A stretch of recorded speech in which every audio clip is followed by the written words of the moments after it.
Yo, what's up, Cause? What's up, Odium? What's up, Firekeeper? How you doing, bro? Hi, Revenger. Yo, Esriel, how you doing, man? Yo, Gold Mask, how you doing, bro? Alright. Let's see here. Man, last stream was good. More of those. Maybe I was a ganker after all. Maybe I missed my, maybe I missed the point for Elden Ring, you know?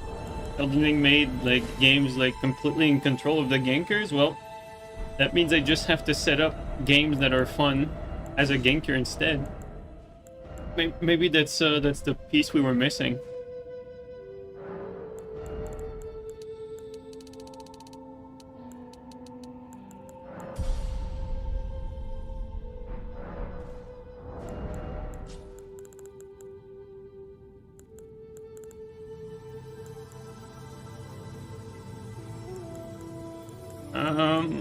Um.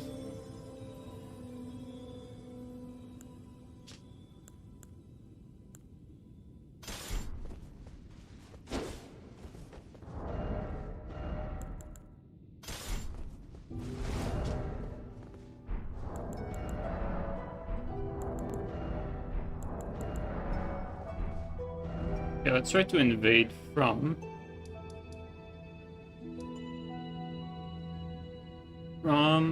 let's try to invade from... here. Or not.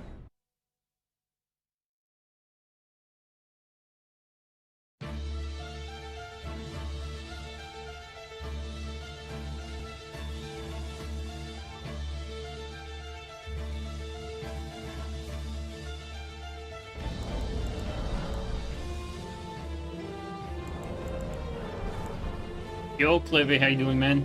Yo, Moaz, thanks for the 31 fucking months Prime resub, bro. Welcome back. Welcome back. Really appreciate that.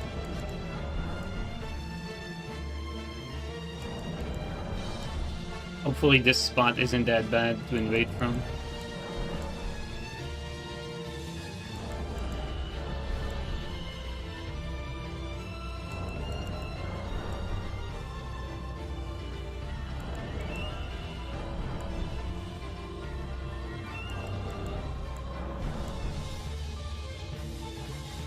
How's Elden Ring nowadays? Well, not much different, really.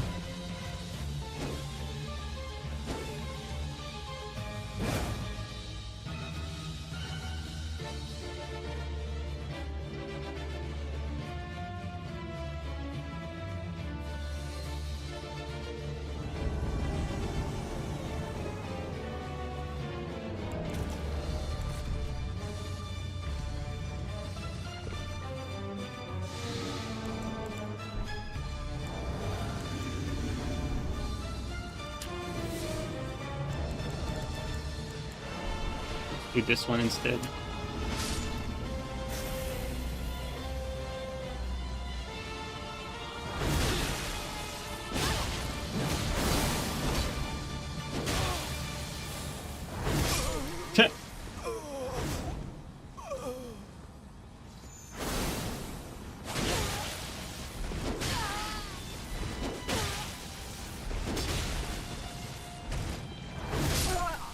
Nice.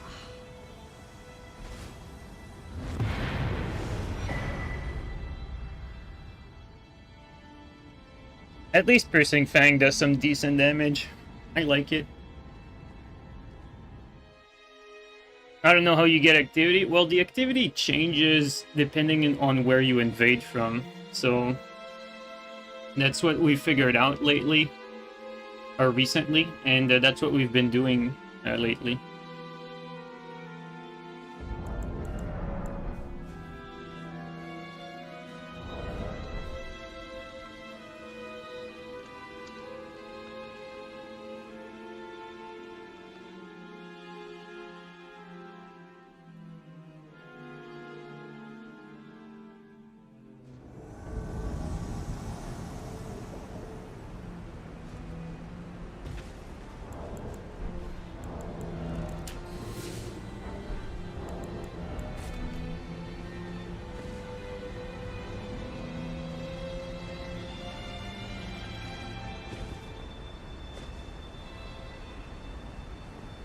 think they made it up already.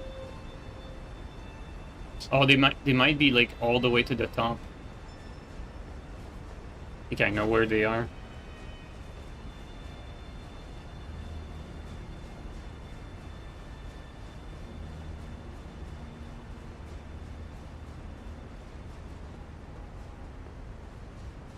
Piercing Fang is a panic check? Well, yes, but it works against everyone. Like, everyone can get caught by Piercing Fang.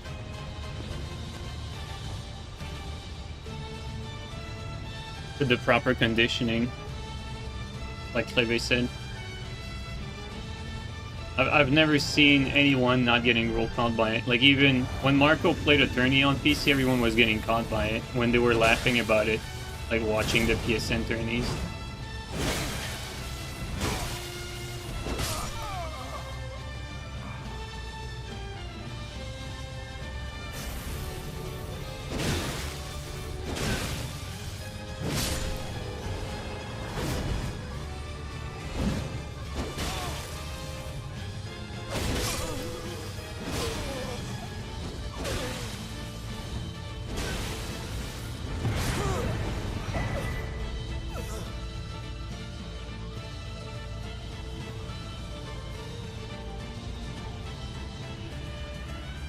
I bring the PC example because the reaction time is more generous on PC, like because it has less input delay. Like panic rolling it's easier to not panic roll on PC basically.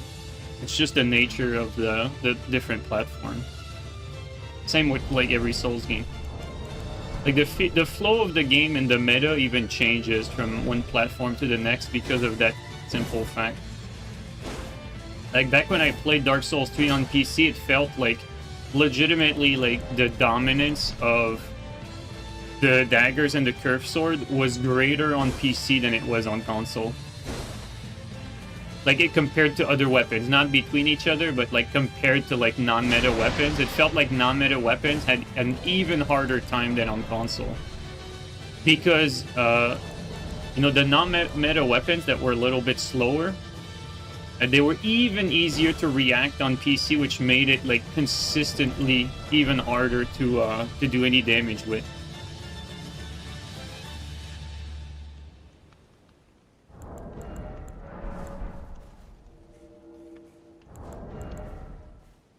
Red Bear Claws are lit. Yeah, Red Bear Claws are very, very strong.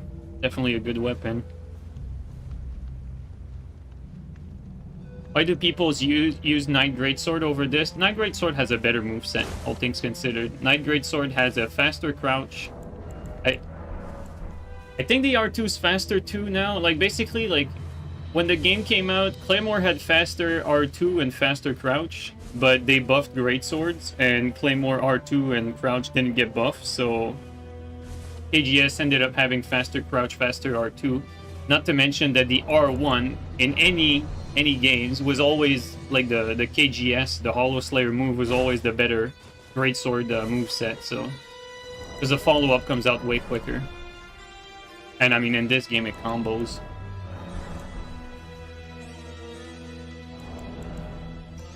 Think Mira Greatsword gonna gap KGS? I think it's gonna be like basically the same. I could be wrong, but we'll see. Mira Greatsword is basically the Hollow Slayer, so it will be a homecoming for me because I used to play a lot with Hollow Slayer back then.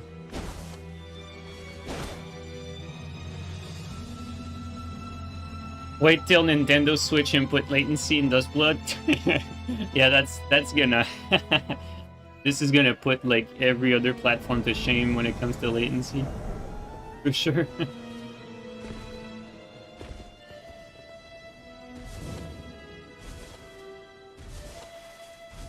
You ran Dark Souls 2 as your main.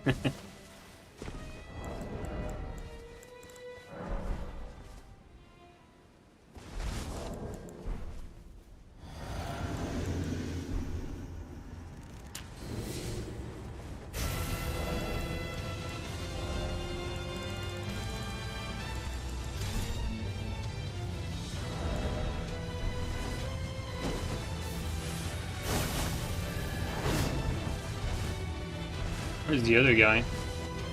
Okay, he's far back.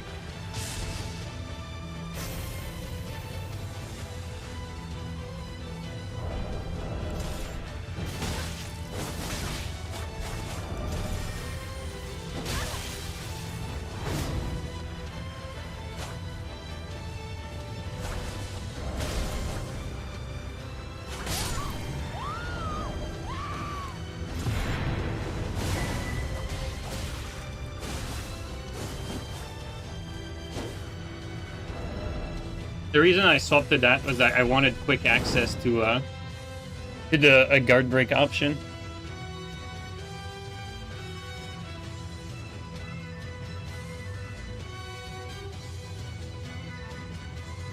What does everyone think about Great Cat? I think the Great Cat has its place in the game. Rakshasa though, little like way more cheesy, like as far as you know, how they compare to everything else. Like Rakshasa is basically a superior ice armor weapon to, like, you know, all the great swords. Great Cat though is much more fair because it doesn't have ice armor. But the damage for Great Katana is so damn high. Tracking is so fucking on point. It's a very easy weapon to play with.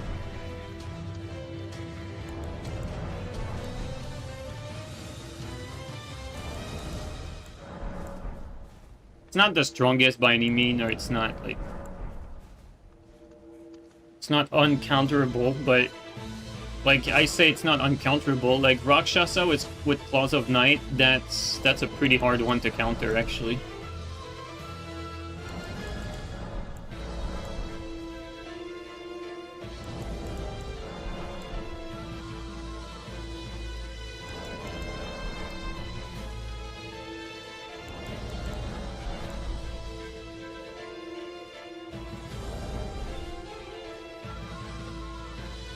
A form of keep out is very lacking in Great Cat as well. Unless you're with Rock. Yeah, it's because Rock has the ice armor. That's what makes it... Well, it's not the ice armor that makes Rock busted. It's the fact that it ice armors through everything. It's like you can't stop its ice armor. That's why it's so busted. It's like it has, like, ice armor priority against basically everything.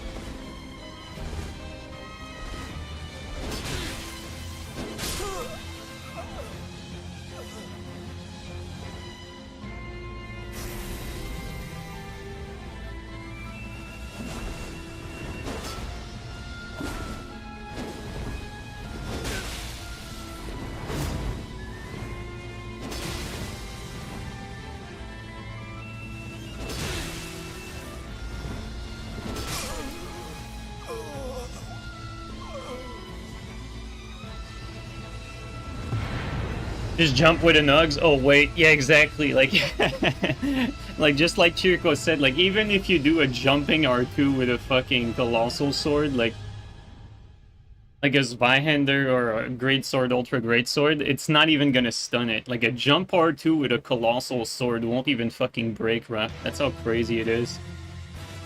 So, like, it's very hard to work around that. And because Rakshasa legitimately does so much damage, and it does counter damage with the crouch and the running, it's gonna win trades on top of that. So it's like sometimes, you know, you have like an attack like that's, you can't stop it, but at least you can out trade it sometimes, but not with this one. Like, you know, with let's say Bear Claw. Bear Claw is very hard to break as well, but technically if you do a high damaging attack and you don't have a lot of poise, you're gonna come out on top against the Bear Ash of War in a trade, because you're gonna get stunned by their first hit. Their first hit is not gonna deal as much damage, and then your hit, because you did a hit with big damage, you didn't have ice armor, you're both gonna get hit. You're gonna get stunned, they're not, but you're gonna come out on top damage wise.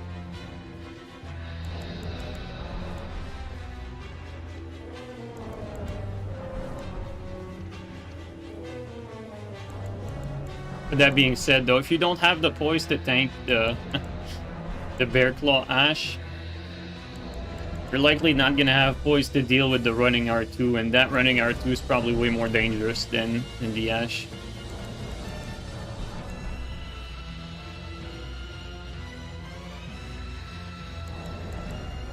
Like, the thing is, like, Rakshasa R2 is basically the Claymore R2 as well. Like, it's a super strong R2 to start with, and it has even more range. It's like, Rakshasa technically plays, like, better in every way, like, Claymore. Like, better in every way. Better crouch, faster crouch, just attack. You know, better R2, or actually same R2, but better, because it does more damage and has more range. The Ash that's built in is pretty much better than, like, anything that you could put on a Claymore anyway. Like, it's better than Flame Strike. It has similar roll catch timing, but has hyper armor and tank everything. You know, jumping attack for a great sword, you know, it's alright, but it's not great. Same thing with katanas.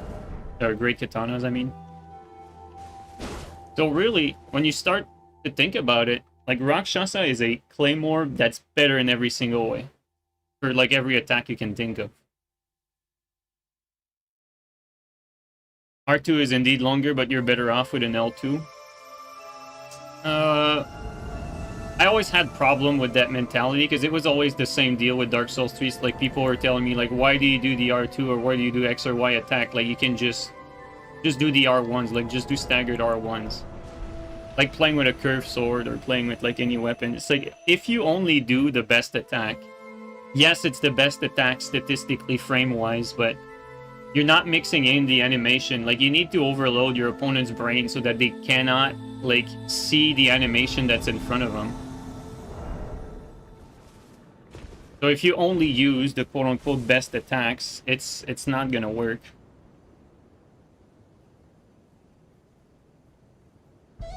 Sick.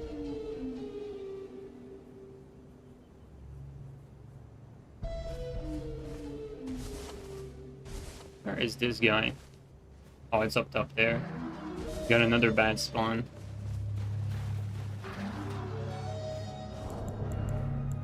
Give me 1 sec, guys.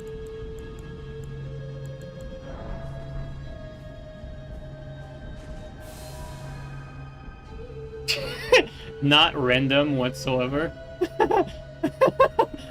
1 sec. Let's try another one. Now I'm almost curious to, like, try all the objects in every map.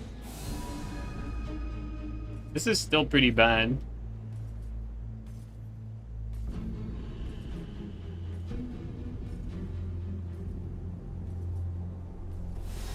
Yeah, at least if we go here, it's not gonna look as out of place, right? Oh, it's an elevator. It is going to look out of place. Okay, give me 1 sec.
Alright, there you go.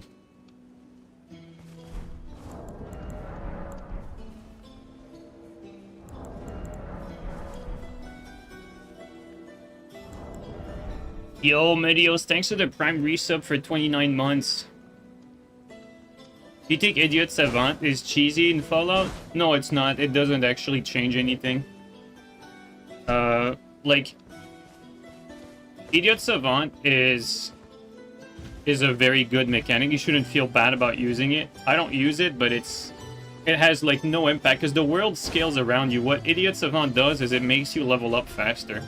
That's all it does. It doesn't give you any advantage. It just makes you level up faster. And that's not any advantage because the world also levels up with you. So whether you're level 1 or you're level 100, I don't think you can go 100, but like whether you're level 1 or max level, the world is actually like on the same scale as you, like level wise. And so there's no way for you to cheese it, so it's not an advantage. But that being said, it's very useful when you want to bring your build to have a certain perk or a certain amount of point like early on. Like personally, I'd say that if you're going to play Fallout 4 like more optimally, which honestly it's very, you know, you can play however you want. It's a single player game and there's many ways to play it. But if you're going to play it somewhat optimally, like, you know, what I did for my permadeath survival mode run, I focused more on intelligence than the luck perk because I didn't use VATS also, like that's a big one. But like intelligence has some useful perks, whereas luck, not some bad ones, like, you know, you get like 5% damage against everything. That's a very good perk, but with all things considered, I think you're better off investing in intelligence than Idiot Savant. That's just how I see it. Because I mean, if you didn't know, like basically, the more points you have in intelligence, the more like XP you get. Like your progression's a lot faster, whereas Idiot Savant is like a randomizer to get like randomly more XP out of any action you do. And you know, there's some posts, some people that have made like calculations on Reddit, and ultimately Idiot Savant is the optimal one. But Idiot Savant doesn't really serve any other purpose than that, whereas Intelligence has a lot of good perks on the tree as well, so you'd need still to have some Intelligence to use those perks. But it's up to you, it depends on what kind of build you want. Gold Mask, thank you so much for the gifted sub, by the way. Really appreciate that.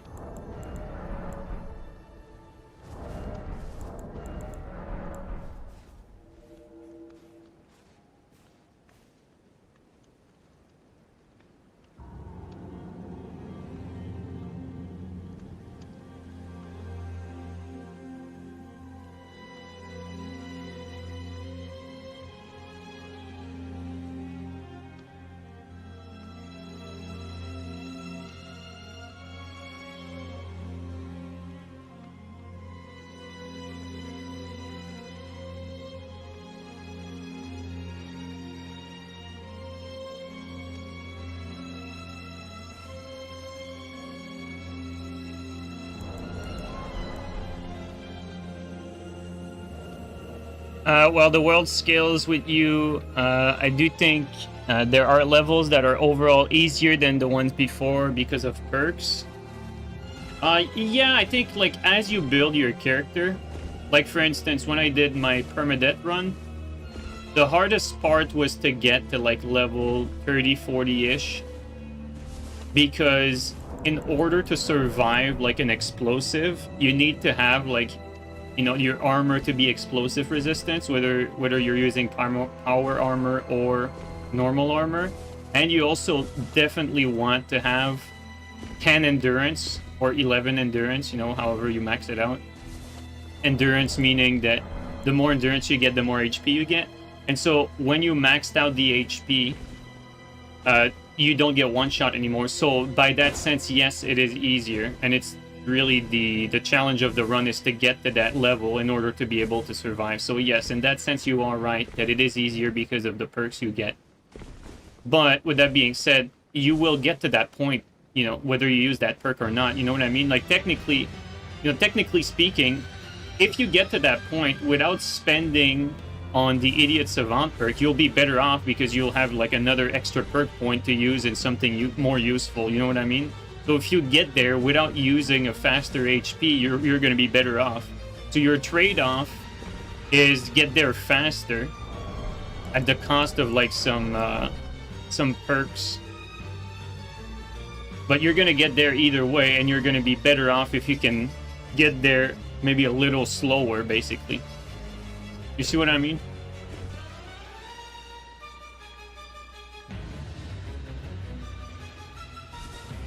The song, this is the Shadow of the Colossus OST.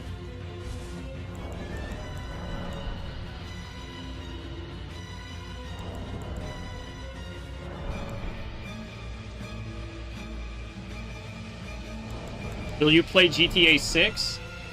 I'll wait for the reviews. I'm a big fan of Rockstar games. Well, fan is a big word, but I really enjoy Rockstar games. I've played like, you know, all of them, or nearly all of them, I should say. I didn't play Bully, but you know, I enjoyed the story in all of them. The single player, it's all great. I'm not a big fan of the online. I mean, the online's just there to monetize people. It's not really there for an experience or anything. But I don't know. I'm very skeptical about GTA 6 because the writer and co-founder that was there for all the games I enjoyed is basically gone, and so my reason why I love the stories for these games is gone too. So you know, I'll give a chance to whoever is writing the story for the next one, but I'll wait and see first. See if it's the first bad Rockstar game or not. Because this is what I believe. I believe GTA 6 will be the first like badly written Rockstar game.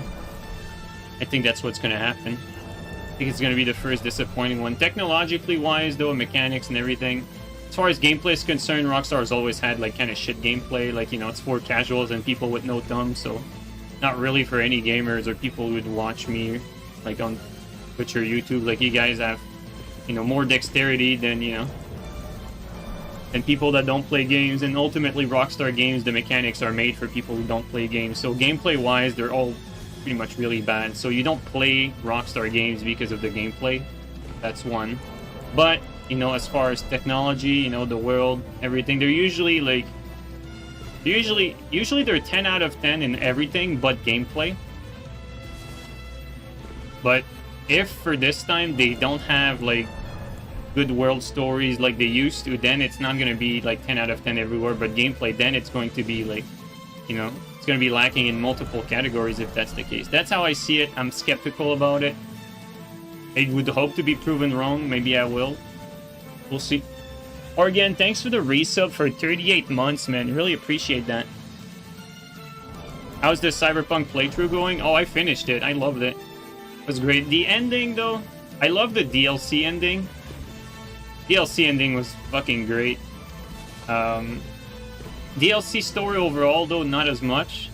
Opposite for me with the main story. Like, the main story was fucking amazing. The ending, not so much. But overall, I'd say, like, the characters, character dialogue, you know, the characters were just so believable, and it was very easy to, like, really like a lot of the characters. Like, the world itself, like, it felt very immersive. Like, you'd listen to character dialogue and you'd really feel like, oh yeah, that's actually, like, the type of dialogue that, you know, they could have. Whereas, you know, counter example to that, like, you play, like, Oblivion or Skyrim, like, you know, it's very, like, robotic, the dialogue you'd get, right? I mean, obviously, dated games, but, like, you compare the two, like, the dialogues are so fluid and immersive in Cyberpunk. It's very easy to get immersed in the world. I really enjoyed my playthrough with the game. I'm glad I played it. Gameplay-wise, you know, Cyberpunk, not the best gameplay, but wasn't the worst either. Not the best, but not the worst. Even Starfield has robotic dialogue. Yeah, I think that's a good example. Like, you know, the way Bethesda handles dialogue, like, it's not... Like, sure, like, you know, the way the character talk, it is in the context of the game. Like, you know, it's not gonna be, like, random. But it's not, like, believable. Like the dialogues you'd get in Cyberpunk.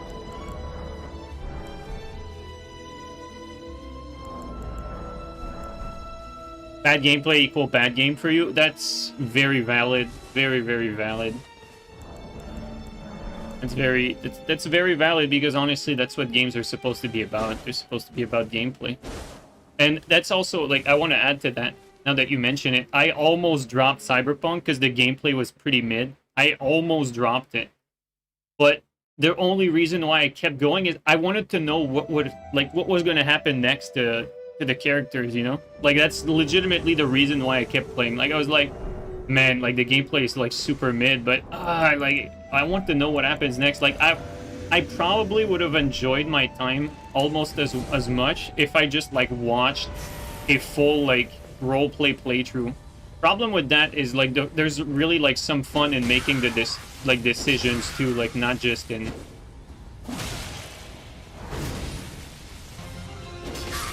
You know, there's fun in, like, making decisions, not just, like, watching, like, a story unfold.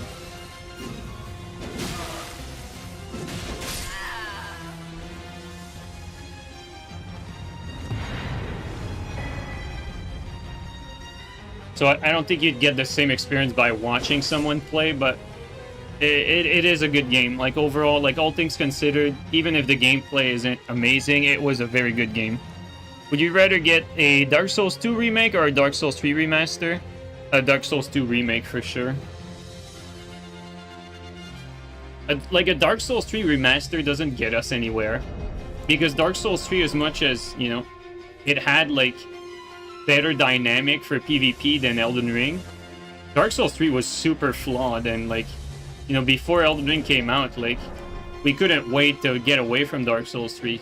Like, people seem to forget that. Like, Dark Souls 3 is so far from perfect that I feel like people are having this nostalgia glasses attached to it. But, like, if you make a remaster, like, Dark Souls 3, for it to be good, it would need, like, a complete remake and, like, you know, change a lot of things, like, buff a lot, like, restructure, like, all the balance, basically, for it to really be good. And for that to happen, like, Dark Souls 3 is not old enough to warrant, like, a remake, or even a remake, like, even worse, a remaster. Dark Souls 2, though, like, when you play it, when you look at it, it does look a little dated. When you look at Dark Souls 3, like, it looks almost the same to Elden Ring.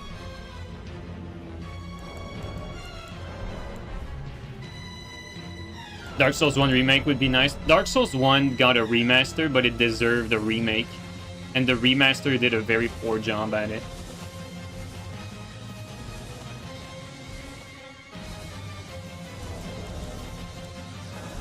Oops, not what I wanted.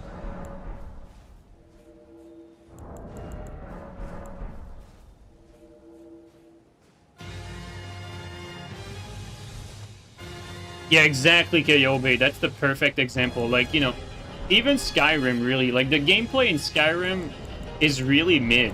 Like, legitimately, it's very, very mid.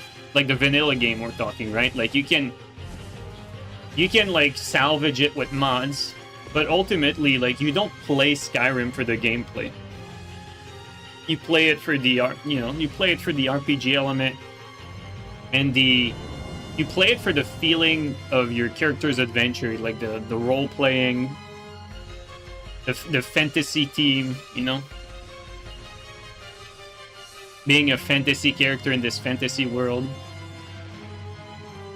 Whereas on the other hand, like, you know, a game like, or FromSoftware games, you know, like Dark Souls, Elden Ring, you don't play them for the story, like, you know, as much as these lore experts would like to make us believe that these games have deep stories and everything. Like, it's all super fucking shallow with forgettable characters. You play these games because FromSoft has better melee gameplay than all these other action games for this type of, you know, like, third-person action combat.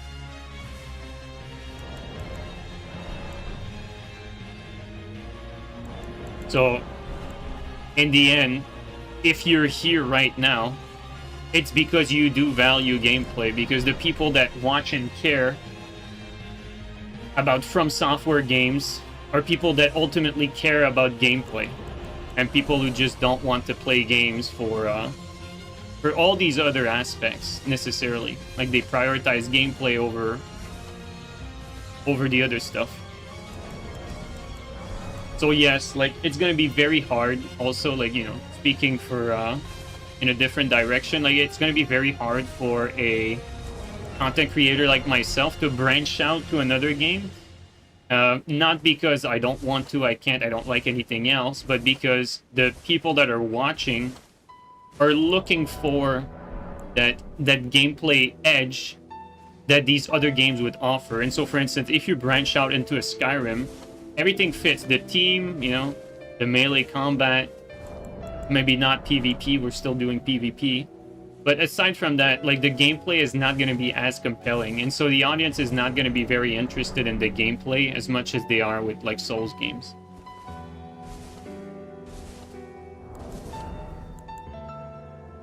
No, Tyrone, that's just... That's a low... I don't want to be insulting, but that is, like, an ignorant statement. That is, like... you know... I know it's going to be hard for me to argue that, but that is just factually wrong. That's just not the case. That is not what is separating FromSoftware to other games. Like no other Souls-like game hold a candle to the level of precision that FromSoft has.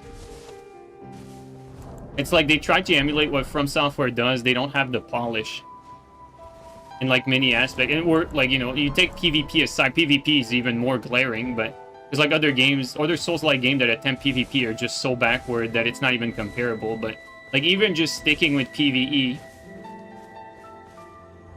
like, it's not even close. No other game has a literal take on storytelling as From.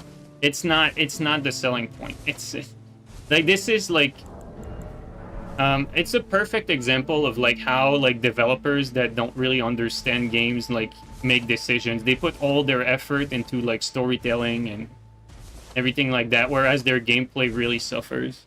It's a common problem. You're not the only one who thinks that way. Like, it's a common problem even amongst devs who actually believe what you said, but it's just... Like, all right, like, Tyrone, let me ask you that. Which Souls-like game that is not by FromSoft has better gameplay than FromSoftware game? Tell me. And I mean, I just won the argument right there, because there is none. Like, because you're not gonna name, like, any Souls-like game that has better gameplay than FromSoftware games. You know, you can try to swim all you want, but they don't exist.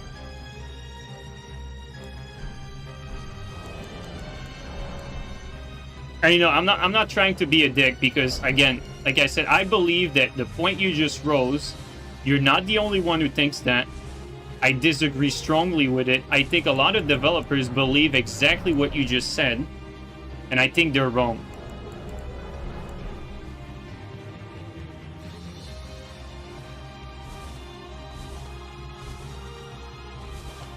Lies of P is a close one. But from what I've seen, like, does Lies of P really have, like, that worse of a story than FromSoft? You know, if you're gonna say the gameplay is close, like, is the story way better in FromSoft than Lies of P? No. Expedition 33 is a contender? No, it's not a contender. It's a completely different genre. You can't compare, like, turn-based stuff to FromSoftware games. Like, even if it borrows element, like, the moment you bring the game, like, turn-based, it's a different structure. Like, it's completely different category. Even they have checkpoints, you know, like, some similar, like, moveset, that type of stuff. Like, it's still a different genre.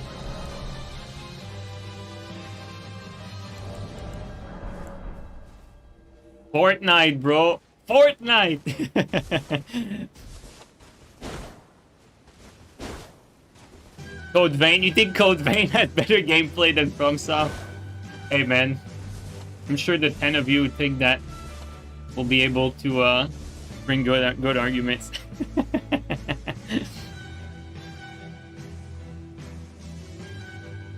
story being easy to consume is brain dead in your opinion? It's like saying you want to read a baby book instead of a complex novel. I think there's some merit to that. I think that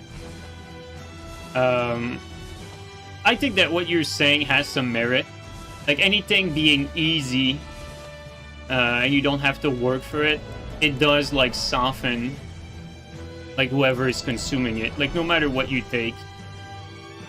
And there's a, like, I'm gonna go even further than that. There's an appeal to like every single possible mechanic you can think of having that be a little challenging. Like for instance, you can make some mundane like mechanics have a little twist to them sometimes. Like maybe that's not the best example, but like even in the sphere of like let's say like you have a mechanic that's okay, like in this game you have the option to have your bullets like do more damage with like if you modify them in a certain way. Okay, let's just say that. Okay, you have the option to make your weapon do more damage. Let's say your bullets, because you're shooting a gun, your bullets can do more damage if you have like X or Y item. And so like, you know, in order for you to apply this effect, you know, you click the button in your game and you apply the effect and all right, you got your upgrade, right? That's usually how games approach it. Let's take Red Dead Redemption 2. Like Red Dead Redemption 2 does that, but it doesn't give it to you easily. It makes you have to like apply this effect to every single bullet one by one, and your character has a dedicated animation for this action, and so it doesn't give it to you easily. One could say like that is very like, you know, anti-gameplay, and it's very tedious and boring to do that. But it adds a certain element to not give it to you for free. Otherwise, like, everyone would be rocking around with these improved bullets. But because they ask you to basically, you know, just like the character would in real life, you'd have to, like, tweak every single bullet to do it. So that adds an element of, like, you know, realism, immersion.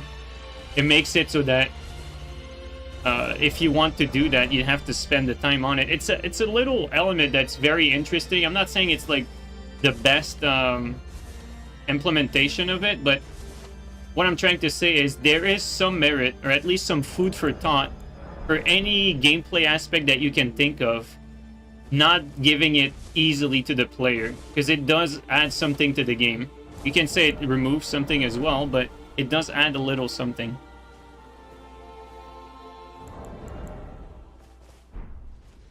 Story being easy to compute says it's written for babies who don't know how to read complex fiction. Now I'm sensing some, you know, you value put value on yourself because you're able to read the complex stuff. You know, that screams a little more insecurity though, because, you know,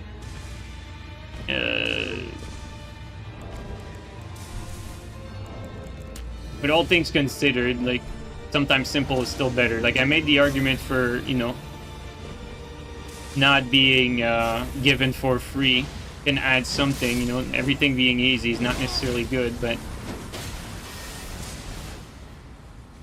I mean, sometimes simple's better too. Oh my god, holy lag. He did a lot of damage.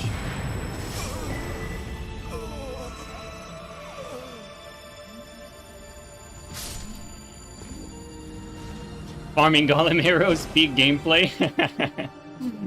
That's a good counter argument. Popular doesn't equal good. Yeah, I agree with you. I agree with you there. Popular doesn't equal good, for sure.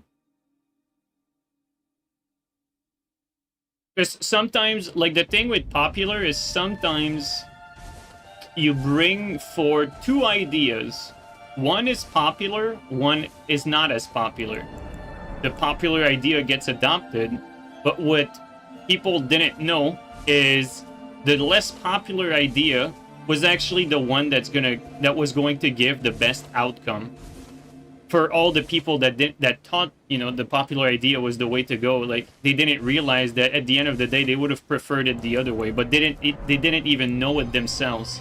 That happens very often, like more often than you think. I mean, the brand Apple was built upon this premise. You know, like the whole like Steve Jobs thing. It was basically that, giving people what they didn't know they wanted. And I mean, I'm bringing this as a business example, but it's almost fact, really. Like it's just how the human brain works. Like people don't really know what they want because they don't really understand what they're looking at for the most part.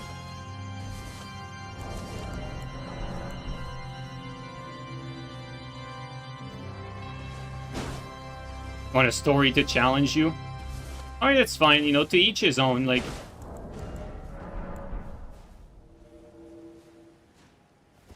I'm not really sure what you mean by a story that challenges you.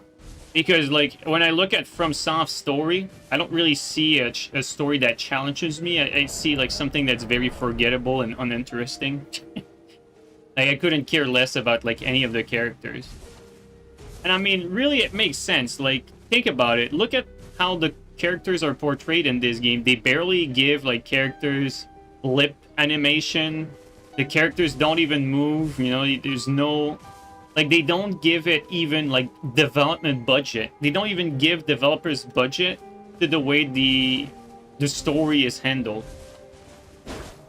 So, like, no matter which game you're thinking of, like, I would disagree if you bring forward the fact that FromSoft is, you know, has a deep and interesting story. Like, it doesn't. It doesn't, and even FromSoft would agree with me because the budget for what they're doing clearly, like, doesn't fucking... They don't put any, like, you know, as... Okay, let me restart. Look at how many animations there are for this game's combat. From the bosses, the enemies, the weapon moveset. FromSoft is so good at making animations, and they have so many fucking animations. How come is it that there's no real, like, character animation for, like, any interaction related to the story, really? It's like every time you interact with one character to the other, there's, like, barely any animation that's made for anything. Like, you're always talking to, like, characters standing still doing nothing. My point is, FromSoft doesn't put the focus on that. And I'm, you know, I say that, like, as a, you know, something that I've noticed. I don't necessarily hate it. I don't really care about that. But it's clear that the focus is not there. It's just clear.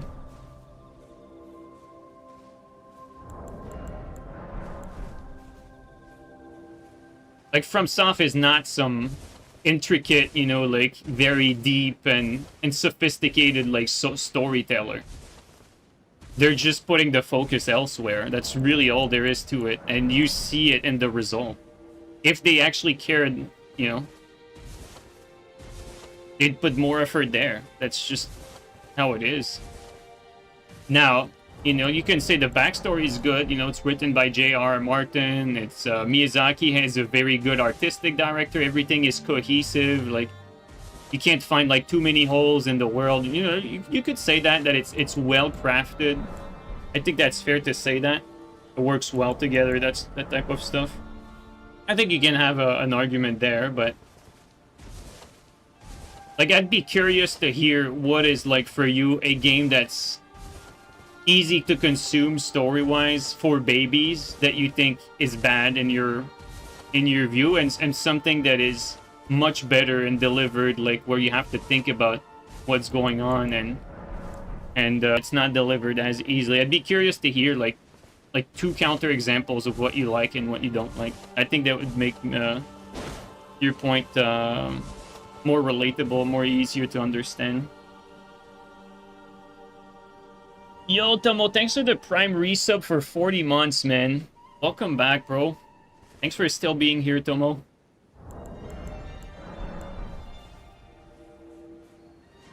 Dude, we're not getting invasions from here either. Maybe let's try a different spot. Let's try and invade from here. Complex fiction is reading item description. Trust. Yeah, that's what I feel like. That's not a good argument. That is not a good argument.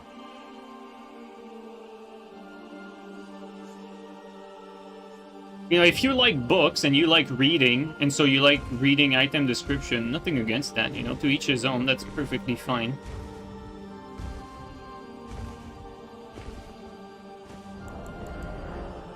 Oh, we can't invade from here. What about... Can we invade from here? No. Okay, so we can't invade from there. Is it any different here? Probably. What about this? Examples of a story made for baby is like Red Dead Redemption, hyper uncomplex, spoon-fed but fun. But like, here's my problem. You said but fun. If you enjoyed it, why is it a problem that it's for babies then, like you're saying? And also, like, for babies, like, the theme of the whole thing are pretty grim. Yeah, it's definitely, like, I would disagree with that. It's definitely not, like, a baby story or... I mean, I guess the argument you're saying is it's presented in a way that's easy to understand, like a movie. It's not a problem, you like it. Okay, but, like, you're making an argument against what you were saying earlier then. Because you were strongly against, like, stories that were presented in a more digestible way, basically.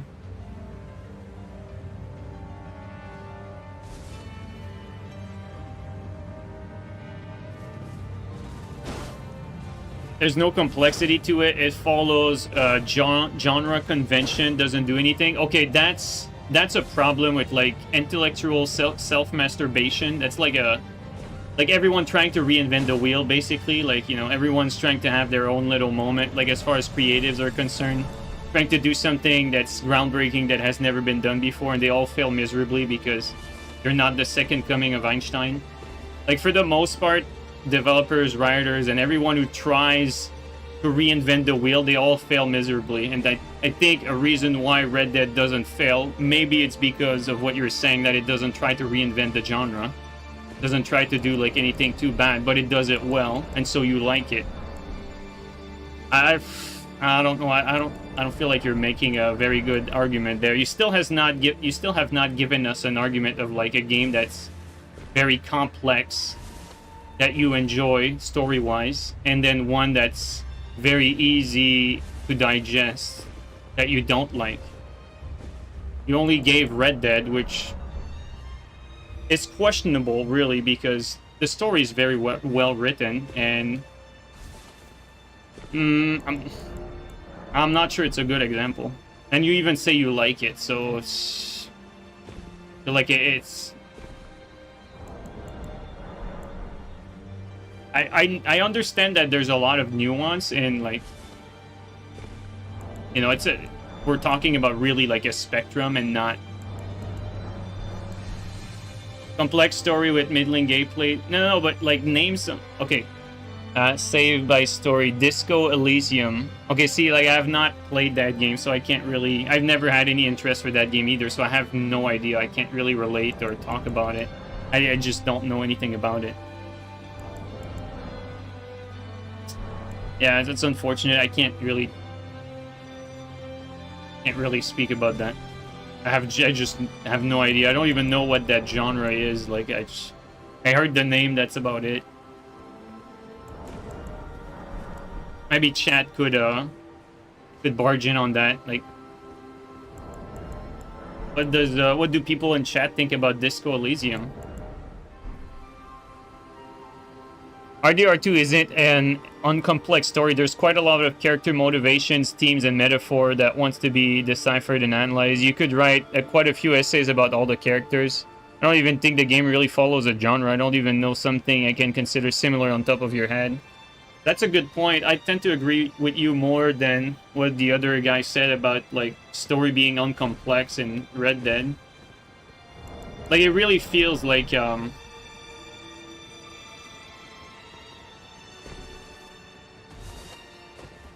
what I feel like is really interesting here is, like, I'm wondering if this is a case of, like, you know how when we criticize, like, gameplay and nuance in gameplay with FromSoftware games, like, obviously it's because, like, we're talking from the point of view of, like, let's use the real word, like, we're talking about from the point of view of an elite who understands more than the average person, and so the average person can never really relate to what we're saying, because we're always talking from the point of view of someone who understands more, has more experience, an elite, basically.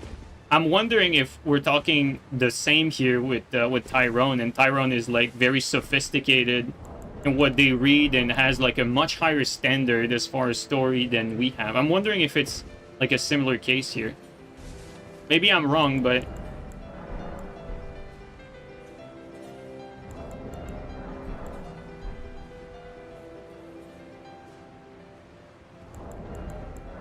never invaded from here.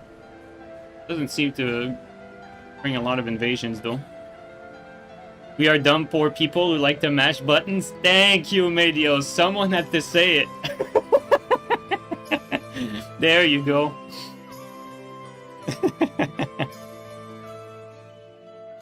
I wish Castle was there to explain the Elden Ring story. Yeah, Castle is the one to ask, really.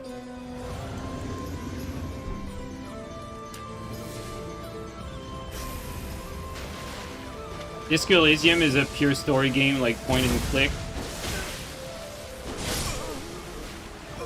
Okay, well, I would have a hard time like taking it as an example then, because ultimately, like, I think it's more fair to compare games that bring at least every element to the table. Like, if you're talking about a game that has like complex story versus a game that doesn't, at least I think they both need to be games that at least try to offer, like, let's say, a little more complex gameplay experience, not some like not some like indie budget type game, right? Who basically can only do one thing because, you know, developers didn't have the resources to push the game like as far as they wanted it to be. Maybe, I don't know. Disco Elysium is more like an interactive book. Yeah, so that's a bad example then. Like, we should be like bringing examples of games that at least, like, you know, have like let's say fleshed out elements in every category, you know, like fleshed out environments, fleshed out you know, character mechanics, gameplay mechanics, at least like fleshed out in everything. Doesn't necessarily need to be like AAA. You know, you could say like Lords of the Fallen is a AA game. It has all these elements, right? As like fleshed out in every category, whether you like it or not.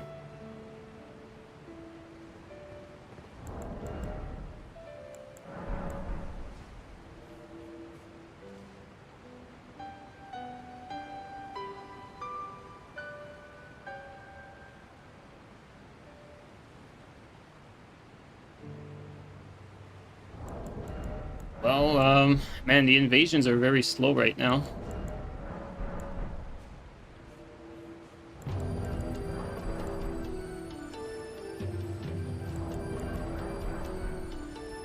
Does Rainbow Six have a story? I don't think Siege has one, but Vegas and Vegas 2 did have a story. It was very... That would be a perfect example of a very, like, simple story for a simpleton with, like, no complexity, nothing. But, like, okay, so now that... I mean, you guys can't really relate to that because you've never played the story, but for me, in my mind, like, a Rainbow Six... you know, it's still based on a Tom Clancy novel, but despite that, it's so, like, simple and,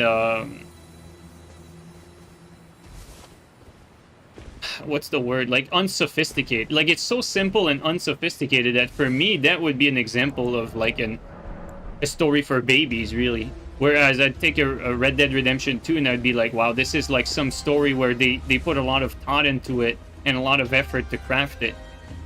For me, that would be my two examples. Like, I'd give Red Dead, you know, the not as easily digestible, and I'd give the Rainbow Six the story for babies. And I say that Rainbow Six, Vegas and Vegas 2, you know, being my favorite games of all time. But, you know, it's just I never really played these games for the story. I think the other guy left.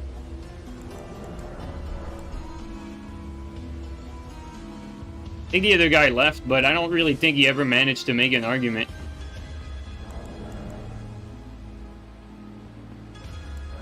Holy shit, it's gotten so dark all of a sudden.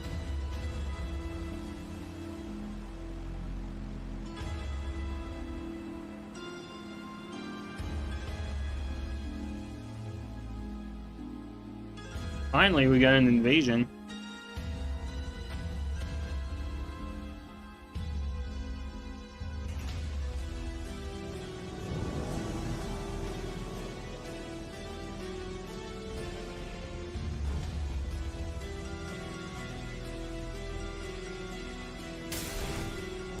Let's see here.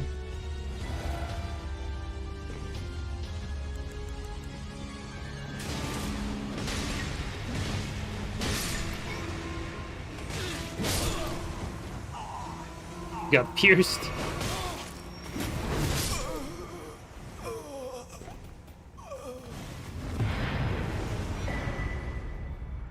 There you go.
One sec, I want to read what Marco says. GTA 6 story has such an expectation to live up to that they're obligated to deliver. I mean, there is expectations, but...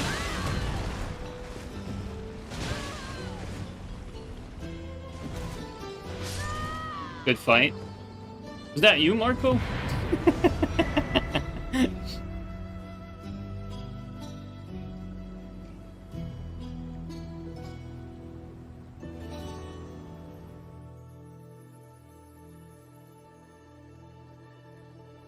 You laughed like you were going to say some dumb shit like usual. Yeah, I did. I thought you were going to say something funny.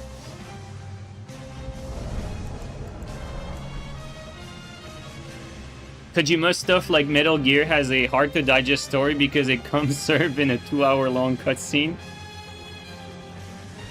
I mean, I'll be honest with you, like, the story I like are like, you know, Metal Gear, Red Dead Redemption 2, fucking, like, I like Cyberpunk. You know, after that, you guys tell me if you think this is like story for babies or not. But this is what I like. These are the stories I enjoy.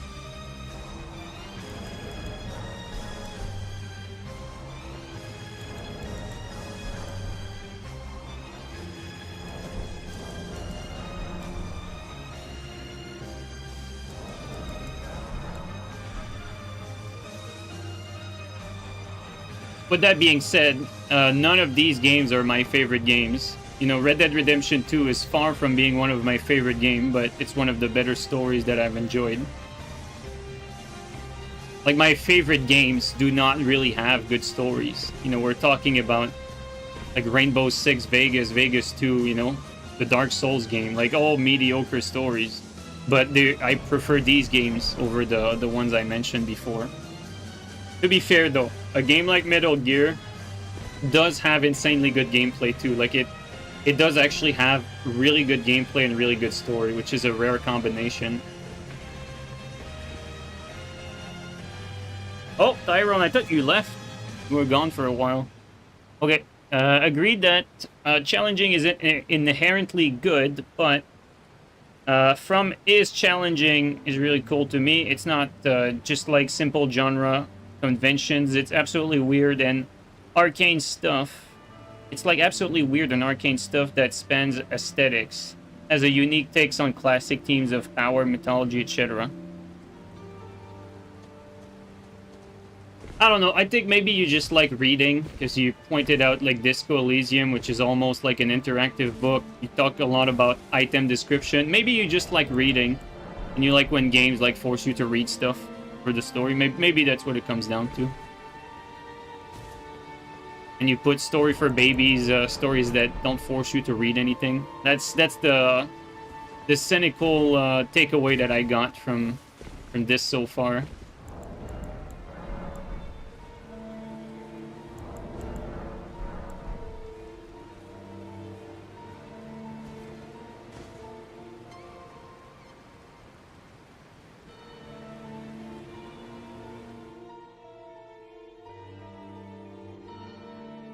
That's why Goat Veins, Clear Fraud, Souls, and Elden Boring.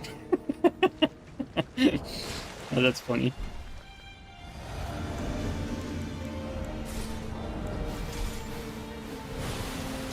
Oh, it's too late, brother.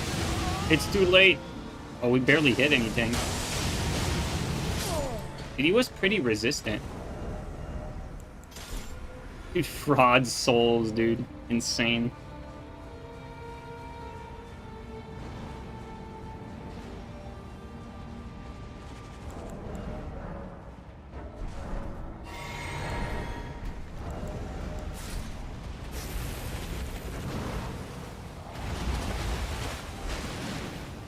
Alright.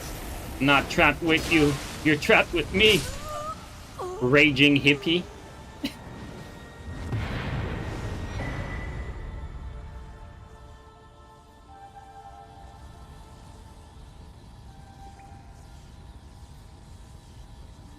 You still have yet to see a better FromSoftware character than Arthur Morgan. I mean, you know, I'm not gonna pretend that like I'm 100% on that, but I agree that that's how I feel too. Like, if you tell me that FromSoft has a more complex story than like Red Dead, I would disagree. But maybe I'm the one in the wrong there. Like, maybe I'm the one that's clueless. But I tend to say that I think Red Dead has a more complex story than FromSoft. But I'm open to the idea that maybe I'm just unsophisticated, ignorant about that, and I'm wrong. Like, it's a possibility. It's not like when we argue about gameplay and I know I'm right, you know what I mean?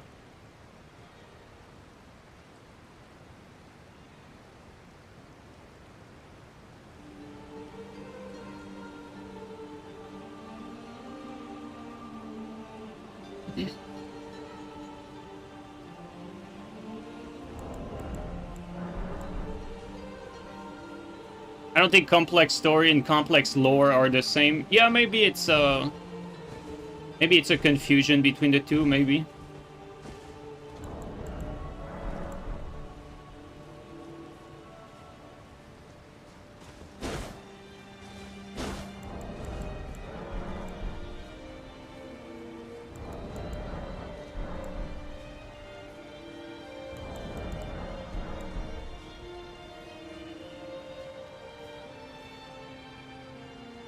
Yeah, I would tend to agree with Adoc. Like, they're not that interesting. Like, you barely get any dialogue with them. Like, they're not actually interesting. That's the thing. Like, no matter how you slice it, like, I disagree that FromSoft has like complex story and that has good story. Like, it's like all of FromSoft is doing story-wise is like passable at best, really. Not bad, but certainly not a standout. Art direction, though, yes, very good. You know, you could say like the lore for everything, pretty good too, but story, really? Pretty mid.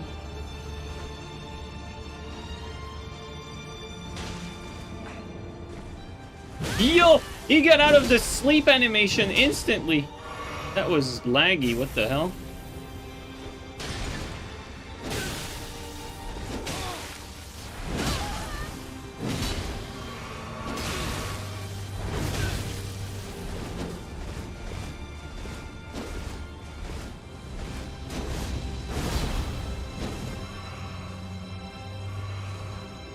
Scary laggy, man.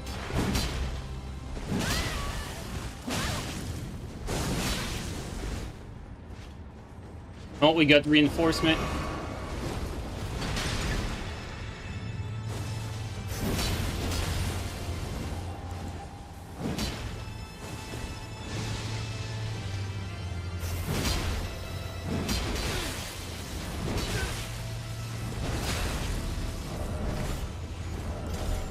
Oh, come on.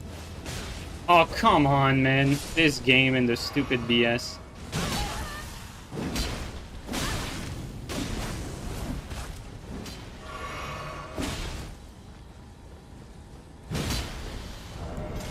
We got robbed of that kill by the stupid game mechanic.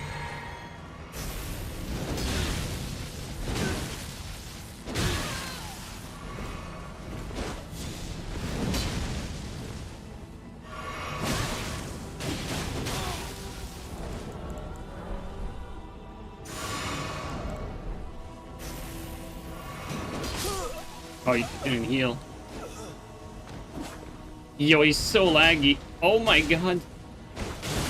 Yo! Yo! He's gonna kill us! He's too fucking strong! He's too laggy! I'm scared.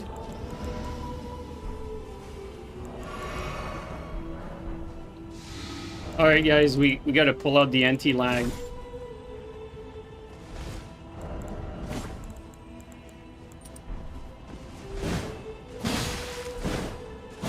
There you go. Dude, we almost got fluked, like, so badly. Like, that was almost, like, one of the most blatant fluke I've seen in such a long time. The anti-lag riot shield? Exactly. Like, the dude did not, like, get hit, like, twice, and then just dishes out a shit ton of damage. Pretty crazy stuff, man. That's insane.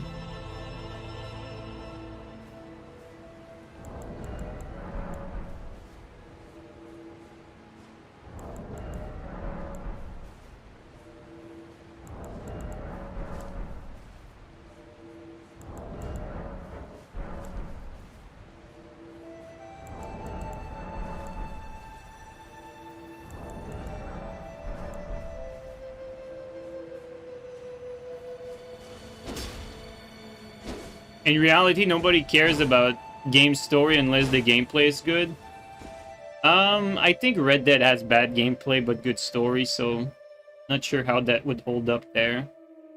But I guess some people would argue that their gameplay is good enough.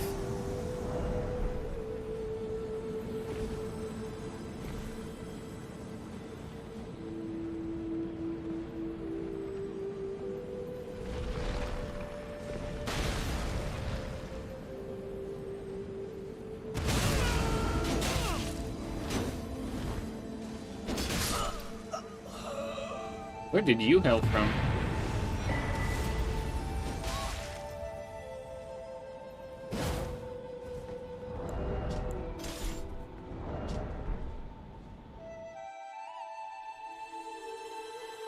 I think what's fair to say, Marco, is most people that are here care more about gameplay.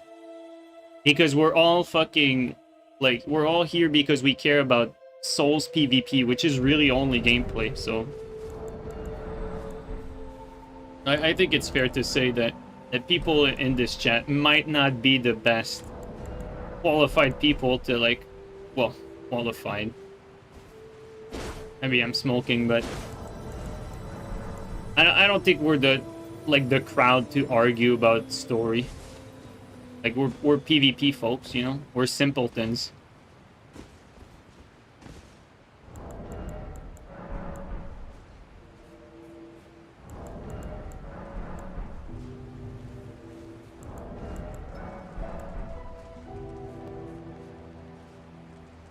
We're not the average gamers. Yeah, basically, yeah.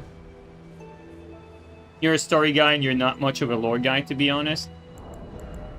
Yeah, I'm sure some of you guys are probably, like, you know, more knowledgeable about that.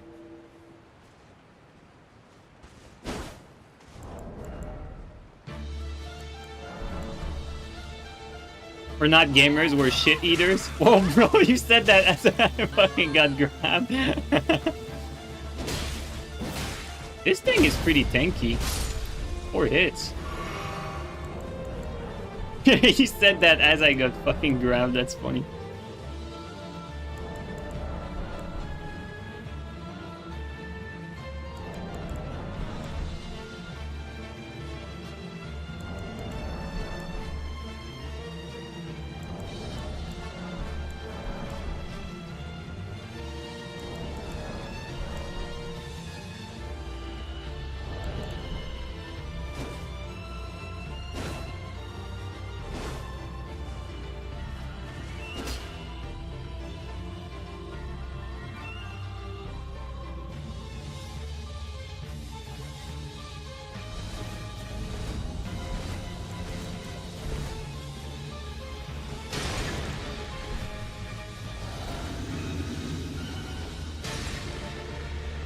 We're gonna push them down.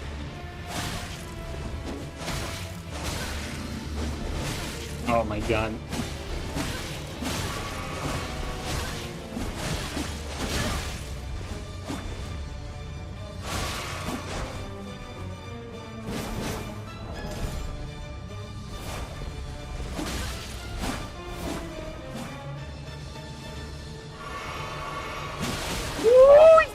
Somehow, oh my god.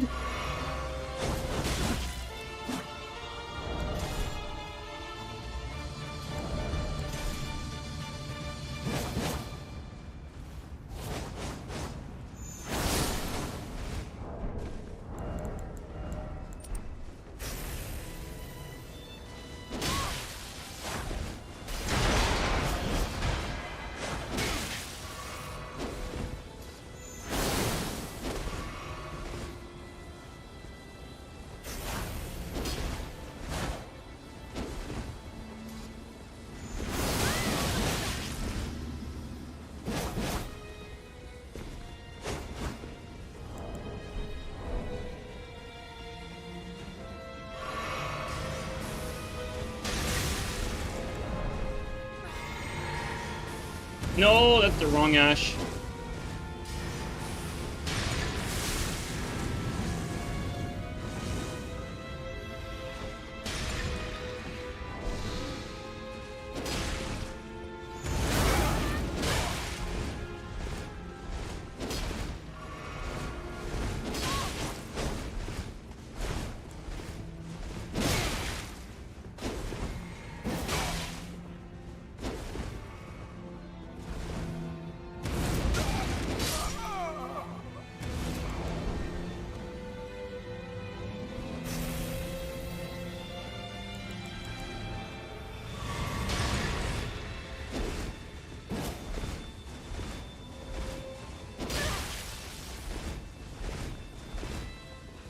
Come on.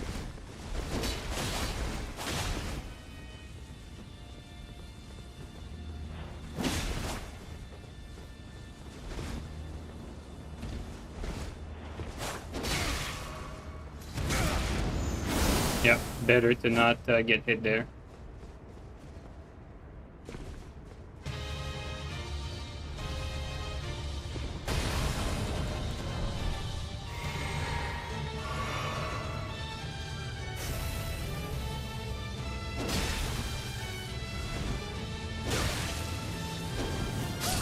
Good assist. I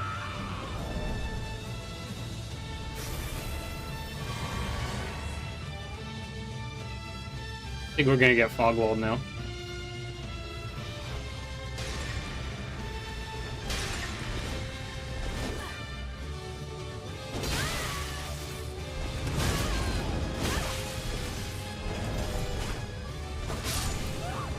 Wow, dude, we won that. I cannot believe it.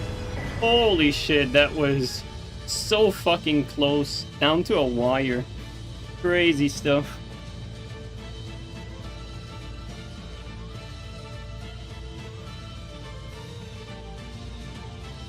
Dude, we were so close to losing that.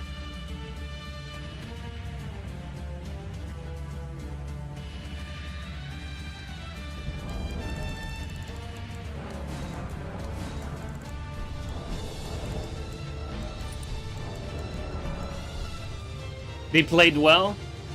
These guys are pretty good. You know? As the good old saying.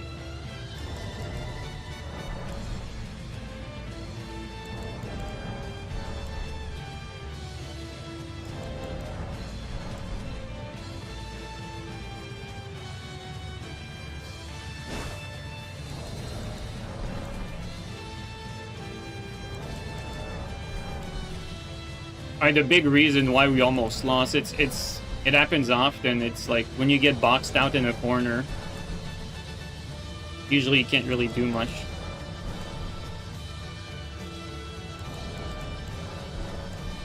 What's crazy is in Dark Souls 3 you could actually do something, because in Dark Souls 2 you swap to Endure out of its stun, you know? Like in Dark Souls 2 you'd be able to like do that swap and then resist, you know? Like you get hit, you swap to that while you're getting hit. Now in this game you can't. So like if you're in the corner, you're stuck there.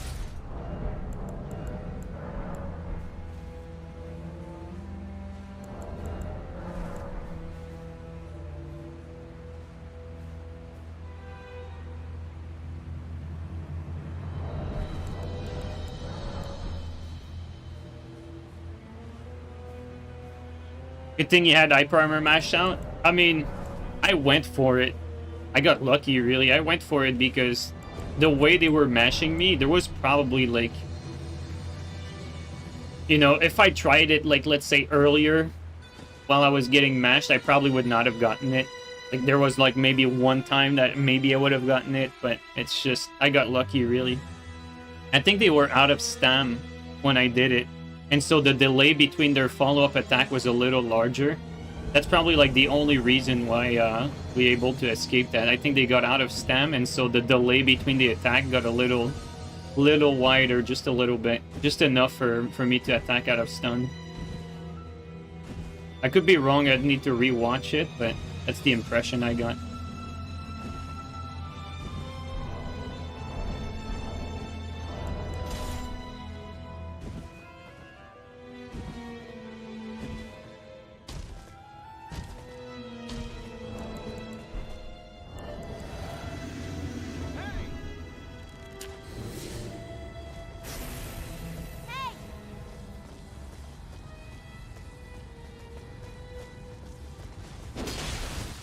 Trying to give him a telegraph attack so that he knows.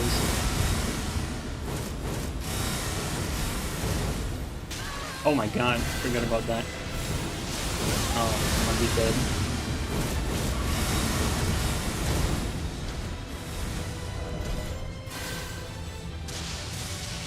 Shoot. We almost are getting trapped by the biggest bullshit. You know what I'm gonna do here? Fucking... I'm not gonna risk it. I'm gonna have Endure.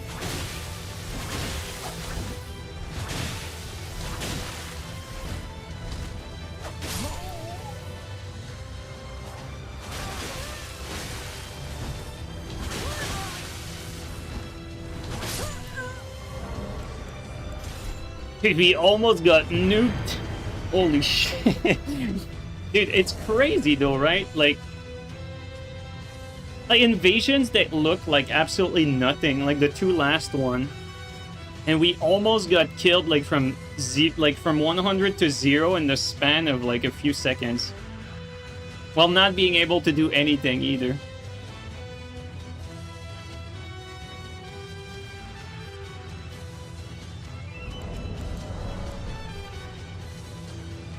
You're addicted to this gimmicky sword in your invasion build. Those pillars of light are no joke. You can toss people up over and over in small rooms. Yeah, I believe it, Keminator. Like, if you're stuck, like you said, in a small area, good luck. Especially if you don't have Endure, you know, hence why I swapped to it. It's difficult to get out of these.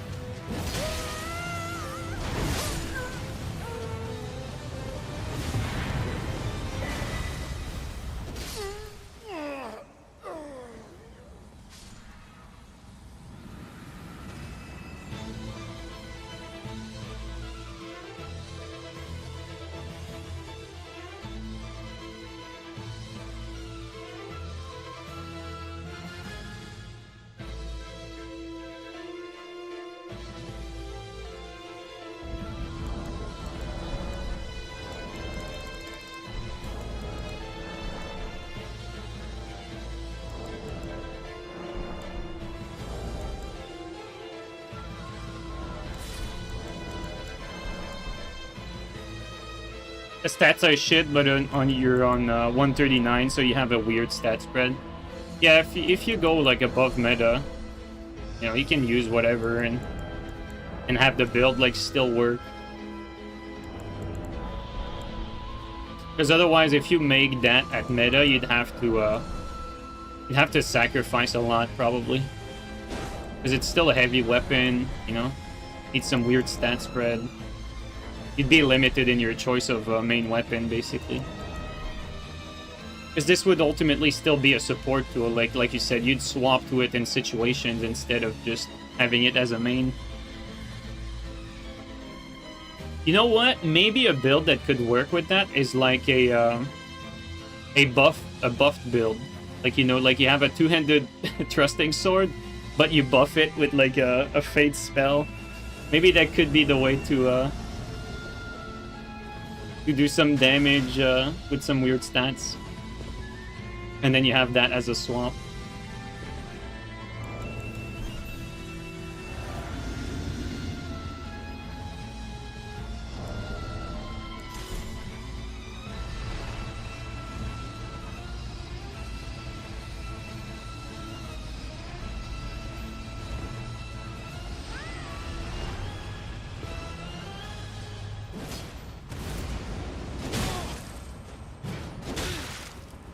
Made my input there.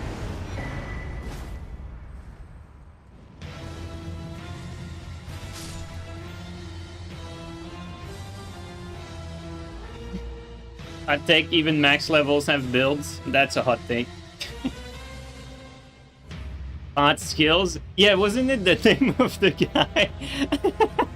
That's funny that you point that out, I just realized.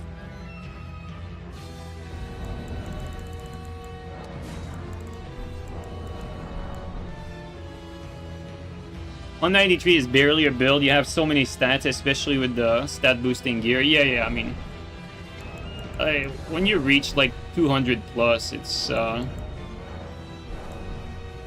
know, at 200 you're already like, you have every stat for everything. Like after that, it's just like filling every bucket, really.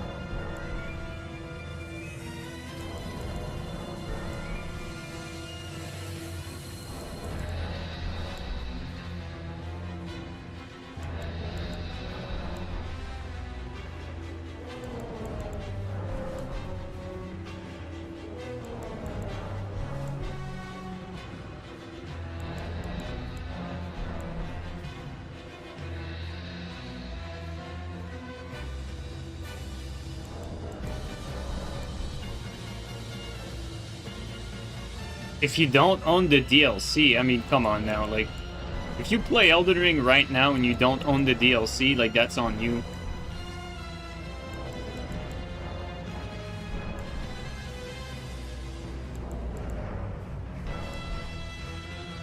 you know, like, not gonna excuse like video game companies for the way they monetize people, but if anything, FromSoft is pretty fair in what they give and what they ask for, at least so far.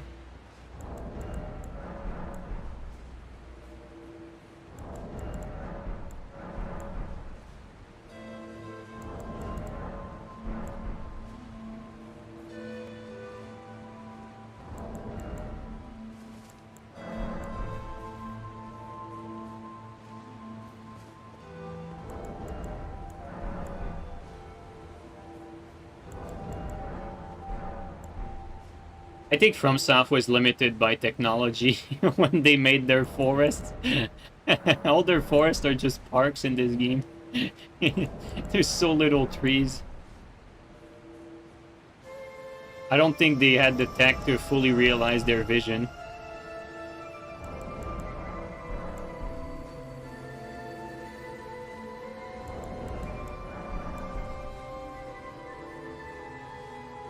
Now, to be fair, this DLC was kind of bullshit. Huge empty areas with loads of copy past as enemy. Well, I mean, you're not wrong. You're not wrong, but, you know, I think what you're getting with the DLC is the same thing you got with the base game, in a sense that if you've played the other Souls game before, like, everything that's in Elden Ring is, like, recycled from other Souls game for the most part, except a few bosses.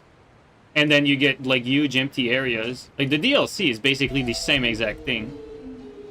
Recycled stuff with huge empty areas, but, you know, good legacy dungeons, good unique bosses. Same thing with the base game. It's just that most people started with Elden Ring, so they don't see the recycle, because for them it's their first, but... I mean, Elden Ring to start with is already, like, super recycled. Like, all the dragons are basically, like, mid-ear light.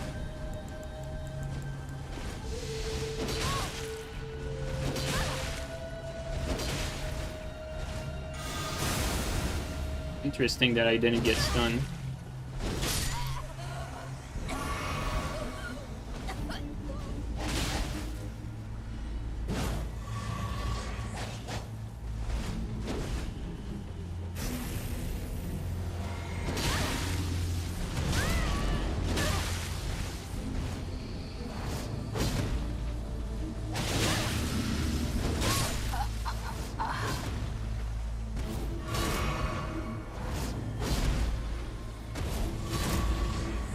OBS.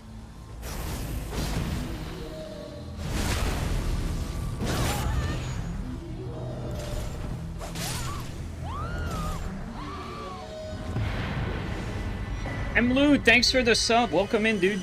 Really appreciate the support.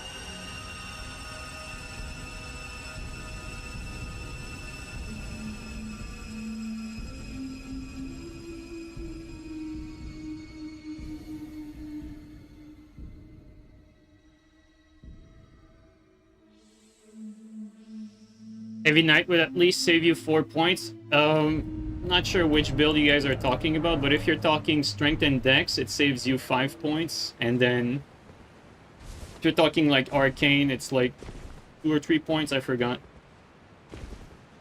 I think it's 3 points for arcane, but I'm not sure.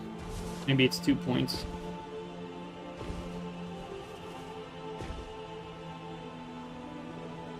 I think it's 3 points for like Fate and Int builds, but I think it's 3 points for Fate. I don't know about Int. I think the DLC had better dungeons, more traps, more puzzles, more weapons. Nah, I don't know if I agree. Like, I can't remember of any good dungeon in this. I guess maybe the jails. Maybe the jails were a little more original, but was it good? Nah. I like the legacy dungeons, you know, Bellerat, Shadowkeep, you know, those were cool areas. I liked it.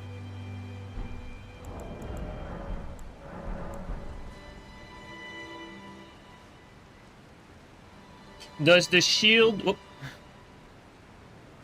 you apply carry on your retaliation to make any difference? I mean, like putting it on the buckler, does it increase parry consistency? No, the frames stay the same, so like a medium shield. Technically, like the best shield that you can put Carrion Retaliation on is basically the brass shield, technically speaking, because it's the best shield stats wise, which with Carrion Retaliation would give you the best frame, so it would be the best shield overall for parrying. With that being said, you know, maybe the weight doesn't fit on your build, you know, there's other things that you'd want on a shield. Like for instance, for me, I don't use brass shield. I prefer to use this one because it looks better, and it's only like 1 point shy, right?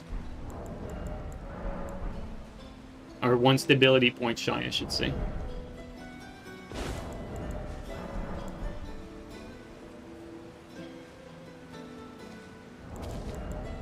But if you were to go for optimal, brass shield is like the pretty much the best.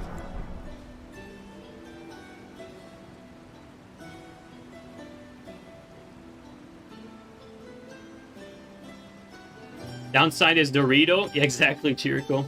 The downside is Dorito. You want Dorito chip because you're a gamer? That makes sense.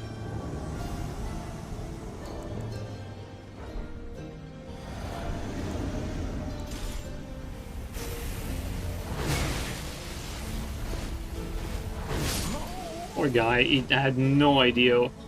He had never seen Cursing Fang in his life.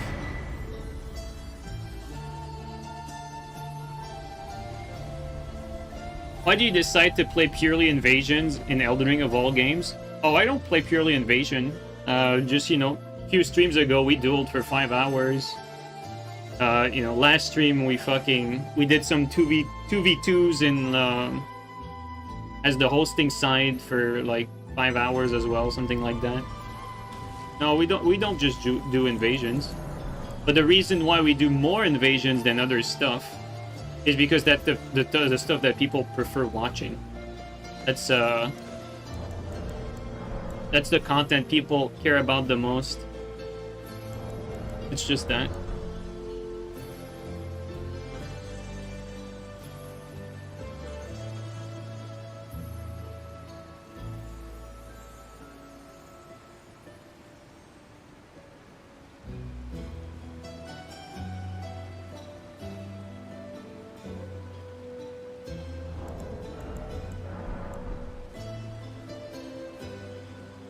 Yeah, what Kaminator said, I don't think you can compare dueling in Dark Souls 3 to dueling in Elden Ring, because, like, dueling in Elden Ring really has this separate community, because their rule set make it a different game.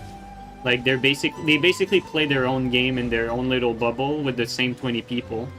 Whereas Dark Souls 3 had, like, a very active dueling community, and that dueling community was, like, intertwined with like the, you know, the rest of the people playing this game, whereas here it's much more separate. They even play a mod, you know, they don't even play the base game for the most part.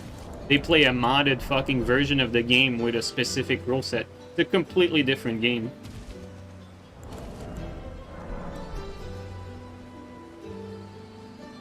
What do you mean 20 people? There's 24. Yeah, I mean, you know what I mean. I know you're joking, but like, it is actually like a number like that, you know? There might be like 24 people that play and care about the ladder stuff.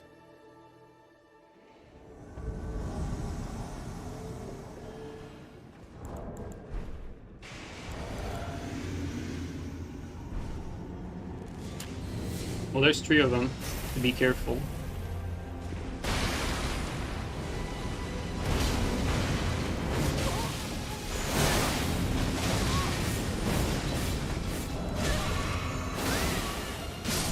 That all comboed, guys. I couldn't do anything. Nothing could save me this time.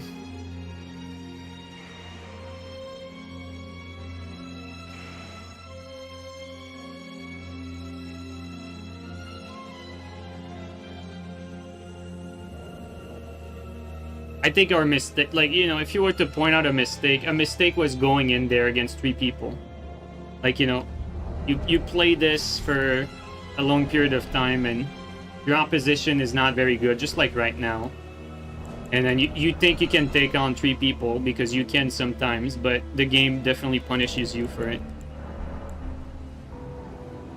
Have you considered a Dark Souls 3 return stream? No, I did not. And you know, if you're talking for the first time in this chat, you know, about a Dark Souls speech stream, like, it's fair to say that you're an alt, and so, like, I don't I ban alts here. Just, you know, sorry about that.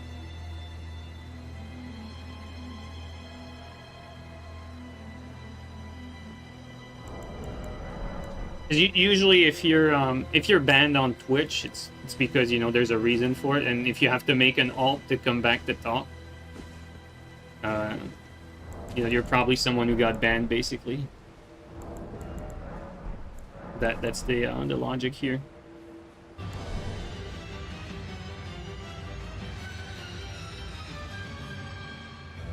Did you remod Castle? Yeah, I think I did.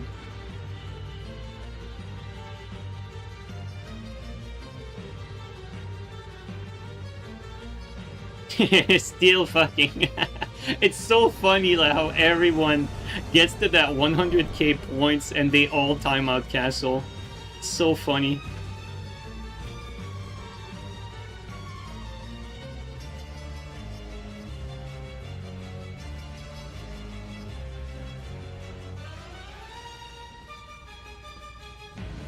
As they're here, they're very close.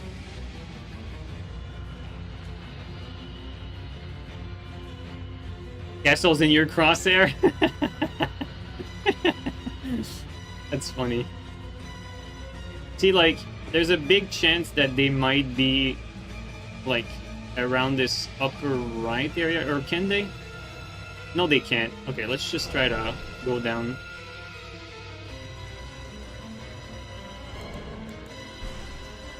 Try to go down, but let's have some protection first.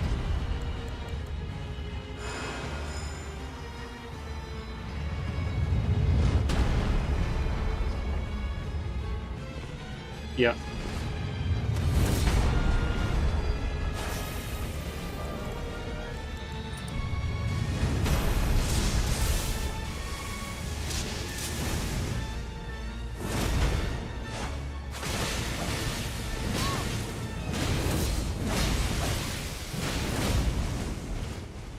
I kind of forgot that I was one-handing.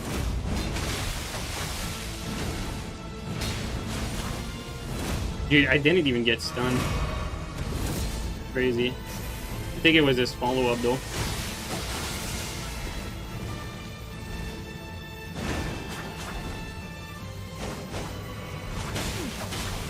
Oh, the host is weak.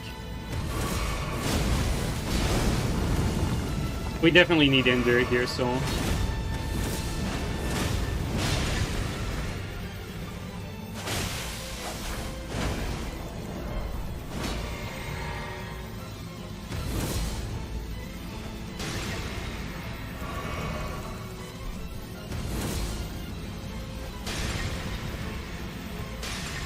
Try to box them out.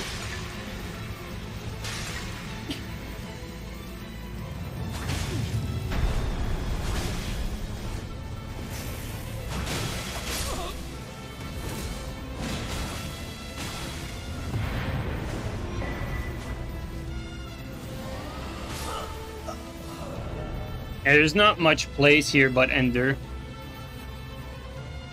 It's just too small.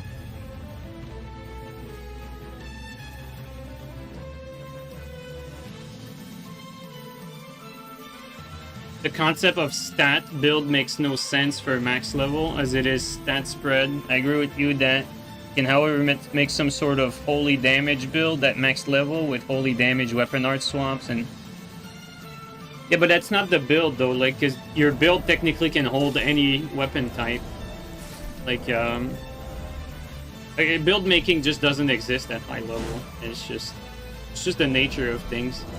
Because you're limitless. Like, the build implies that you're limited in some capacity. Max level has no limit to what you can do. So you are every build, basically. So that basically means that there are no builds if you are every build. Because you are a master of everything.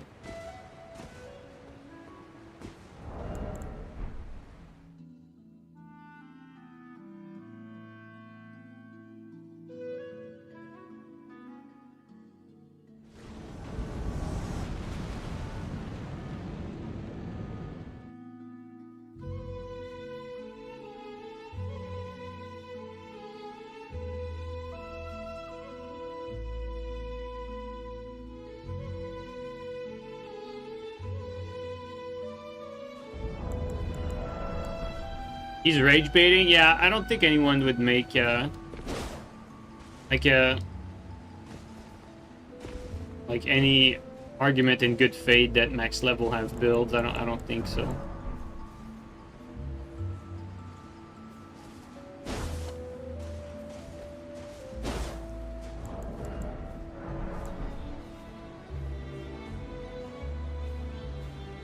Ayobe, I'm not sure I'm following you. Like I'm not sure what you're trying to say here. Like I don't know if you're arguing with someone or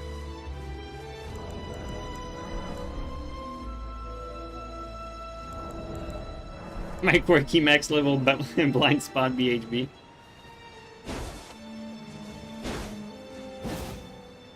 Think Steel has similar takes? I don't think Steel would argue that max level has builds.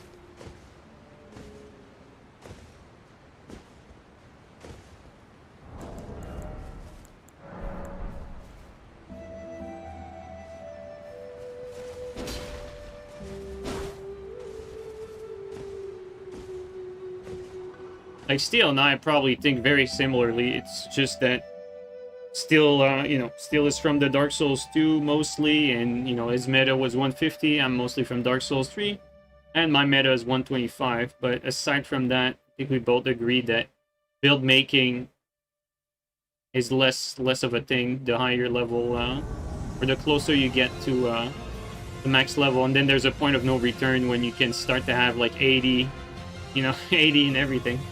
Holy fucking line of take. That was your OG take. Even at max level, you don't have infinite memory slot. But you kind of do, though. Like, the spell slots in this game are basically given for free. So, already there's no, like, build making for your spell allocation, because you have all of them. Like, no matter the level.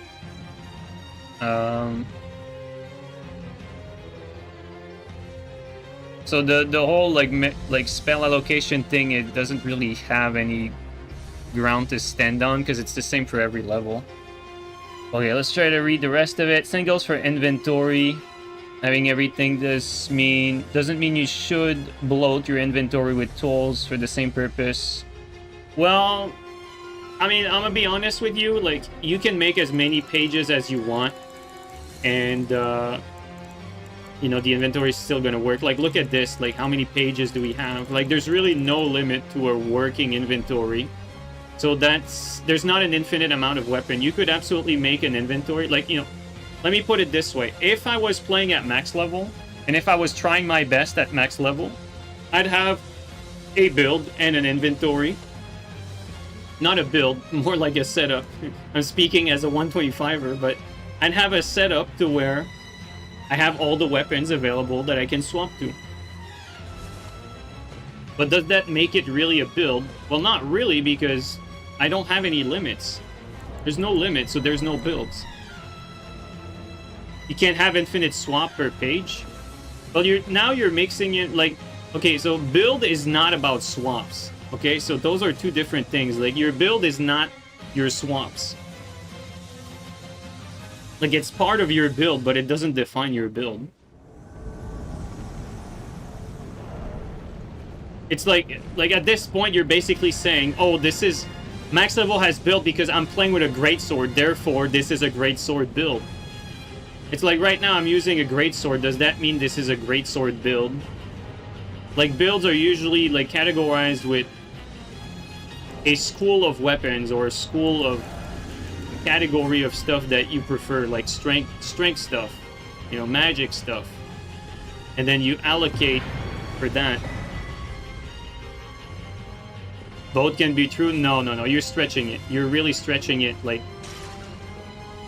max levels don't have build. You do not have any choice or sacrifices to make compared to all the other level brackets.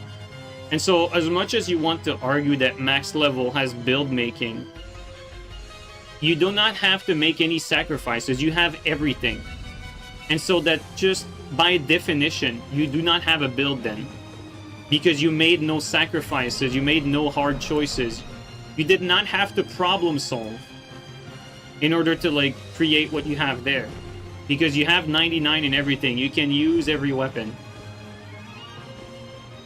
A build is where I decided to have less dexterity because I wanted more strength, and I wanted, you know, a certain amount. I needed a certain amount of endurance, and so I cut my strength a little short because of that. So making these sacrifices is what consists of a build. Now, one could argue, when does a build, like, when is that line where it starts to be less of a build and like true of a build? Like, some people would say, well, at 125 builds don't really exist because you have everything you want at 125. Like, some people could say that, you know. I wouldn't argue too much with them because maybe they're right. How is inventory part of the build? And be limited, but the build itself is not, because everyone has the same access to inventory no matter the level. That's why. It's not contradicting. It's everyone has that available from the start.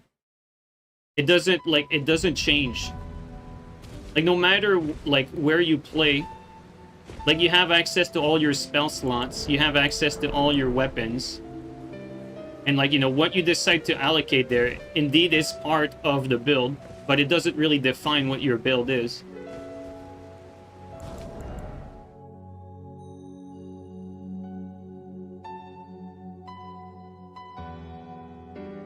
I think I see what you mean, though, but, like, it doesn't...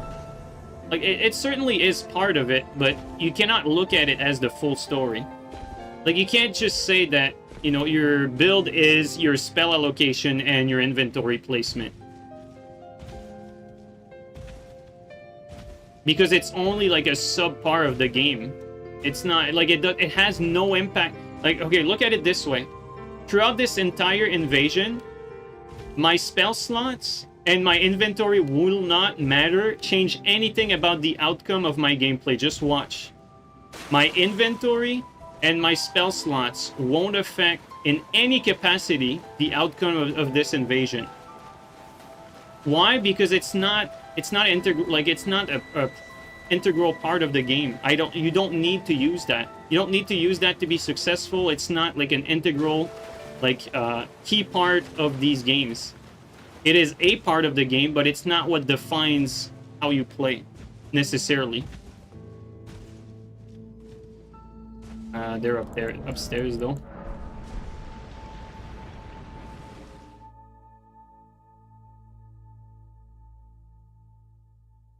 But I still have a build on hand, right? Even if I don't use my spells and even if I don't use my inventory, I still have a build here that I crafted. I had to make some choices to where I want to allocate my stats and everything.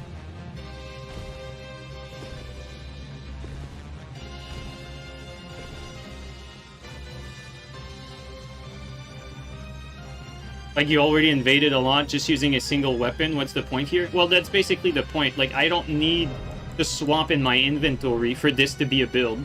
Therefore, swapping is not what defines a build. It's just that simple. Because you could say putting my physic there is part of the build, but, you know, it could be in my hotbar and it wouldn't change a damn thing.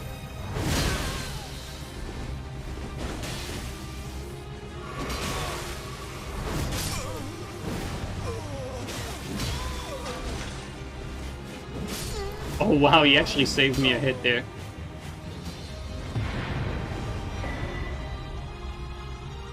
So, you know, like, now that we finished the invasion, I didn't really need to... It's like... That even goes, like, further than that. Like, if you think about Redditors and PvEers, they would argue that your build is not the inventory at all. They would argue that your build is what you allocate your soft swaps to. That's your build. Like what you see here. You know, if you talk to Redditors and PvEers, they would argue that what you see here is your build, and swapping to that, like, is cheating on your build, basically. That's what, you know, Redditors would argue about. Like, aside from the part that you know, that swapping is cheating, I would agree with them, because the decisions you made here, you know, if I wanted to have that armor, I needed 42 endurance. If I wanted that armor and these, and to have all of this fit together, I needed a specific stat allocation in order to make that work. And so that's my build. Like, what I use after that, you know, my build allows me to use a bunch of things, but that's my build that allows me to do that. Like, you could say the inventory is part of your build, but that's like I said, it's like Redditors wouldn't agree with you, you know what I mean? Because that's like a different way of looking at it. So that's why I said that, you know, it's not an integral, like, it's part of the build in my eye. Redditor don't think it's part of the build, but this is not what defines a build. You can't say that inventory and spell slots are builds, because the build is right here. Like, this is your build. Ultimately, like, unequivocally, this is your build. And now, like you'd agree with me, like, we would say that, yes, we say that inventory placement and arrangement is part of your build. Like, I would say that. But to say that max level have builds because they still, you know, even though they have stats and everything, you still have to arrange your inventory, therefore it's a build. Now that's stretching it. Like, you're basically like foregoing the main aspect of the build, which is this right here, like this whole thing. Because you don't have to like Greatjar Arsenal is useless, for instance, you know. Like, you don't have to think about like what you use. You just use the best stuff everywhere.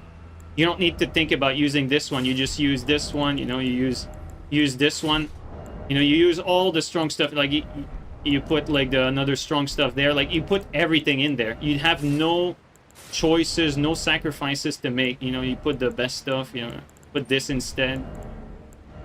Those are not choices, right? Like, what I did there, you know, like, what I'm doing here is like, I'm deciding that I'm gonna put Greatjar here because I want to have this armor.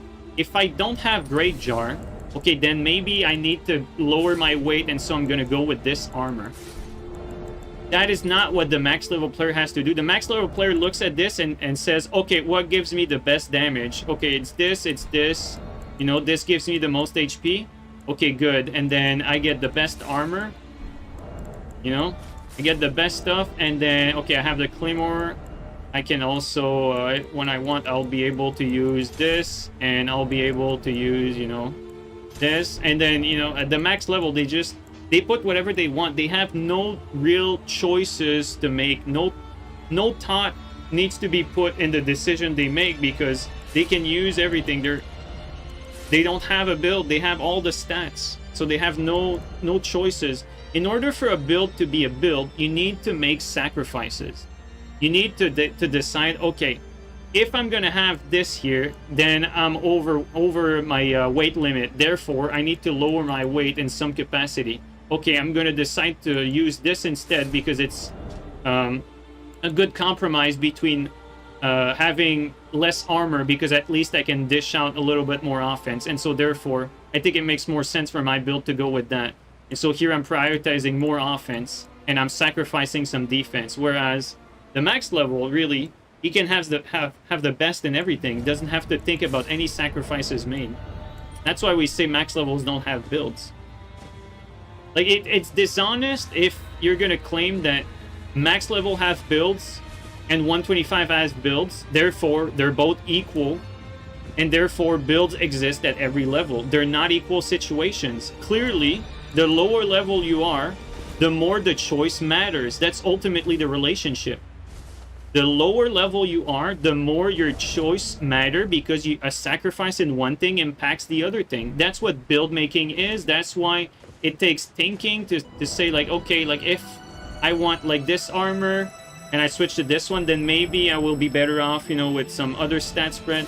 Like, there are some thinking and there's some deliberate action that's taken to craft a build that's cohesive. At max level, you do not have that responsibility. You do not have the obligation to do that, because everything is already given to you. Therefore, it is impossible to argue that max level and low level have the same build making. Now, where you draw that line, I think you would have an argument at like 200, but past 200, you're gonna have a very hard time to make any argument like what you're trying to do right now. Like, it's just, it makes zero sense. Like, you're having to grasp at straws, basically. Like, you know, like, oh, but you know, you can set up an inventory how you want, or you know, I can change the order of my spells. It's like, no, like you didn't have to didn't have to do like anything special there to like change the order of your spells. Like that's, you know, that's like some such minor tweaking that for this to call this like any mental activity is so stretching it that it is disingenuous, basically.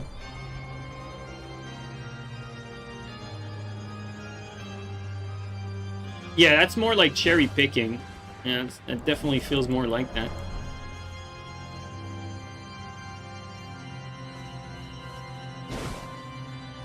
In a proper build, the choices are conditioned by the stat spread itself. Well, stat spread is a, you know, it's also part of it, but ultimately the idea, like the general idea is you have to make sacrifices. That's what the like the build is. You cannot have everything. You have to make sacrifices. That's what a build is. And a build is not something that's you know, exclusive to this game. Every game have builds, right?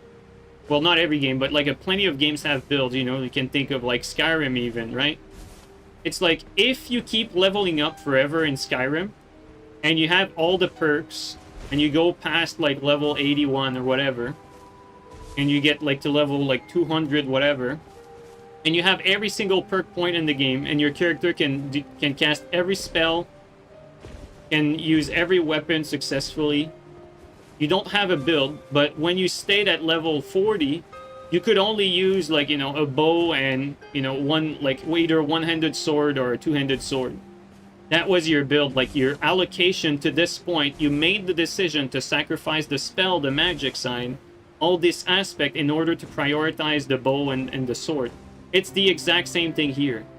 The exact same thing. Like whether you decide to have like an healing potion or a stamina potion, you know, at max level or at low level in Skyrim, that's not like, you could argue, well, that's also sacrificing, because, you know, you could decide, you know, you could decide to prioritize like this potion over the other, but you have access to all of them at the end of the day, right? So you don't have to make a sacrifice because you have access to all of them. And that's the same thing here. Like, you know, you can't really argue about build making from an inventory point of view, because you have access to everything when you're making an inventory. Like, your inventory is limited by the weapons you can use. That's really what defines like a good inventory. It's like you're limited by the weapons you can choose. Because otherwise, you'd be able to make pages upon pages upon pages, and you'd have like a build that has like every swap that's useful, that's possible in the game. That's what you can do like at max level.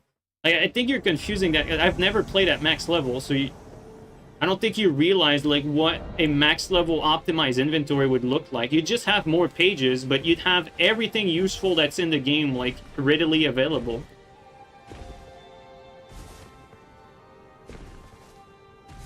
Like, there wouldn't be like any sacrifice like you think there would be. You're saying that you can't like have every weapon next to each other. You sort of can, you know, like right now, like the way I approach this inventory is not the only way to approach inventories. Like, you know, they have to keep in mind, like, I came up with this whole thing, right? Like, the whole reason you guys have pages of inventory like that, I'm the one who actually came up with that. Like, people seem to forget that. Like, back in Dark Souls 3, the 25-page Gundyr was the first ever seen in Souls game history. It's something I came up with. So this whole, like, inventory allocation is something I creatively came up with. And, like, right now, I'm deciding to set up my inventory a certain way, but it's not the only way. You could easily make an inventory that's very different from this and still be very effective. This is just a representation of something I came up with for my own preference. And, you know, depending on what I choose, it's mostly limited by what I can put in there. So, like, for instance, if I could use, like, a moon veil, my inventory would have a moon veil.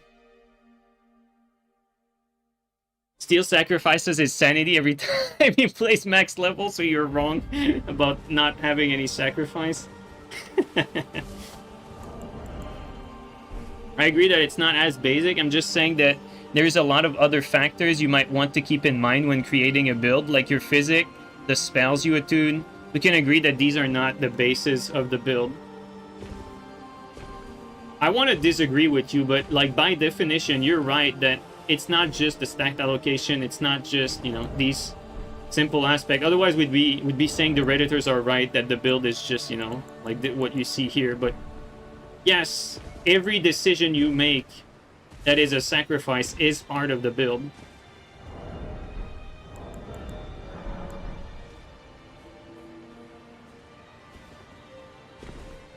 But to use that as an argument that therefore, you need to make a tiny little change there, therefore max levels have builds, is just disingenuous.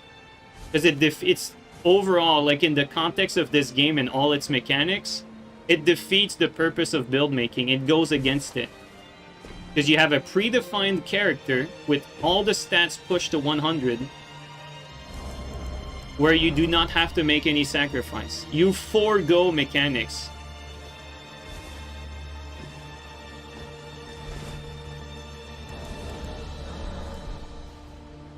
By the way, not angry at you or anything. It's just interesting discussion, and you still brought some fairly, like, you know, good arguments to talk about, which made the discussion more interesting.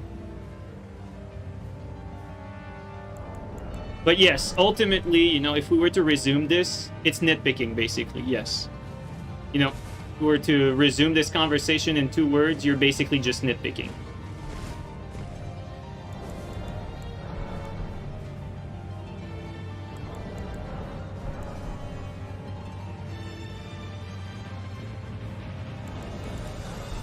By the way, invasion's fucking slow from here. Well, we tried that spot. Interesting view, but let's change spot.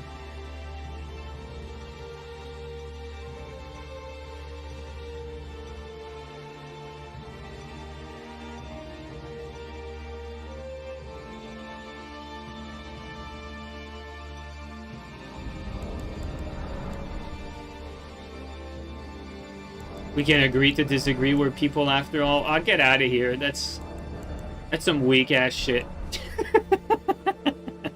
I'm just joking. Yo, Green, how you doing, man?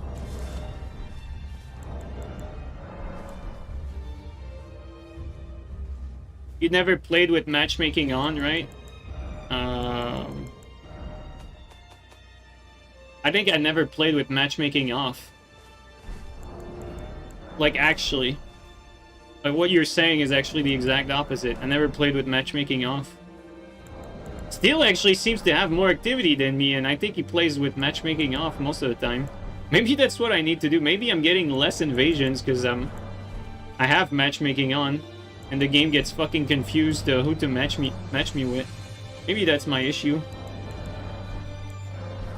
He switched to on lately? Oh, okay.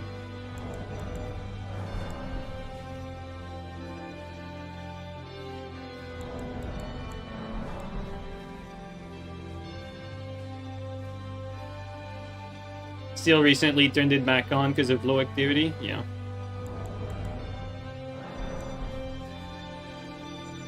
Try level 150. We do try 150 from time to time. I'm gonna be honest with you, the activity is the exact same no matter which level I try to play on it, unless I'm like at a completely different bracket. You know, like whether I try like 135, 150, you know, like even 200 when I tried that. Like usually the activity is pretty much the same, like across these levels. If I want more activity, I really need to be like, you know, at max level basically. And also, the area at which you invade from massively changes the activity you get. And so that's why I've been trying different areas to invade from recently to like test out like where do you get the most activity. And logically speaking, this would change depending on the level of character, because what you want to do really is find the sweet spot. Like, where are players that are 125? Like, where would they be in the game at 125? Like, maybe they should be around here, you know?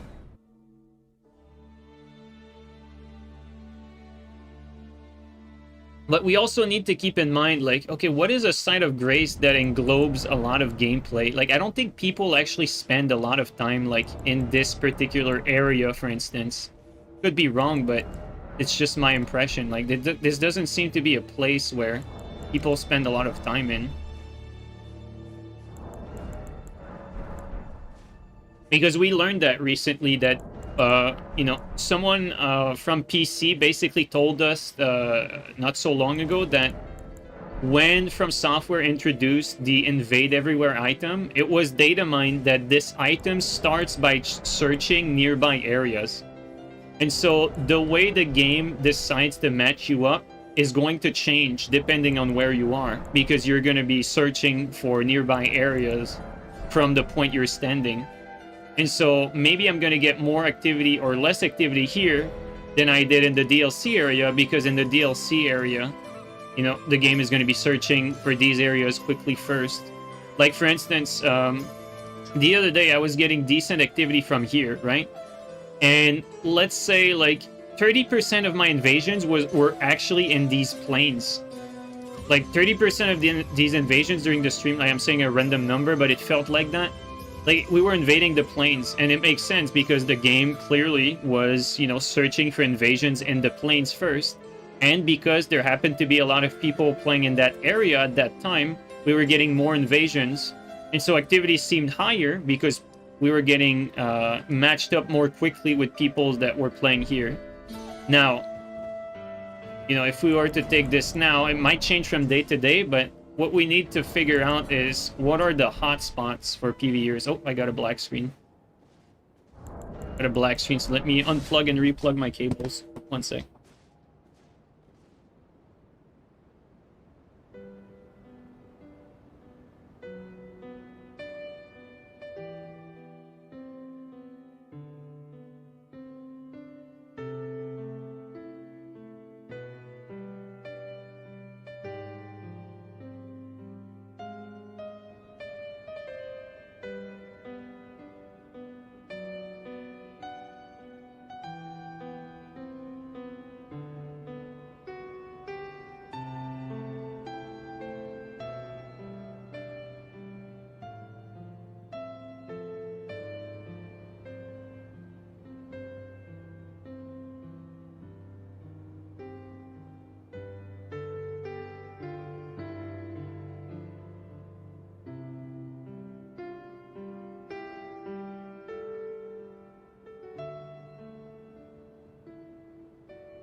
All right.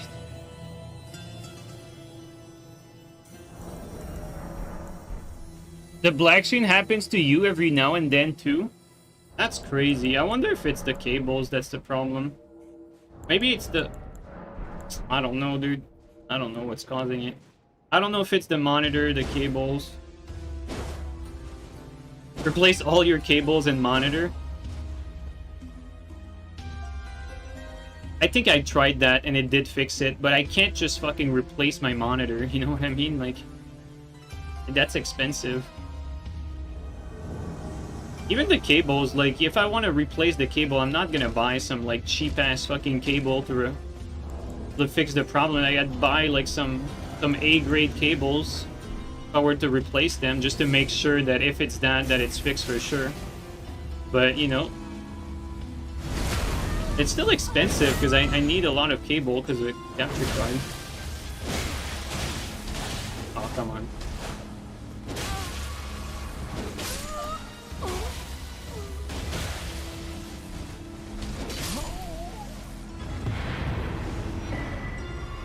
But what mine does is go back for like a few seconds, then turn back on automatically. Like you don't have to unplug and replug anything. Yeah, me either though. Me either, Green. It's just that when I unplug and replug everything, I don't know if it's placebo, but it fixes it for... Like, it's not gonna get, like, other black screens, like, in the future, because if I don't do that, I feel like sometimes, like, I get more black screen than come back, black screen than come back.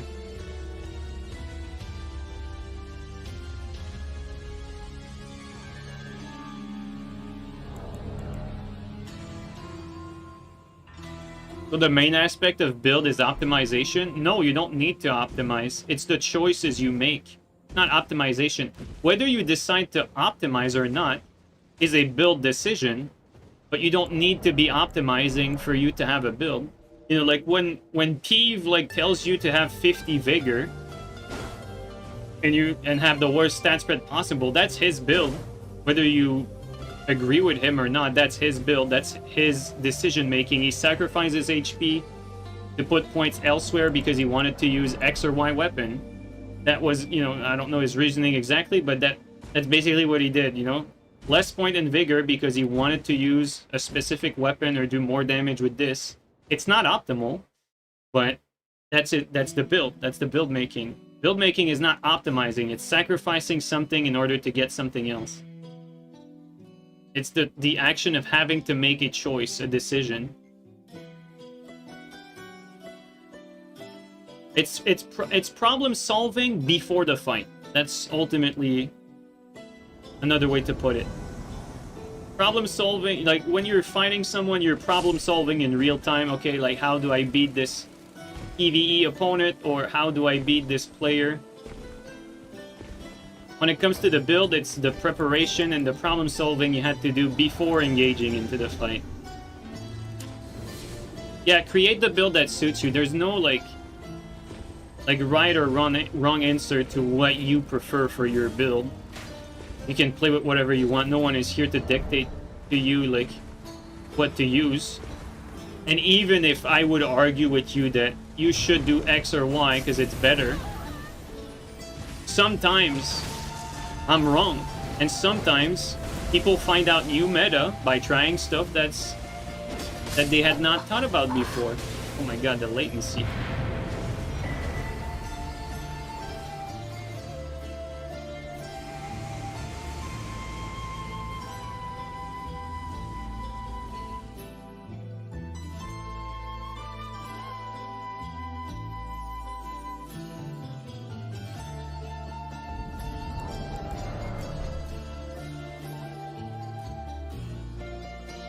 What rune level is considered not a build to you? I would say, like, for me, it's my point to where I start to say, like, this is not, you don't really have a build anymore. Like, personally speaking, I have, like, I have, like, two answers for you. One that's, like, I feel like it's the more, like, correct and objective answer. Even though I do believe that personally, I prefer, like, much lower, let's say. I prefer much lower levels. Like, when I play at 150, I don't feel like I have a build anymore. But, you know, it would be disingenuous for me to say that 150s don't have build. Because at 150, you cannot have, like, you know, you cannot have strength weapons and perform as well with dex weapons. You still have to specialize in something. I'd say the point to where, like, it's going to be very hard to argue that builds don't exist anymore is when you start to be able to, like, to be successful with, like, every element in the game, you know, like when you can have strength weapons, like dex weapons, like when you can use your spells with, you know, like your melee weapons just as well, you know what I mean? Like when you can use everything and not really have to worry too much about missing out. Like, for instance, we say, like, that max levels don't have build. Well, they have 99 in everything, so that's unarguable. You could easily argue that in 80 in everything, also unarguable, because the difference between 99 in everything and 80 in everything is basically almost nothing. Like, stats-wise, like, it makes barely any difference. And so, okay, so, you know, we went down from the absolute max to 80 in everything. Now, you could argue that You know, you don't actually need 80 vigor. Like 60 vigor still is pretty much almost the same. Like you're not really sacrificing anything between 80 vigor and 60 vigor. So we go down in vigor from 80 to 60. Okay, now we can do the same with endurance. Like you're really not gaining that much by going like over 50 endurance. So you can take that 80 endurance back down to 50. And you know, you can go stats by stats like that. And like basically reach like every hard cap. And then you can go below that and say, well, you know, whether you have 80 strength, 80 dex, and 80 int and 80 fate and 80 arcane, is it really that much of a difference if you have 80 strength, 80 dex, 80 int, and 80 fate, but you don't have 80 arcane? Like, does it really change all that much to the concept? And so you push that down further and further and further, and that, like, to me, like, I would argue that you get to around level 200 where it's going to be hard to make an argument for builds like past 200, like objectively. This is my line of reasoning. And so you start at max level, and then you remove points and remove stats, and you ask, like, you know, okay, is this still build making? Do you still have to make choices? So on and so forth. Yeah, exactly. Like 150 and 139 is very comfortable with stat allocation compared to 125. Like 125 feels like you have to make hard decisions, basically.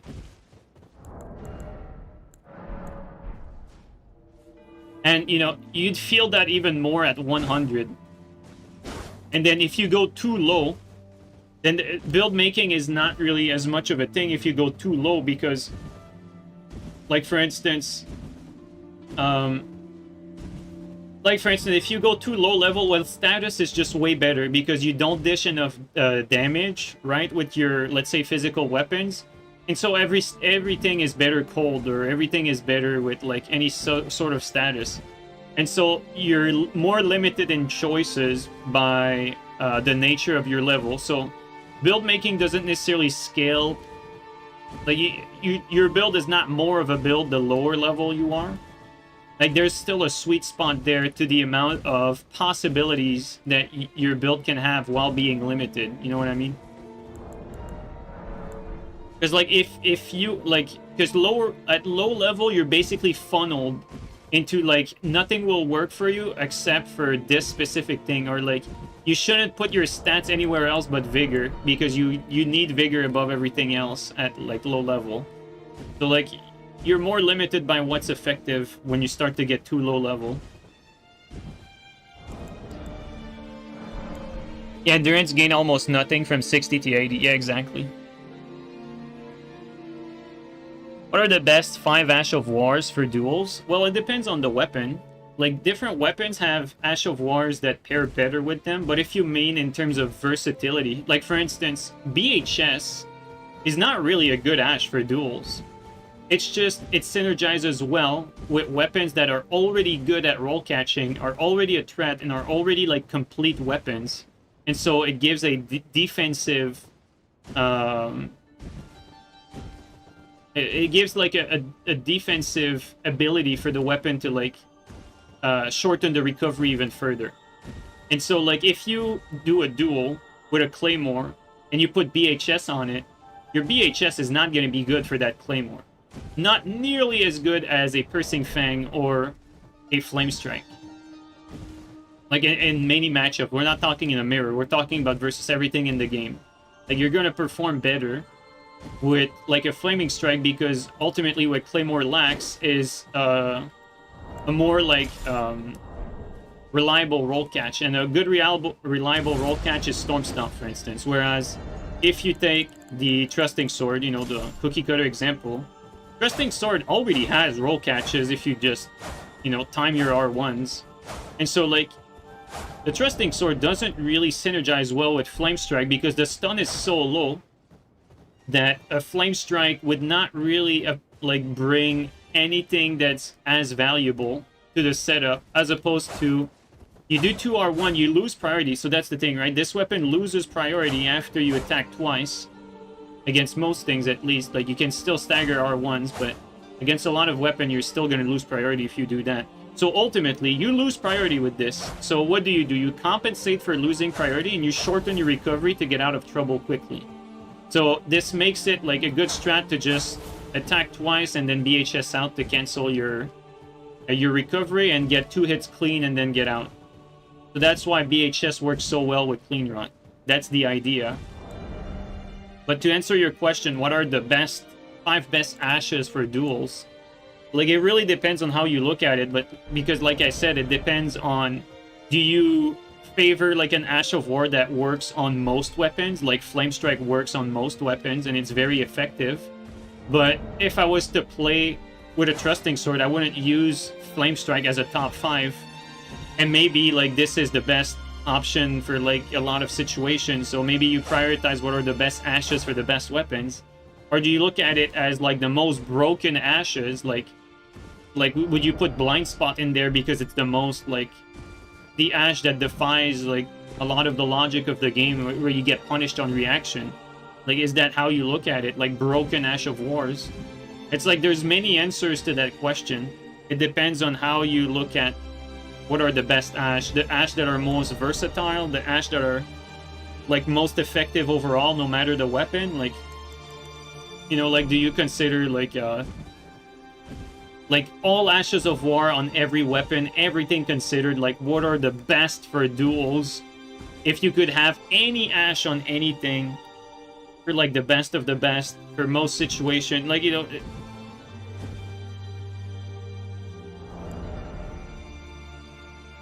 like, the cookie cutter answer is Flame Strike and Storm Stomp are extremely good almost on every weapon you give them, because they will complement almost everything. Storm Stomp and Flame Strike. So they're very, very versatile. They complement almost everything. BHS and Endure are the 2 best, like, defensive option because they complement, like, almost anything as far as defense and getting away and avoiding trouble. And also Endure in a real duel setting can have some insane pressure if you know how to use it properly. And so, like, you know, I gave you, like, 4 ashes right there. Like, if you were to use, or to think about, like, other ashes... Actually, can we look at ashes here? We had, like, a page for ashes. I think we do, but... Okay, there you go. You know, if you look at this, bad ash, bad ash, bad ash, you know. Bad ash. You know, all bad ashes. Kick, still bad. You could say Bragger's Roar, like, probably the best support ash. If you're gonna have an offhand weapon, you can have any buff on it. Bragger's Roar is the best Ash of War to have on your offhand weapon. Like, anytime you can put something, Bragger's Roar is better. Every time. The only downside is, okay, well, it takes a little bit to cast, so maybe you don't have this free buff time available in order to have it up.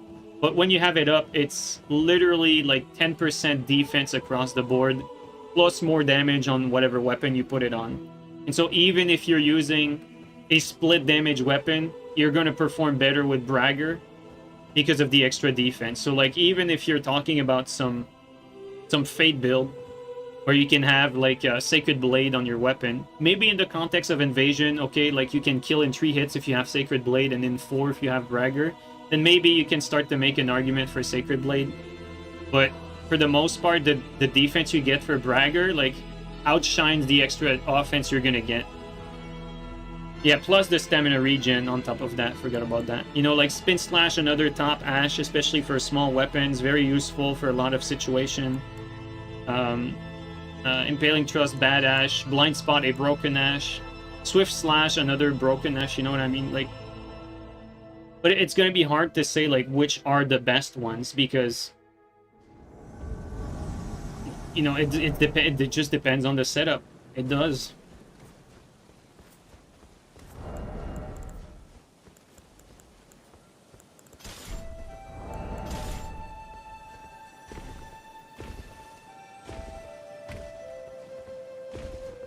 You know, you could say, like, Parry is the best ash because you can one-shot with it. And it works even on good players, you know what I mean?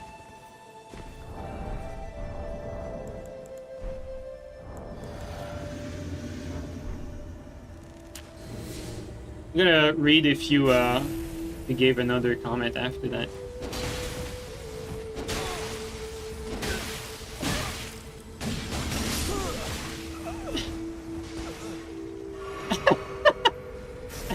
Did he DC? I gave up.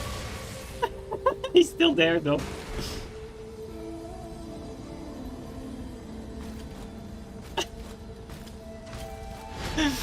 That's what I wanted. I didn't want to kill him. I wanted him to do it. Either DC or run off like that. I thought he was gonna let himself get killed by PvE. That's funny.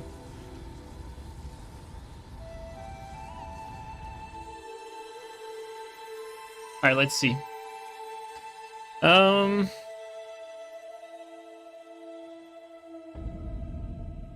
Okay, for Starfist, what are the best ashes for Starfist? For Starfist, I would say, Starfist, I would actually say the best ash is probably...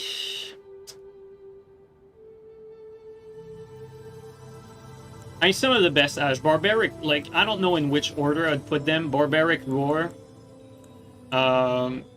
Endure, Bloodhound Step, Storm Stomp. And then that's 4. For the last one, let me see. Is there a Grace nearby?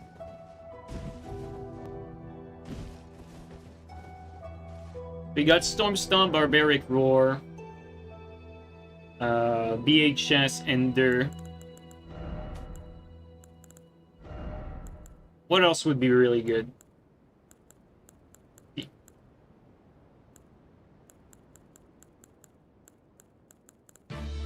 I mean, Flame Strike is not a bad idea, but like genuinely on Starfist, I feel like Storm Stomp. Storm Stomp is probably better than Flame Strike. Not against every matchup, but for the most part. But 5 ashes for one specific weapon is a lot, so I think actually by default Flame Strike wins here. Because there doesn't seem to be anything that I would consider better than Flame Strike. So like looking at all these ashes, like I gave you my list, but like the 5th best one would probably be Flame Strike. So like it would be Barbaric Roar, Storm Stomp, BHS, Endure, and Flame Strike for Starfist. Beast Roar? No, Beast Roar is not that good.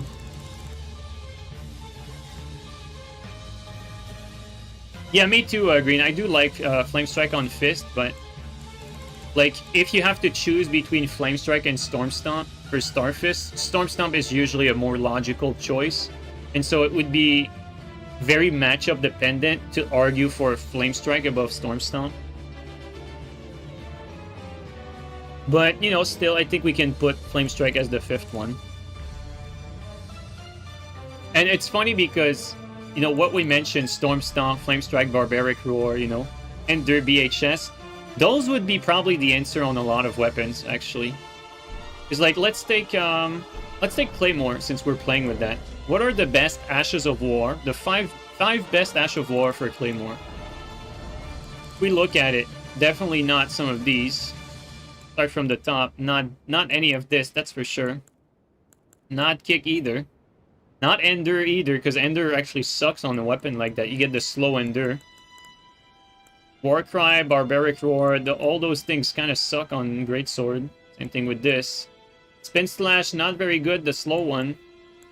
Impaling Thrust, not a good attack. Piercing Fang, very good for mix-up, but still, like, I wouldn't consider this to be like a meta pick, but if there's nothing better, this might make it to the top 5 by default. Piercing Fang. Oh, that's bad, that's bad.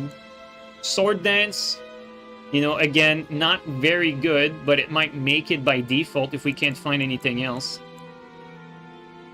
Quick Step and BHS, not particularly good either, but might make it by default. Let's keep looking. Same thing here, not good, not particularly good. Giant Hunt either. Between Giant Hunt and Piercing Fang, I think Piercing Fang is just better. Stormblade, like the better range one, but still not like a great option for a great sword. Same thing with Stormcaller. Storm Stomp, very good. So Storm Stomp, definitive one. Storm Stomp and Flame Strike, easy easy call for a great sword. Like the two best one would be Storm Stomp and Flame Strike for a great sword.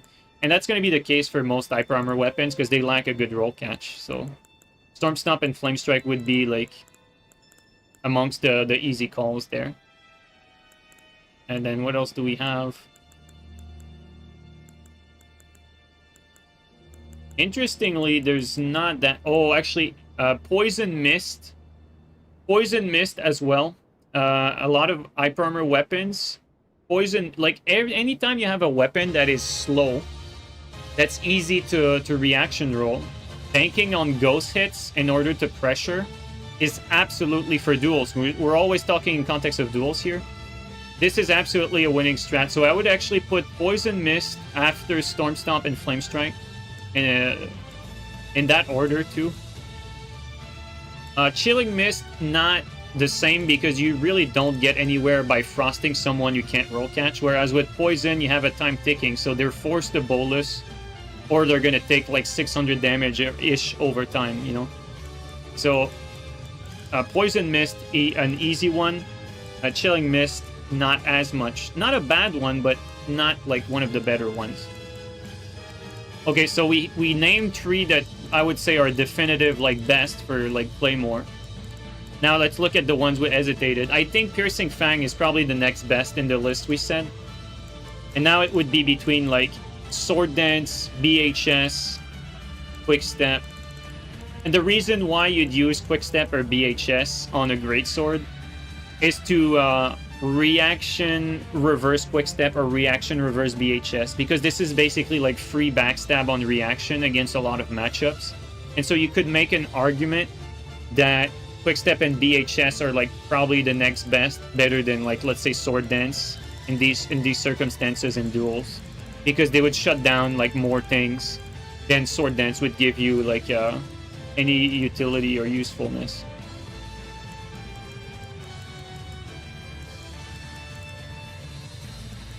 Yeah, I think that's... I think those are the top picks, guys, for like a Claymore.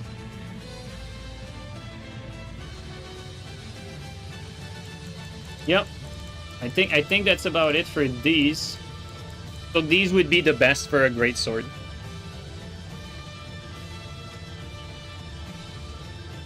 Is there a reason you do not use Ash of War with areas of wide effect when being ganked?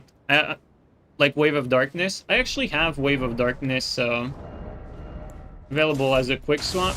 I used to use it very often. But I feel like nowadays when I'm in crowded areas... First of all, I want to say that in the last year, my win rate has improved. You know, like you don't play like on the same level as, you know, for forever, right? Like you improve at some point. And so it's not so much the gameplay that has changed, but the decision making that's gotten a little better. Which invasion you feel are winnable, which invasion you feel are unwinnable, how to approach them. One thing that I started doing more and more over time is in these closed rooms, instead of spraying and praying, aka using AoE ashes, I played a smart game and I cut off with pots instead. So sleep pots for me, gameplay-wise, have sort of slowly replaced the utility, even though they're not exactly the same. It slowly replaced the utility of Wave of Darkness. And more like area of effect ashes. I will say though, if I was using a magic build being the build that does like optimal damage for Wave of Darkness, I would be using Wave of Darkness more on the magic build, because on the magic build, like, you legit have a chance at a one-shot with a good Wave of Darkness. Like, it does a lot more damage. And so if I was on a different build, Wave of Darkness would take like more of a front position, you may.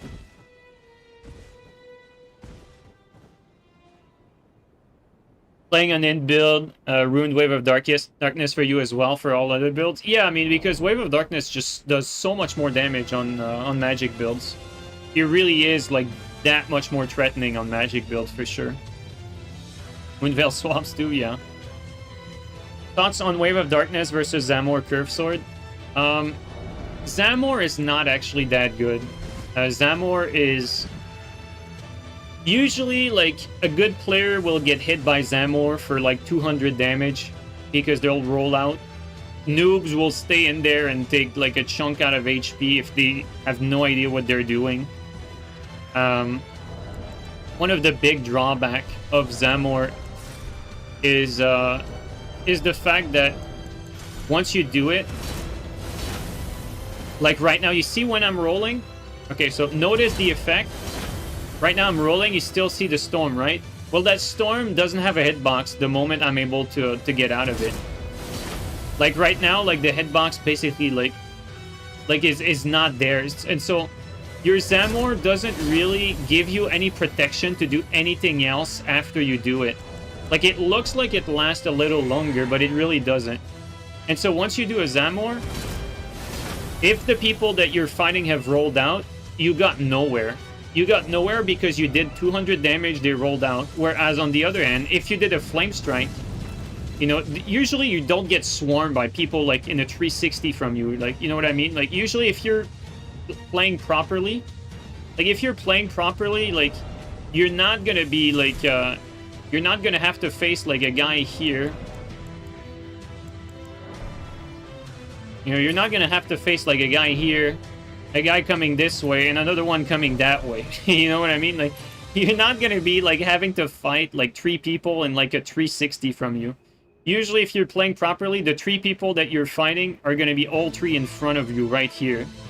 And so you're better off a lot of time doing it like a Flame Strike like that and blocking off like this instead of like a Zamor. And I know Zamor has hyper armor, but like for instance, you can replace that Flame Strike with a Storm Stomp, or you know, something that has less risk of being punished, because keep in mind, like when you do that, you can still get hit by spells, right? And if you do this instead, like you have a shorter recovery, so it's safer. And like, you know, a Storm Stomp versus like all these people, maybe not with Claymore necessarily, but you'd do more damage than with Zamor. Now, where Zamor really shines the most is, okay, you're in a tiny spot, there's barely any room, and your opponent is like cornered. Like, let's say this is the opponent. Well, you know, you can try to do like anything, but for the most part, they're forced to exit by going like through the entire storm. Like to exit this, they're forced to roll like from here to here, or from here to like here. Let's say that you know, there's a wall there. Let's pretend there's a wall here. Like they would be forced like to go through the entire storm, and so they'd have to like triple roll like through the Zamor storm, or maybe like hide in the little corner there. But you see what I mean? Like they'd be forced to triple roll through it, so they'd get clipped maybe once or twice. But still, it's not gonna do like that big of a damage. Whereas on the other hand, if you do like a Storm Stomp there, you're gonna do more damage, and it's still gonna have like similar outcome for like the hitbox. And Flame Strike again, same thing, but no hyper armor. And then if you compare that to Wave of Darkness, Wave, much more of a reliable hyper armor trade. So if you're expecting your opponent to attack into you, Wave is going to be a lot better, because if your opponent attacks into you, Wave is going to do more damage than Storm Stomp. It's going to do more damage than Zamor, and it's going to do more damage than Flame Strike, probably even. Because if they trade into you, there's a good chance you might get the follow-up to work as well, and so you're going to take a big chunk out of them.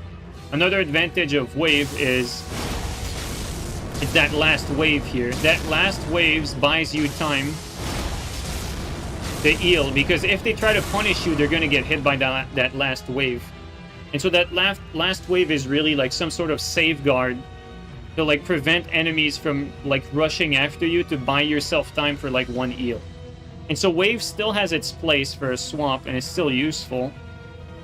But situationally speaking, like I said, when I want to buy myself time and when I want to box out someone, instead of committing, going like right next to them and doing this to block off the way, what I've learned over time is that being here instead and like throwing a pot a little bit more in front, a little bit more behind, and like throwing pots here at a safe distance is still boxing them out. They can't do anything. They're forced to go through it and they're gonna get slept. And so over time, to me, the superior strategy has evolved into sleep pots over Wave of Darkness. So, you know, to make story short, they still have their purpose. I'm not a big fan of Zamor. It does work on bad players because they tend to stay in there. So this is how I see it.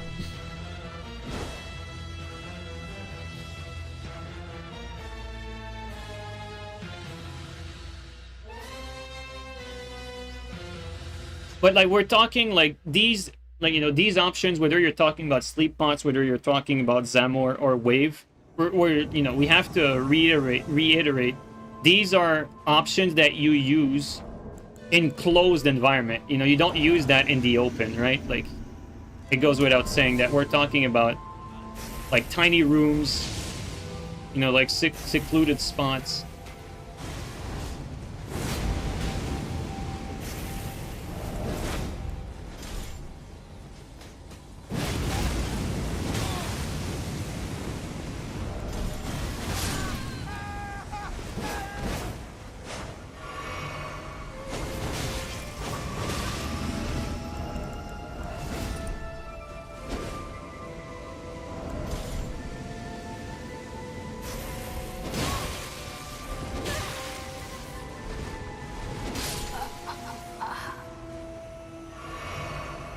How do you feel about Black Flame Tornado? I used to really like Black Flame Tornado before everyone learned that it was rollable. Black Flame Tornado is still very good in team fights. If you have a teammate with you, Black Flame Tornado can be very good, like in 2v2s, you know, in the arena, for instance. Because Black Flame Tornado doesn't have as much commitment as some of these other stuff, and it gets the opponent stuck for a while. And because you have a teammate that's going to be attacking with you, it nullifies like the drawback of Black Flame Tornado being rollable, because your teammate is going to stun the opponent to be stuck in the whole thing, basically. So like Black Flame Tornado, mostly a niche Ash for PvE, 2v2s, situations where you have like no friendly fire and you have a teammate. So unfortunately not as good as... I mean, you can still use it, like against noobs, you can still use it, obviously, but...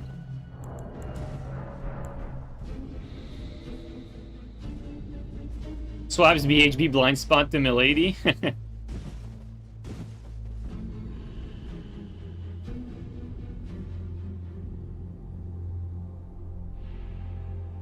You heard that it was a guaranteed backstab? It is. You can get, like, if you do a Black Flame Tornado, I don't know if I have a weapon that has it on me even anymore. Maybe a sight for PvE? No, I don't. Usually I keep like a Black Flame Tornado for PvE enemies, because Black Flame Tornado is amazing against a lot of PvE. But basically, if you hit someone clean with Black Flame Tornado, and they roll the follow-up properly, they get a guaranteed backstab on you. So you end up, from you hitting your Black Flame Tornado, you end up getting backstab and taking the most amount of damage out of this interaction. Therefore, like, Black Flame Tornado is really fucking bad. That's what it means.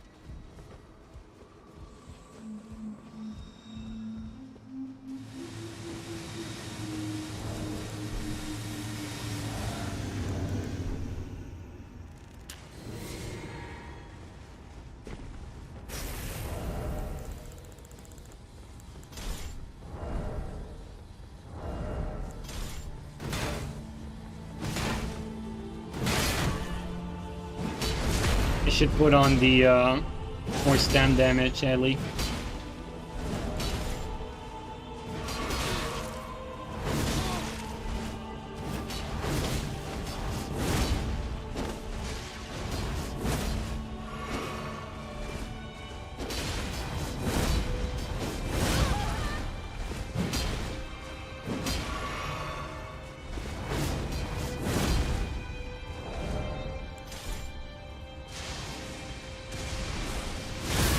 Oh my god, dude, it worked. Holy shit. That's actually pretty cool. I'm gonna remember that.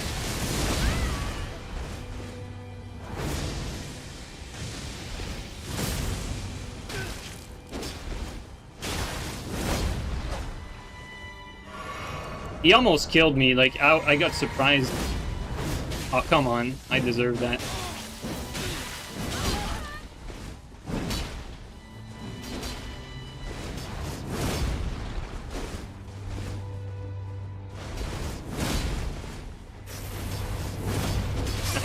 Finish him.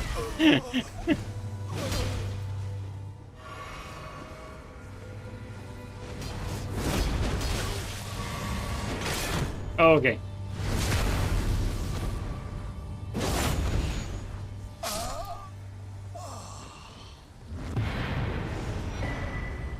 By the way, for those wondering, Lion Claw, the hyper armor for Lion Claw comes out like frame 1.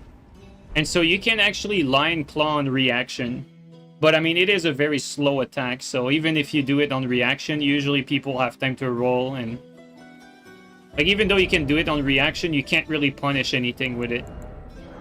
You just have hyper armor to get out of whatever.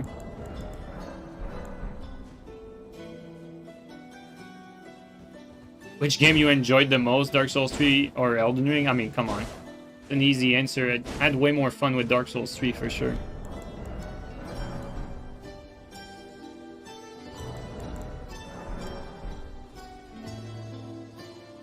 Replacing all my Endure swaps with Lion's Claw. You prefer Storm Assault? Yeah, I didn't talk about Storm Assault with back when we compared like the what's it called? Storm Stomp and Wave of Darkness. Storm Assault now, though, if you compare with Lion's Claw, like, it doesn't have frame 1 hyper armor anymore. Like, that's gone. Like, it's like frame 12, I think. So, like, Storm Assault can't be used, like, on reaction at all. Like, it's gonna be hard to find a situation where Lion's Claw makes sense for a counter for something. Like, there's very little things that have like enough commitment to where Lion's Claw has time to do the full wind up and counter whatever.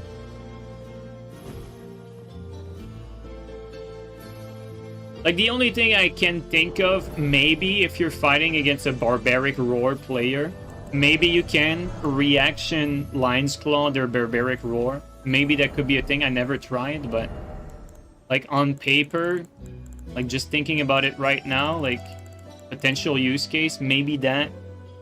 You need to have something that has like very high commitment.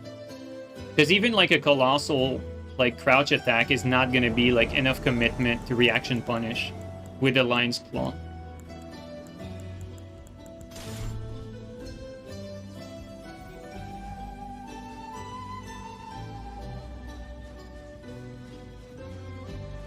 Like, I'm having a hard time like thinking of anything. Obviously, like if you're talking about like a maybe a Dragon Breath, but to be fair, like a Dragon Breath, there's a lot of things you can do against a Dragon Breath.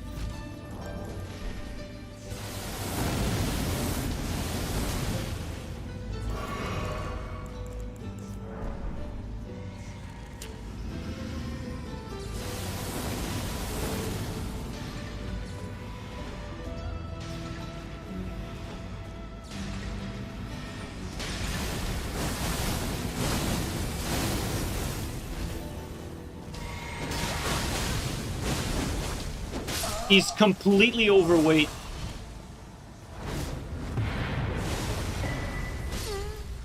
Dude, I've rarely seen that. The mage was completely overweight. He could not even roll. What the fuck was he doing?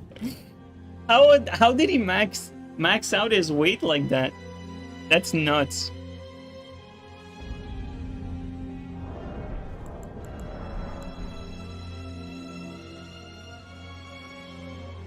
Dude, yeah, what did he have? Like, what the fuck? You almost forgot that existed? I don't think I have ever seen... I think that was my first time ever in Elden Ring seeing someone in, like, an invasion, like a random encounter, unironically, like, not being able to roll. You know, we've seen plenty of fat rolls, but I've never seen someone, like, have the utmost heavy load to the point where they can't even move. I've never... And I think that was the first time.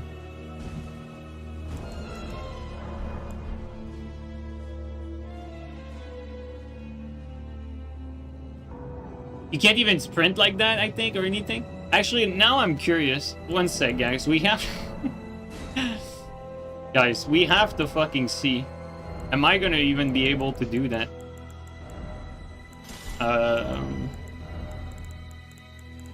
Surely we have something that weighs more than that.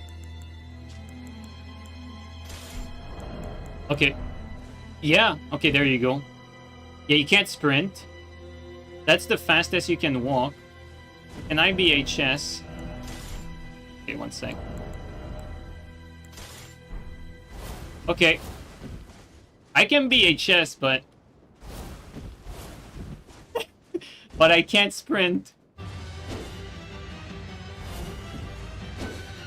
Wow, this is, I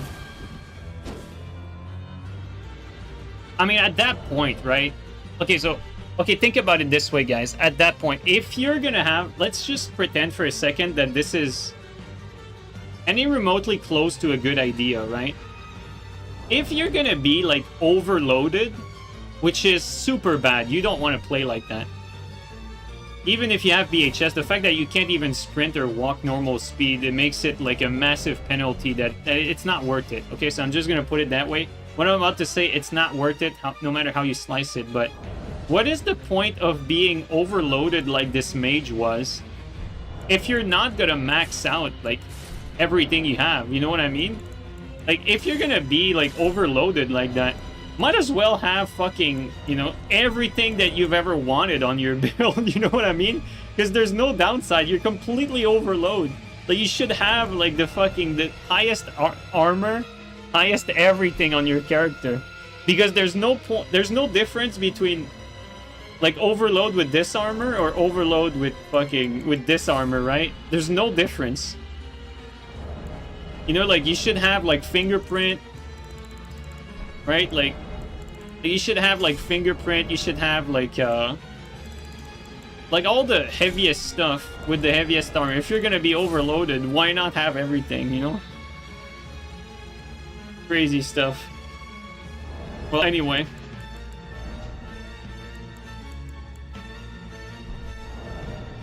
Okay, guys, let's try something fun, okay? Now that we saw that guy, let's try a fat roll invasion. Let's try a fat roll invasion with BHS. Let's try that.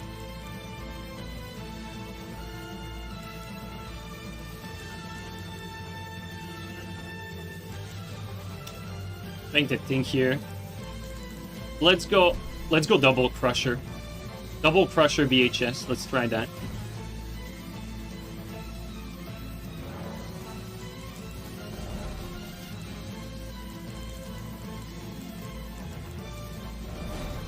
Because since you don't have a penalty,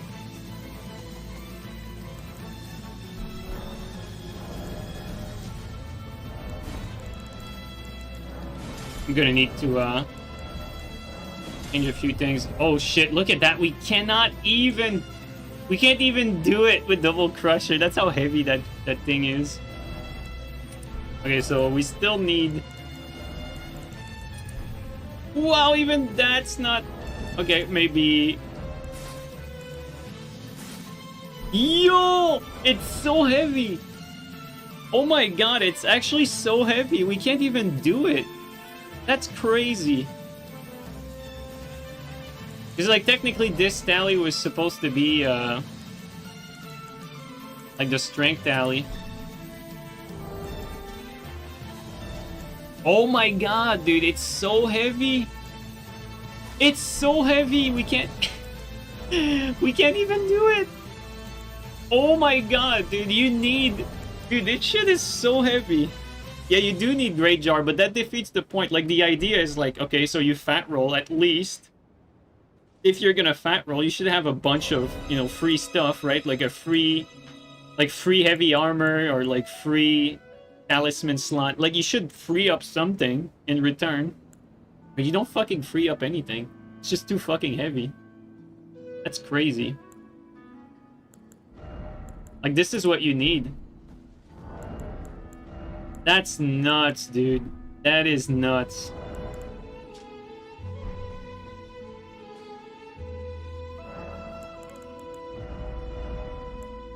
Okay, now, for the offhand, let's go with Bragger. Or actually, Blood Bragger, and then main hand, PHS. Wait, I still don't have the points. Oh, I need one more point. Okay, well...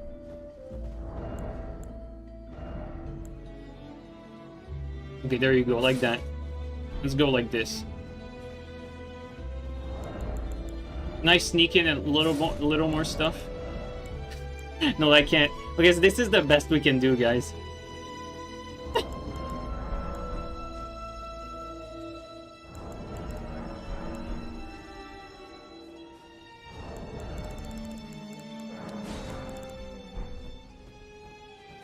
So, fat roll.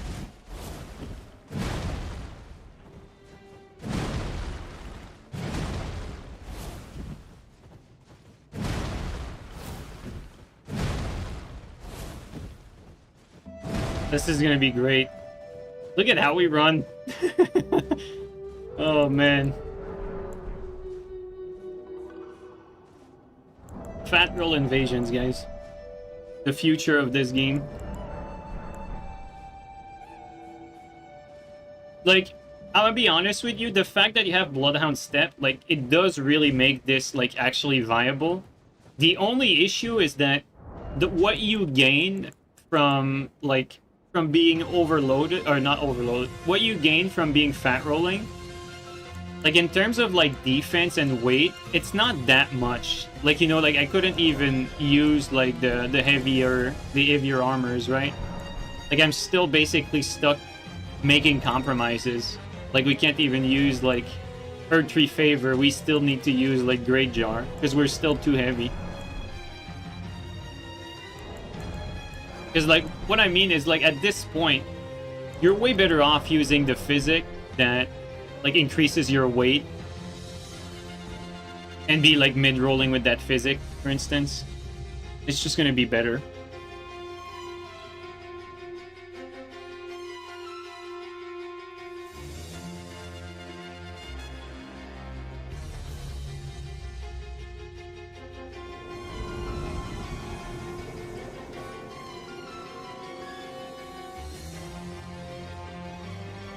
Okay, PvE there. Oh, they're below.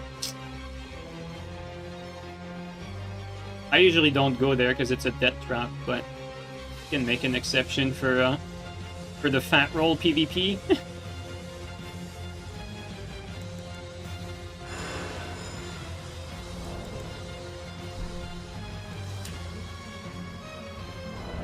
I don't have Endure next to me either, so it's gonna be BG.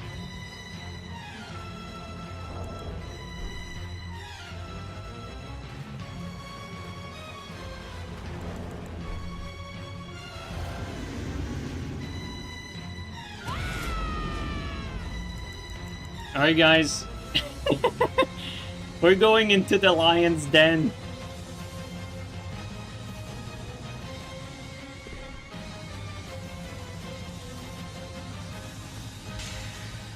Could be in here.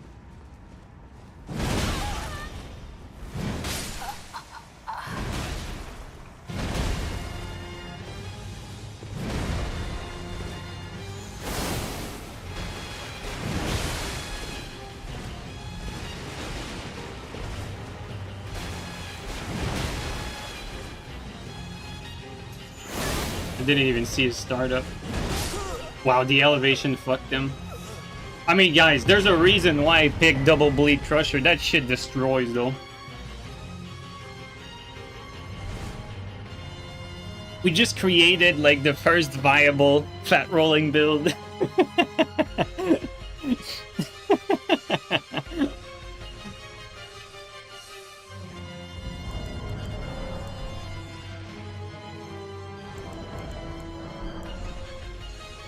Maybe this one can use Blind Spot. Might be useful for forward momentum. That's actually true.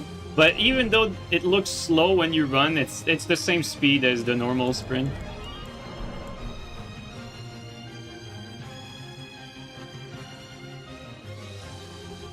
Unupgraded Goon Veil?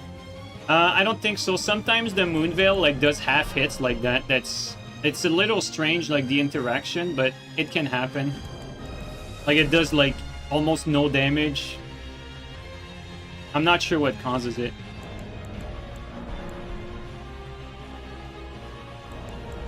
You know, it's just usual stuff, right? Like Elden Ring moment, like sometimes Moon Veil does no damage. Typical Elden Ring fashion. Kevin is the true fat roll trailblazer. He was ahead of his time.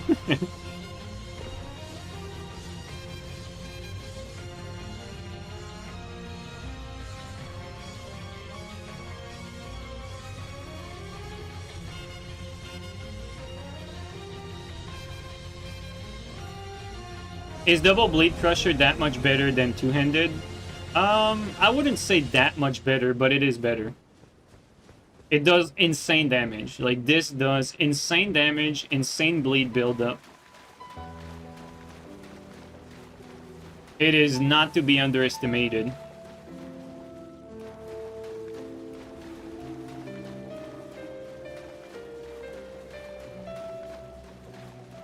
It doesn't say where the host is. We might have to Black Crystal because we have no indication of the host location. Yep. Okay, well. Unless that was that egg that's like slowly walking. Maybe it was him. As an animator, is there anything you don't like on Elden Ring animations? For example, don't like water effects. That's kind of weird to you. I mean, like, you have to be careful with that. Like, nothing is, like, you know, like, FromSoftware is working with certain technology. Like, it's clear that they don't, like, when you make games, you can't make, like, everything perfect or spend, like, all the time working on every specific little thing. Like, you have to allocate a budget of, you know, allocate a budget of resources to certain things. And, like, the water effect, for instance, isn't something they allocated budget to.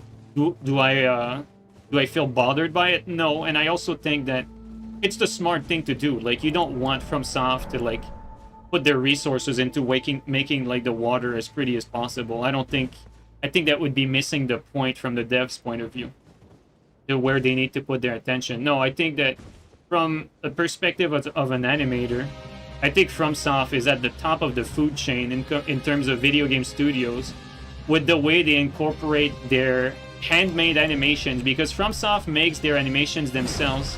A lot of time, like if you watch a game or if you play a game like Red Dead, the animations in Red Dead are motion captured animation. FromSoftware animations are not mocap. Like these attacks with these weapons, they're not mocap, they're handmade. And FromSoft is at the top of the food chain with handmade animations. They have some really good animators, some really good animations. And for the most part, like it's, in my opinion, one of the strengths of their games. Like their animations for the combat and the gameplay are really good. Keyframed animations, yes. Yes, they keyframe everything. When I say handmade, I mean keyframe, but like keyframe is a term that's not necessarily understood by everyone. And you have to keep in mind, like, animation work is probably some of, like, good quality animation is some of the hardest, most time-consuming, most difficult thing to do when you're making a video game. Like, if you have to make animations yourself, it is extremely tedious, difficult, and very skill-oriented stuff. Like, skilled anime. Dude, of course. We get sniped, guys, when we fat roll. I don't care. I'm gonna take the bait.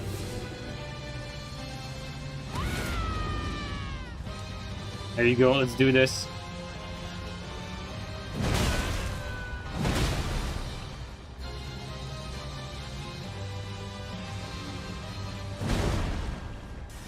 At least he's using a flail, like he's not like cheesing me with BHSTS.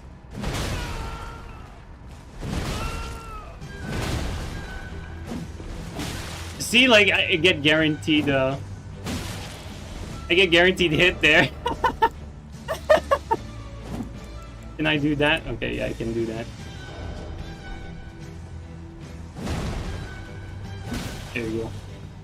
Better use that BHS.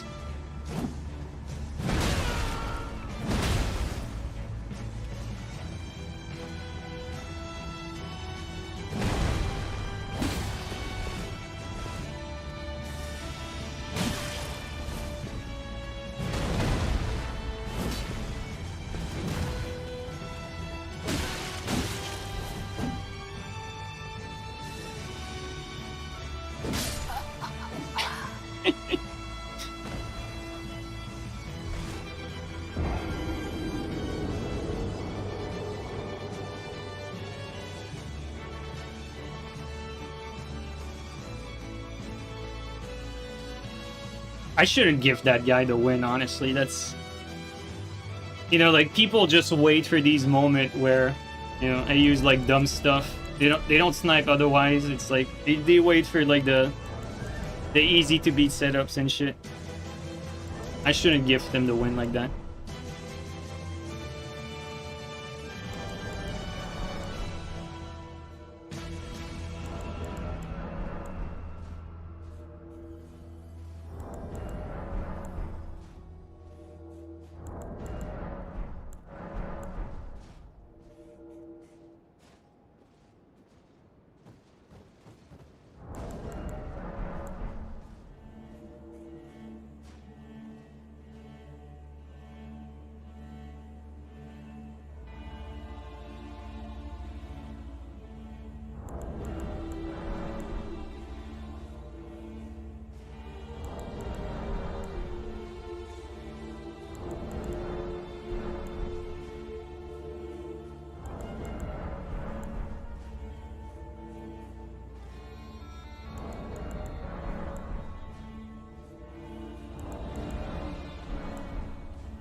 I think he guarantees hits you.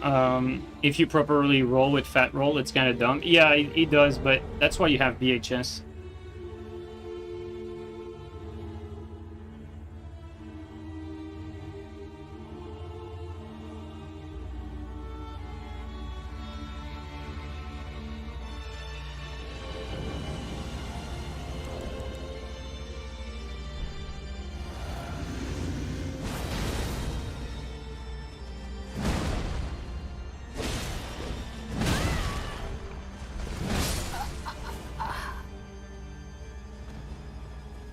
I think he's fat rolling too.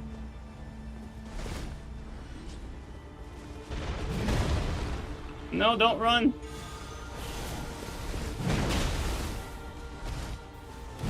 Oh my god, we're both fat rolling.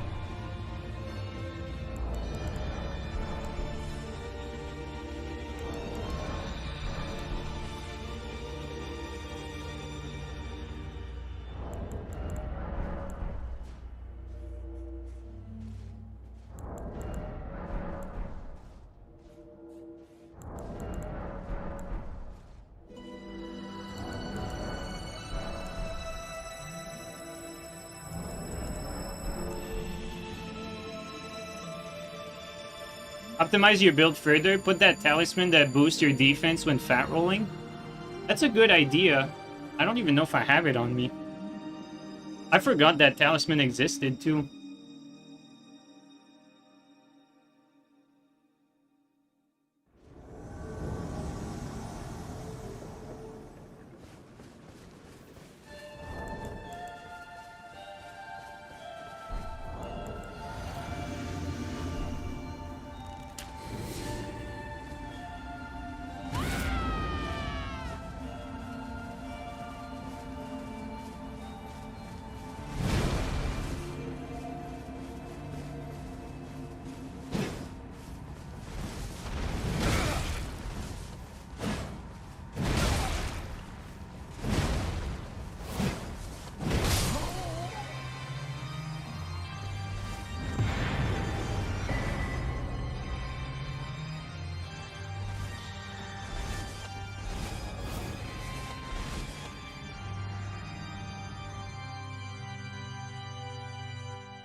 Yo, what's up, Brenna? What's the tracking on those things? Oh, it has pretty good tracking. It pretty much never misses, tracking-wise. I don't think you can strafe it. There you go, we got our fat roll rematch.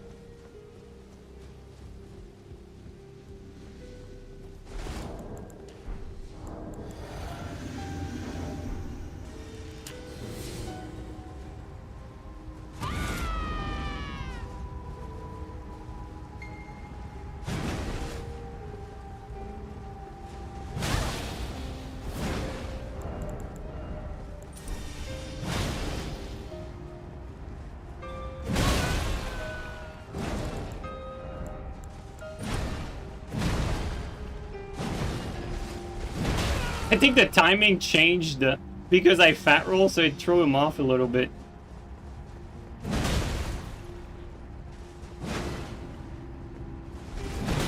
Nice double roll. I ate my input because I crouch. Oh, come on. Bro, he's actually countering my fat roll.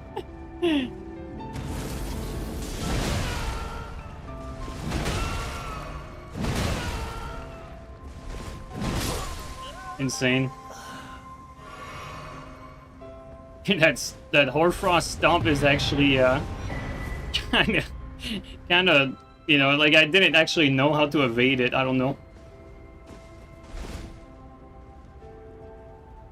Took four hits to bleed him. I mean the guy is clearly like sniping, so he probably has like a bleed resist tally.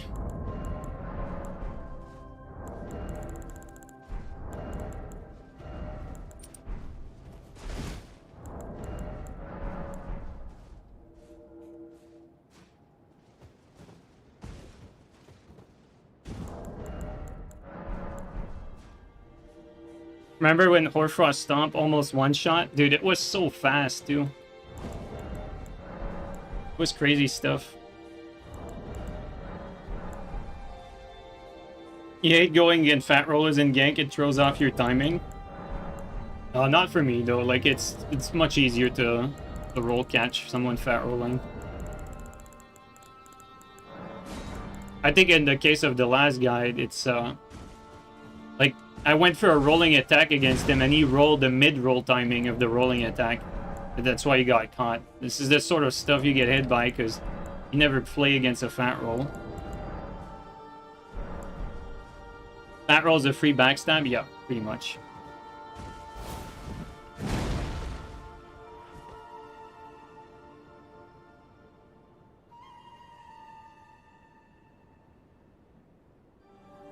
Yeah, what is that tally that gives defense? Which one is it? Oh, is it this one? Yes.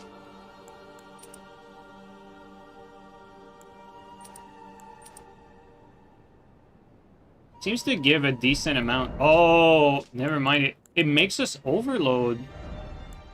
We don't have the weight to even have that. That's crazy.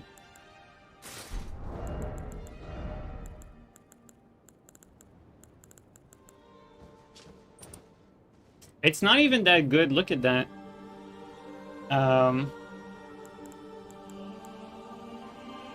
Like, I don't even know if Dragon Crest is not better.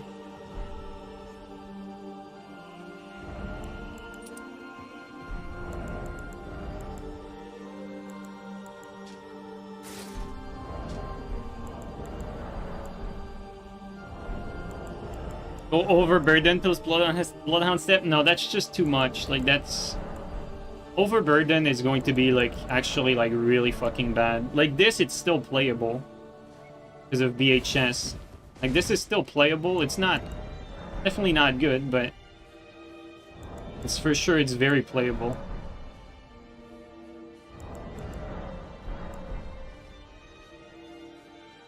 That's crazy weight for a talisman. I didn't even notice. Holy shit! 4.5? That is indeed pretty crazy. I get that it... Oh, but since it raises defense with the higher equip load, I guess what they wanted to do is make it, like, matter more by having the tally weight a ton.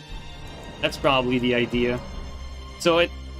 You know, they attempted to give you an advantage by putting the weight for the tally up, probably.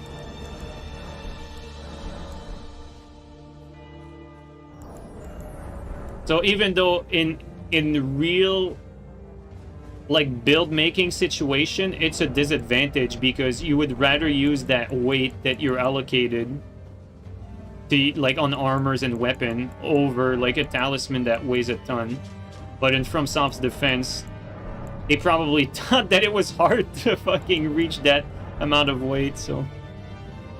Or maybe they thought, maybe, like, people will make builds, like, with, where they just max out the highest weight possible, like all like I'm actually curious. Like, imagine if we have like all 6 slots, all with crushers, heaviest armor, verdigris tally, all defense stuff, double bragger. Maybe we don't even need to roll, like, at all. Maybe we don't need to roll anything. Maybe we just stat check PvE. Think about it. Maybe that little 4.5 would add to that weight. Like, you know, obviously we would be like overloaded. Let's actually see. Does it go even higher if you add any more weight? No, it does not. Look, it does not. Oh, so it's pointless to have it weigh that much then. Because look, I thought the higher the weight load, the more defense this was going to give you. But it's just like it caps out at overloaded. So it's not even good.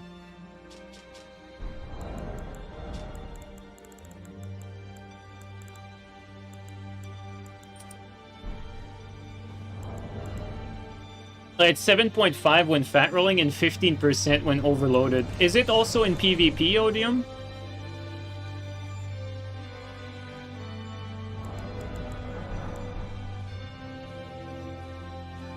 Oh yeah, it is for PvP. Okay, so 7.5 is much better than 5%. But it's not that much of a difference, really, for for what it costs to use it. Honestly, I think it should be 15% when fat rolling and like 30% when like overloaded. You know what I mean? I think that would be more fair for what you sacrifice. Then, you know, if it was that much, then you'd start to have like a real advantage to being like fat rolling. For 15% extra defense, maybe the fat roll starts to make sense, you know what I mean? But for 7.5, when you can gain access to 5%, like in the base, with the base tally, it's not You're not gonna get like 2.5 more defense. Like the cost of fat rolling, that doesn't make sense. And because of like all the good tallies that exist, like even on an overloaded build, you're not gonna have both Dragon Crest and Verdigris and have the build like make sense. Like you're gonna be better off with like other talismans.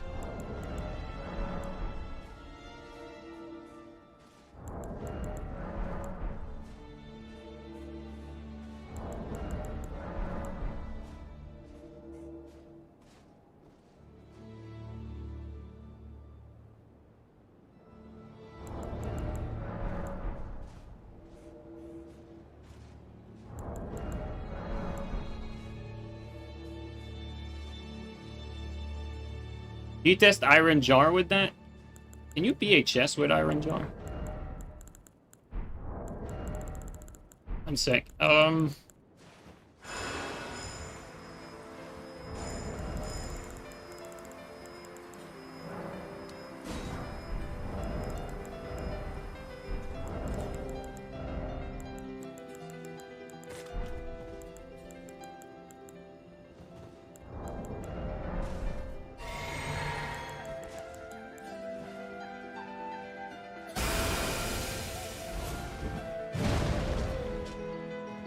Holy shit, I mean, the defense goes so damn high.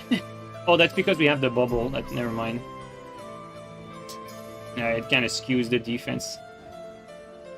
Let's wait for the bubble to end. You know, still 60 is a lot. Oh, wait a second.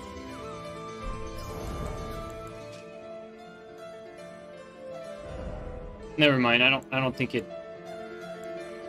Wait, what?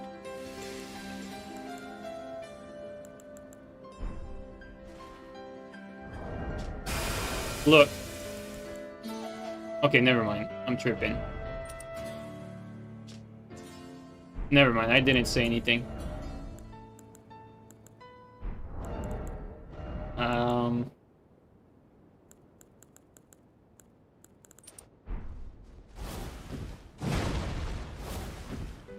The problem with that is you're gonna have a hard time catching up with people. Maybe you need a a back pocket back and blade.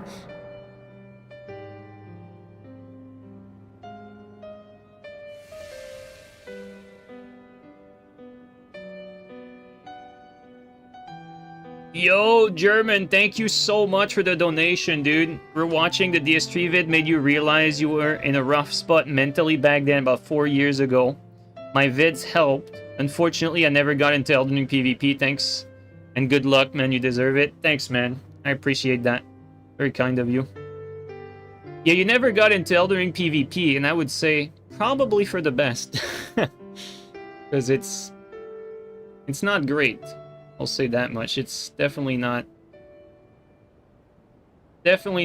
as fun of a time as what we had with Dark Souls 3 back then.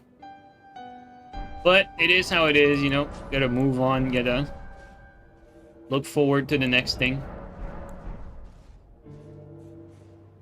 But I think you saved yourself a lot of frustration by not getting into this game, because this game PvP-wise is very frustrating. Because it's unfair. It's unfair not by design. It's unfair because of its problems. Green, thanks for the resub for half a year. Welcome back, man. Thanks a lot, Green. Glad you're still here.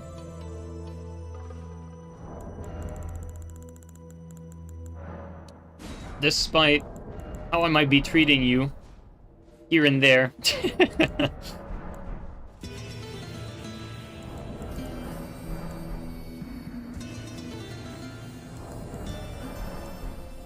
Tarnished Edition's gonna save us? Well, at least it's gonna breathe a bit of life into the game, that's for sure. But right now, I think the activity today is worse because of Nightreign, guys. I think the activity is worse because the Nightreign DLC is about to come out. That's probably why we're not getting much. I forgot about that.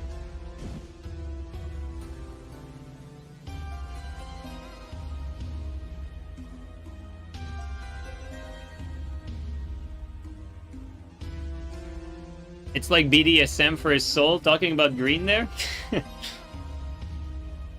Gotta go to sleep soon and wake up early. I think Cleve messaged me earlier and said that the Nightreign DLC is like coming out in 30 minutes or so.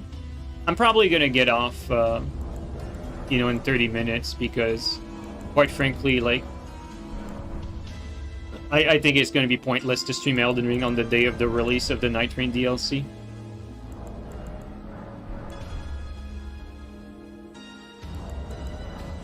Yeah, in 34 minutes. Yeah, okay, so yeah. Yeah, we're gonna get off back then. At least, you know, you got people that are watching, I think, because, you know, they're also waiting for the Nightreign DLC, so... I'm not sure yet. I might play it. Cleve made me realize that I bought the deluxe edition of Nightreign when Nightreign came out, so without knowing, I actually have the DLC already purchased, so I might give it a shot. Play with Cleve.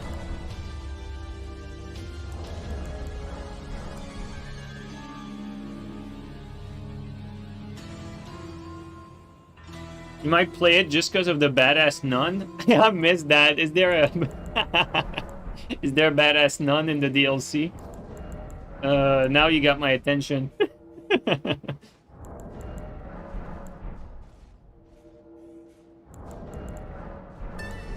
Knight Rider, what is black and white, black and white, black and white, red? It's a trick question.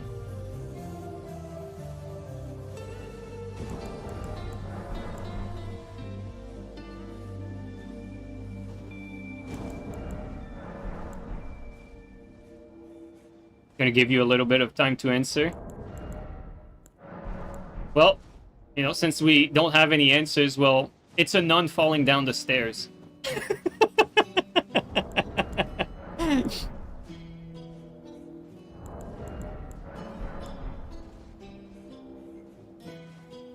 I can already, like, picture some of you, like, face palming.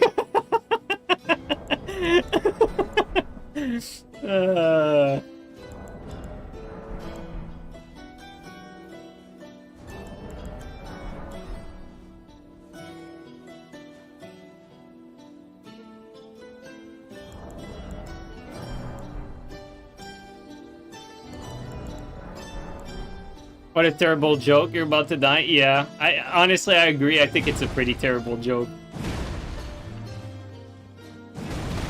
It's actually a very common joke too, where I'm from. That's the worst.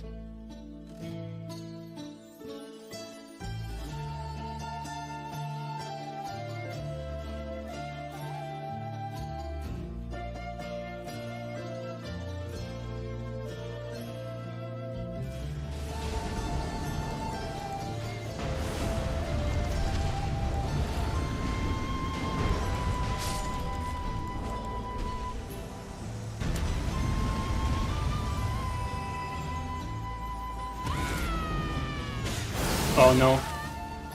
Okay, there you go. We managed the two-hand in time.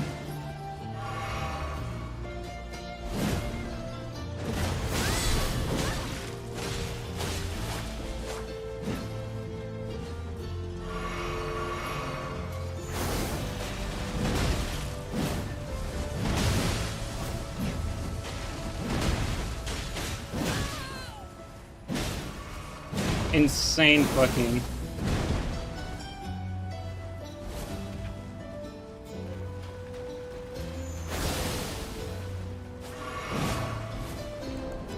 You can't afford to... There you go.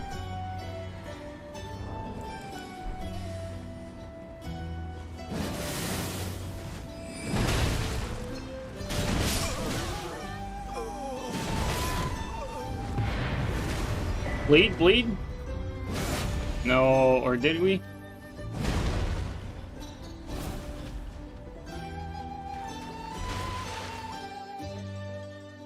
You would have said a zebra with an what? A zebra with an erection? Bro, that is fucking devious, dude. I love it. That is so fucking devious. That is so twisted. Oh my god. That is actually pretty funny. Zebra with an erection. What the fuck? That's the first time I hear this one. I've heard like zebra, like, you know, getting attacked or something like that. But I never heard a zebra with an erection.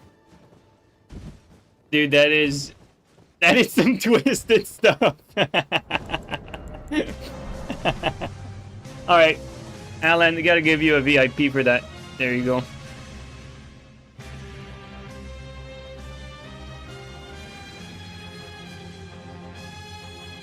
You earned it. You're now a twisted mind like the rest of us. There you go, Alan. Well deserved.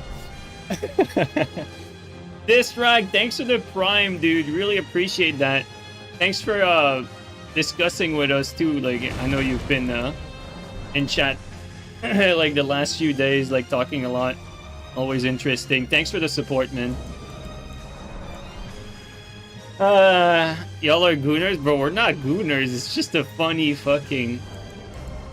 It's just fucking funny, like, grade 1, like, mentality joke, like, primal, low IQ joke that we all enjoy.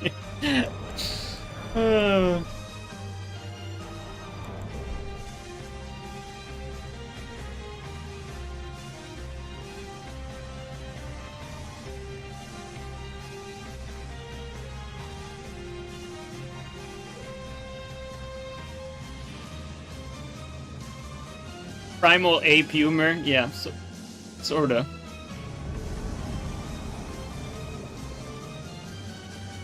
I think he's on this side.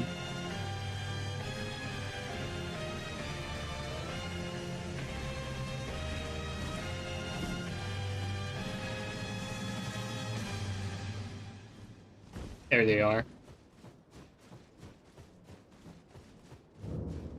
I was about to say, this setup is not bad as I thought it would be, but I really think it's simply because we're fucking using Double Crusher. Like, Double Crusher is already by itself, like, one of the best invasion setup that we came up with, like, throughout our time playing this game. Like, these weapons are super good for invasions. Not for duels, but for invasions, it's... Uh-oh. Okay, we don't stun him, that's a problem.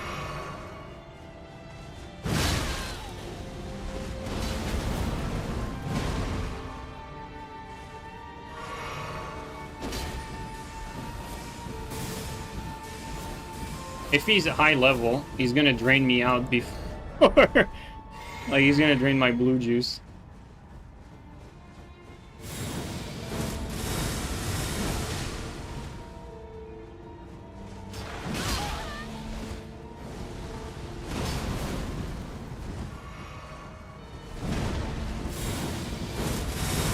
Okay, BHS spam actually works to escape it, but we can't trade it. I think we can reverse BS it.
Are we testing Iron Jar? Oh yeah, thanks for reminding me. I actually completely forgot. Yeah, I'd forgotten about Iron Jar. Let's try it before Nightreign DLC comes out.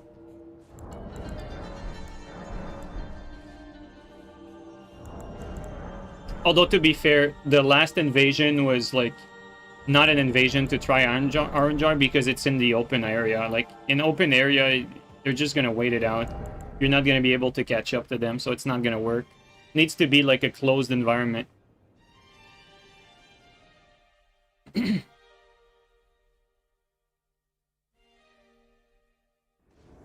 Like here it would work, you know.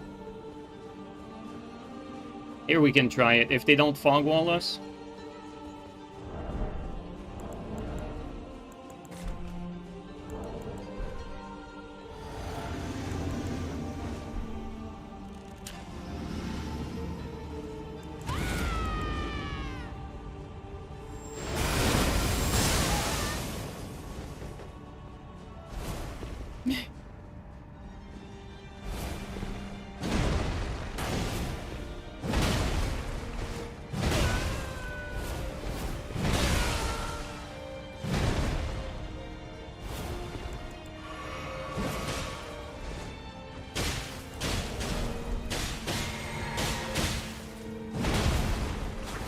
He's trying so hard.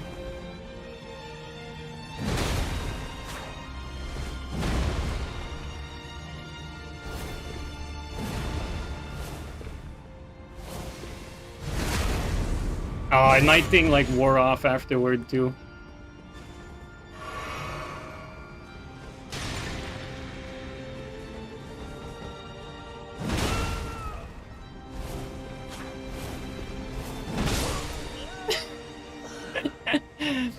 He got lucky that his backstab came true like the moment our thing wore off, so we took like more damage. Because I was not worried about getting backstab because we have like way more defense, but does heavy rolling have any drawbacks with BHS other than mana? Well, I mean, there's the obvious drawbacks where you don't have an Ash of War that you can use on your weapon offensively. In the case of this setup, like the reason why I picked this setup to do it is because the drawbacks are minimal. Like, I wouldn't really use other Ashes of War, like I'd rather have BHS even with mid-roll. And that's the obvious one. The non-obvious one is you don't get the same recovery. Like, after you get hit by something, sometimes you cannot escape some stuff by doing Ash of War, like out of its stun. Sometimes you need to roll out of its stun to escape it. So there are certain situations where you're gonna get hit because rolling out of its stun won't be an option, basically. Because, like, you know, if I get hit by whatever, and then I roll out like this, I roll out at the same time that I would be able to roll out with mid-roll. But if I BHS out of its stun, depending on what I'm getting hit by, the timing can actually be different. And so, basically, in certain situations, I'd be forced to roll out with my heavy roll, and that would get me caught.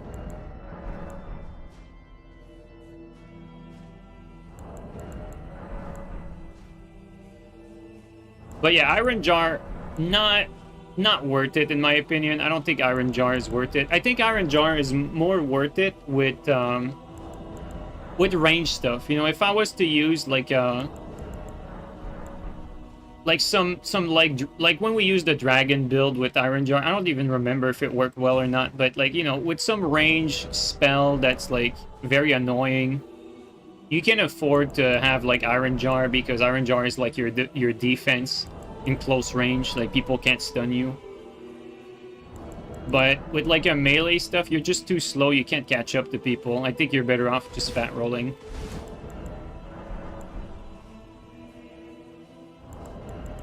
Iron Jar, Gravity Missile. You know, like, you know, if you're a closed arena, Gravity Missile, Iron Jar, like, your opponent would have a very hard time, right?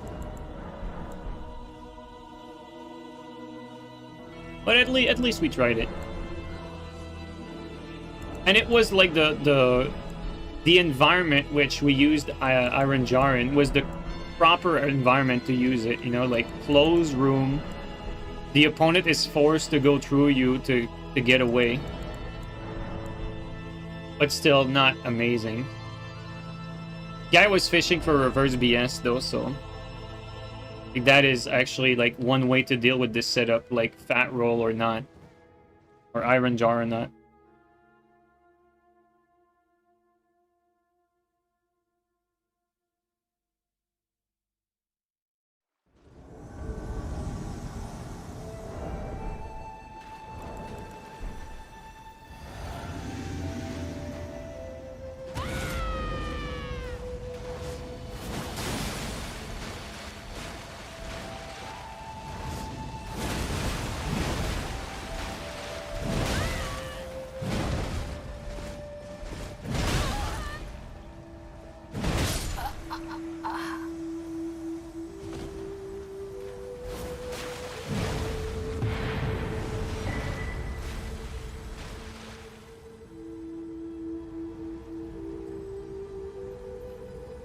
Iron Jar could be funny against multiple people that don't know what they're doing. Yeah, I agree.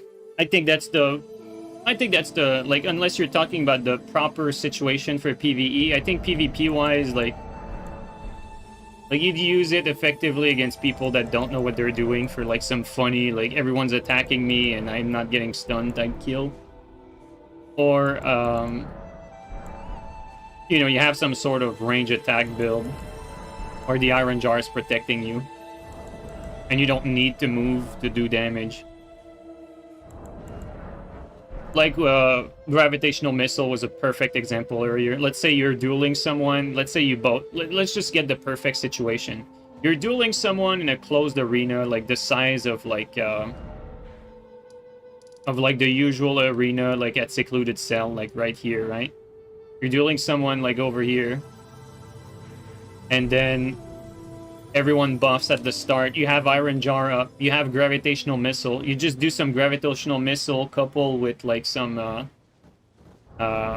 either Star Shower, you know, the pus spell, you know, the ones that goes outward and inward, coupled with Gravitational Missile. You basically create frame traps for your opponent, and your opponent basically can't stun you either. And so when they get close to you, you can do like whatever, you know, you can do like what's it called? The mage sword, the fast mage sword, carrion sword. You know, you can do whatever. That would be like the the ideal situation where Iron Jar like would feel like a problem.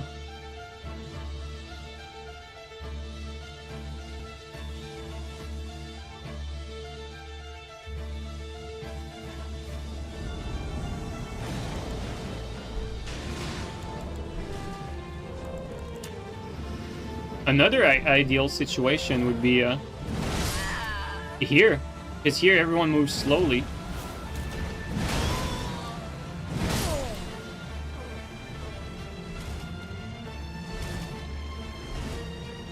Like for us, it doesn't change anything. Whether we're in deep water or not, we're still fat rolling either way.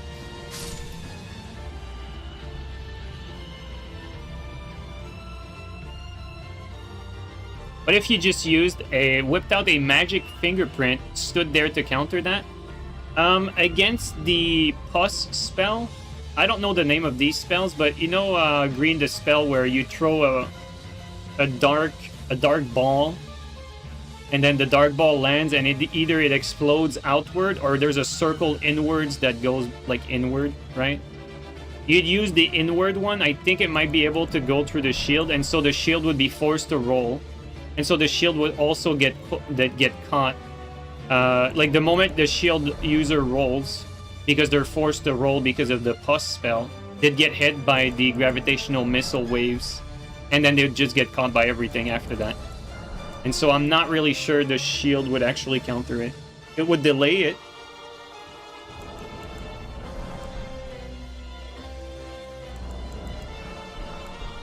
But if it doesn't go through shield, because I'm saying that, like, this is all theoretical, like, I actually have never tried, like, any of what I'm saying. I have no idea if this would work or not, but, like, let's say on paper that the pus spell does hit behind the shield, then the shield user would be forced to roll, leaving it open to get caught by all the garbage.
Somehow you feel more interested in this stupid fat roll setup.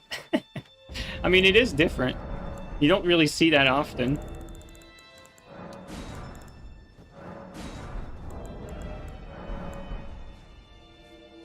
Only one death for the fat roll build so far. And to be fair, I think if you fight like someone that knows what they're doing with double crusher, it's not the hardest setup to avoid. So, I don't even know if the death is really attributed to the fat roll, really. Like we got hit once in that fight where it was because we were fat rolling, but I think it could have been avoided with BHS.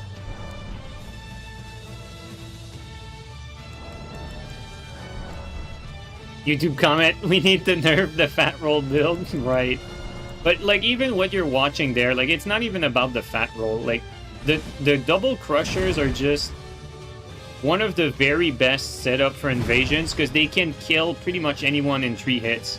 Unless the person you're fighting is specifically trying to counter the damage you're doing. Meaning, like, you know, they eat crab, they have their physic, they have the bleed resist so that they don't get bled in 3.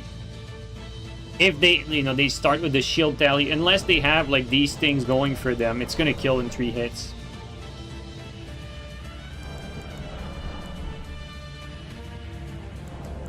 And so, like, the fact that you're fat rolling is not gonna change the outcome of, like, you hitting PvEers once or twice and killing them in, like, 1 or 2 hits and seeing them dying. Like, you're gonna kill them before you even, you know, before the fat roll even matters, basically. But the moment you're gonna catch someone that's half decent, they're probably gonna exploit your fat roll.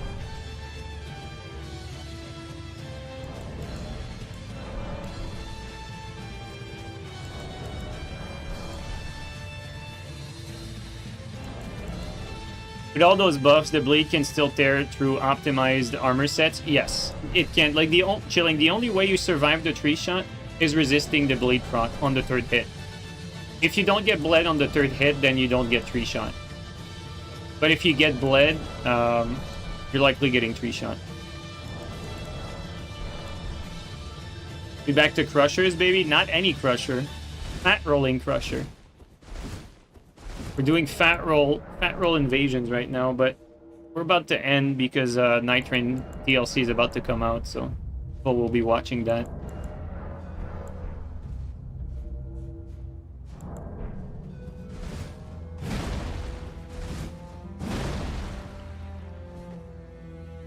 What would be interesting is, like, what if you do fucking BHS thrusting sword fat rolling? I think that's a more interesting, like, for 1v1, BHS fat rolling thrusting sword. Because, like, you know, there's a very real dynamic where, because you're fat rolling, you can have more defense than your opponent's thrusting sword. That's not fat rolling.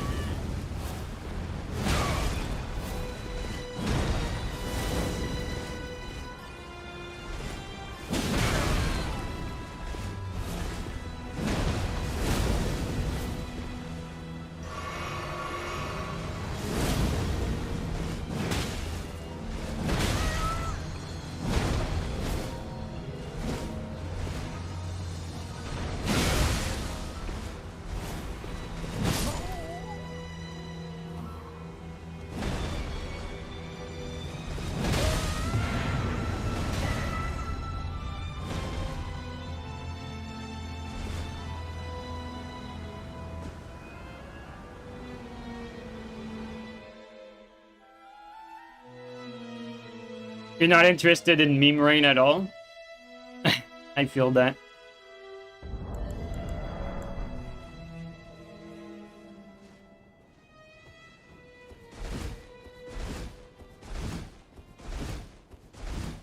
But yeah, now that I think about it, could you imagine, like, let's just stop for a second, alright? Let's just take a quick pause. What if, instead of using double crushers, which are extremely heavy, what if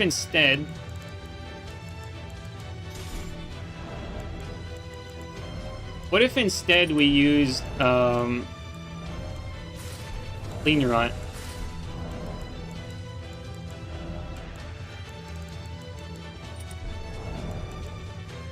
I mean, with no surprise.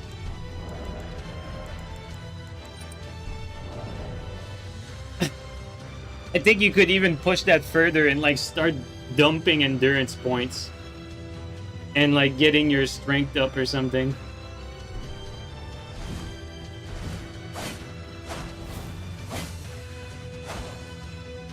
You know, like...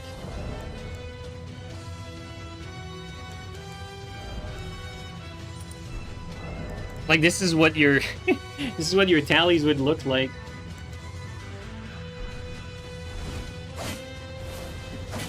We even have another weapon? Yeah, we can have, like, other stuff, too. That might actually be good for TS mirrors. I'm starting to think about it, honestly, like... Because, like, TS mirrors are so much about forcing trades, if you have the trade advantage because you're, you know, you have everything, like, maxed out, like defense and offense, because that's what it is, right? Like, you're maxing out damage dealt and, like, damage done to you. Yeah, if you run out of blue, you're dead. And, you know, that opens you up for a punish as well, for sure. Maybe it would be, you know, maybe you sacrifice like one tally for that. Actually, maybe if you don't start with that. Let's say, like, you know, let's say you start like this, and then, like, you know, whatever, you go with that, and then, like, you take a hit, you go with that. Let's say you get low on blue. You're not out, but you get low. Maybe you just swap to this one if you're low. And then you play a little passive, and you still have a little bit, you know? Maybe that's the play, because it doesn't take that long for it to recharge the bar if you look at it, right? So even if you get low on blue, you could equip that really quickly and get some blue back. Not sure, though. This is not the best for Pierce. This is 7... Maybe we'd be better off with this one. This is also 7, actually. Oh, wow, this one's 7.7. Go with this, you know?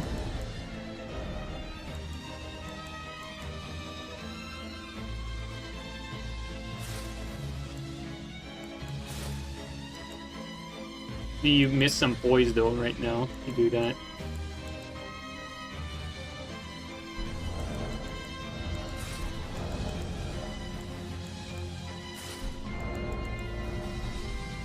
So, like, something like that.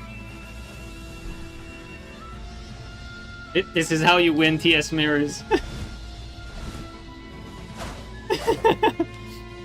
Just optimized fucking for greatness.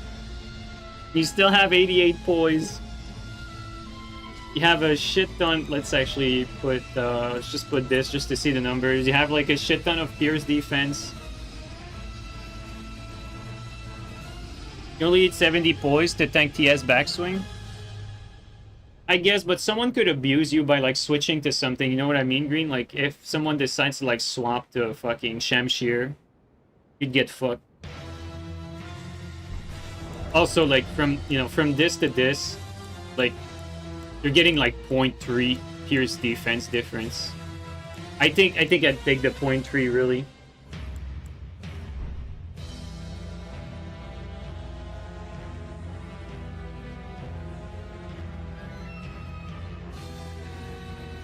But yeah, what's interesting is basically you get all your talisman freed up. That's ultimately what makes the biggest difference.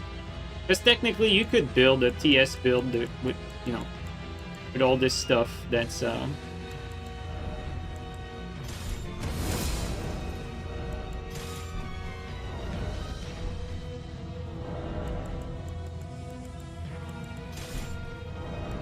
yeah, very interesting. You don't need Bull Goat? No, you don't need Bull Goat. Kind of want to try Fat Roll TS here, real quick, before we end it. Another thing you could do actually is I think it might be, wait, it's not too heavy. You could actually have, check this out, you could have this. This might actually be fucking cancer.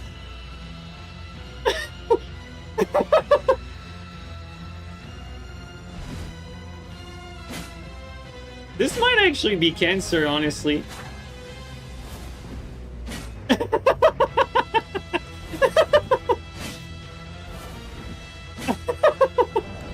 Bro, you're like, you know?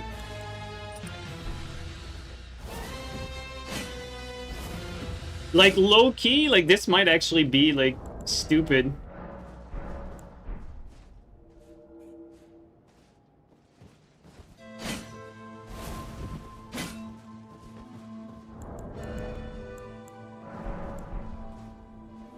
Stop breaking this game.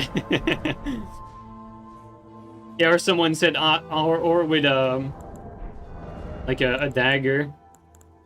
And you have a dagger like that, but with VHS.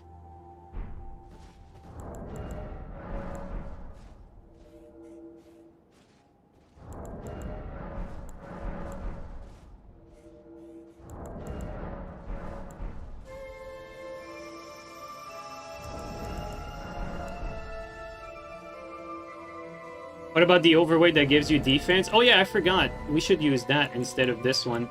Oh, but we are overloaded. This thing is so heavy, man. This thing is actually so fucking heavy, this talisman. Makes us be overload. We're gonna have to drop this for... This is 12.3. Maybe for this. Oh, for this. And then...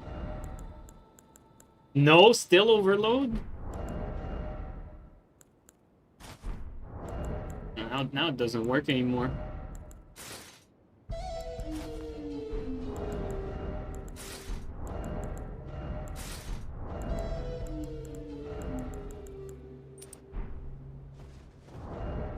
You get 2.5 extra over the other one. But with this, you don't need that, so you get both. Alright, look at that.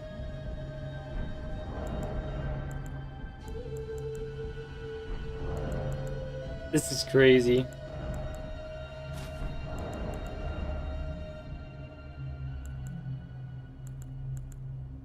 Oh, we're getting there.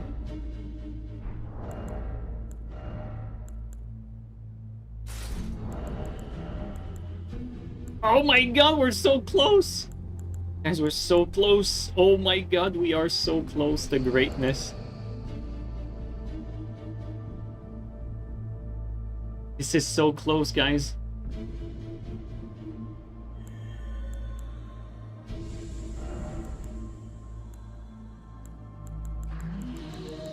Oh my god, this is close. Oh, this is so close. Guys, we are so close.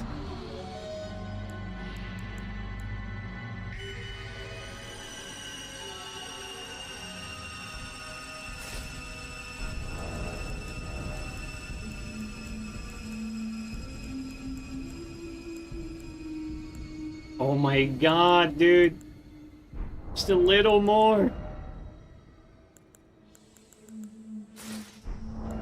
It's not great though. 10.6, 10.8.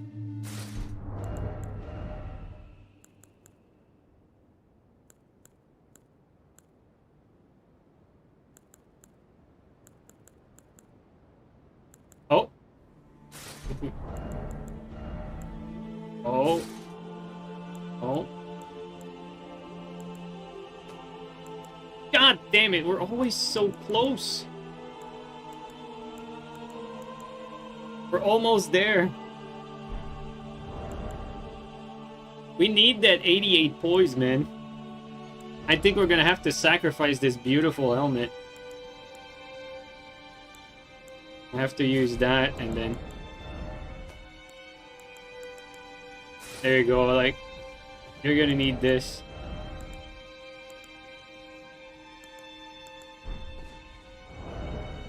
Boo! And then you look like a ladder player.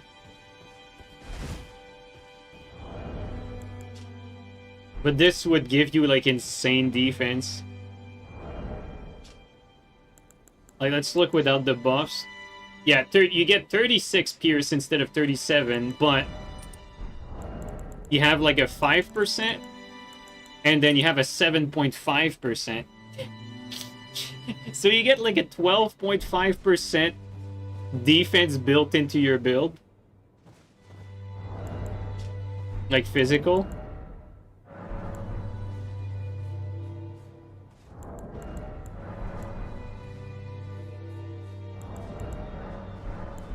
And you use Lionel Helm?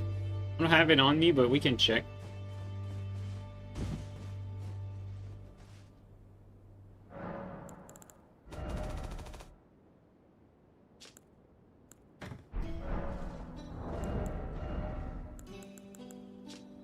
Poise is 13, Poise is 13. You get 2 points. But it works. There you go, guys. You might not like it, but this is what the future of Elden Ring looks like. Uber defense. And now you look like me.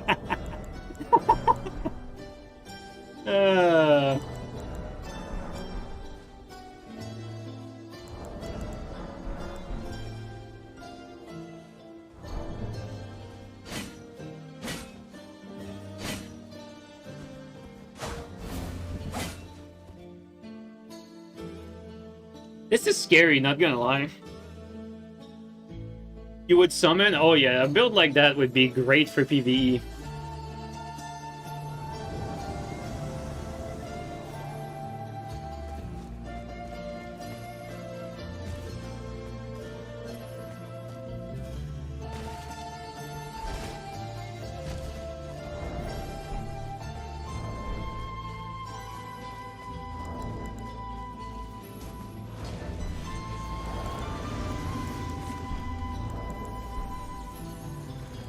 I almost want to get hit by his crusher. Just to fucking see.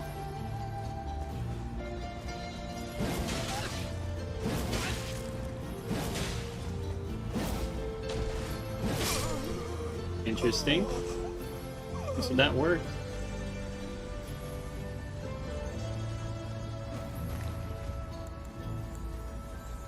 Did he go up the other one?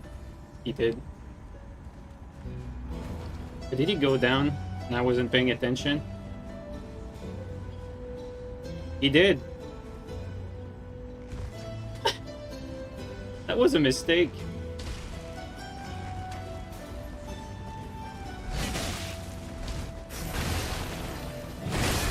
Yo, it broke me! Oh, it doesn't do enough damage to do much.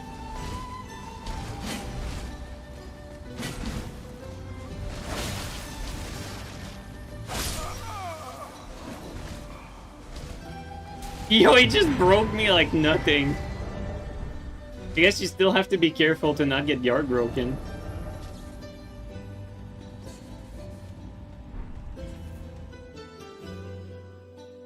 He broke that fingerprint like he did not care.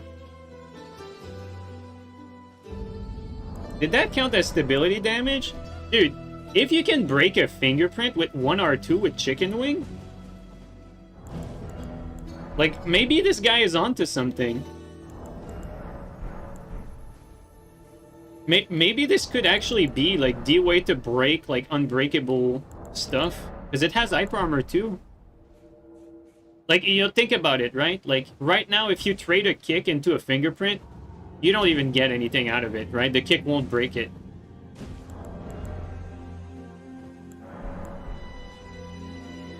But if you trade, like, that Colossal R2, like, yes, it's slow, yes, it's rollable, but if you trade into it, maybe there could be a better breaking tool.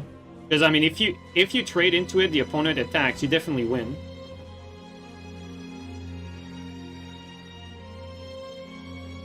We need to test that. Canon, do you have do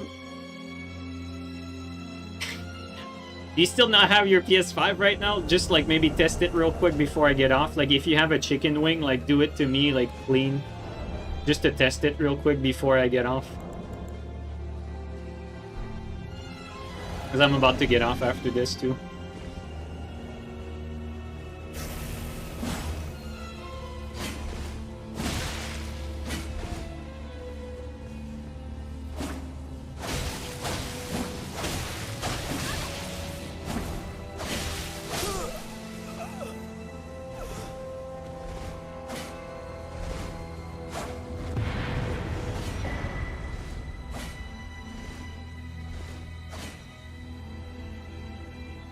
Don't let G go to the bathroom right now. Yeah, I'm gonna come up with some big brain shit on the toilet. Alright guys, anyone from chat, password 99, come in here with a chicken wing, a big chicken wing, no need to bleed infuse it, just like strength infuse, big chicken wing. You know, this one. Actually, I can drop it to you. Doesn't matter. Make sure you have the stats to wield it, though. Like, you need 16 arcane.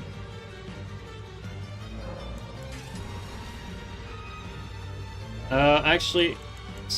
Yeah, no. And make sure you have the talisman, the hammer talisman as well.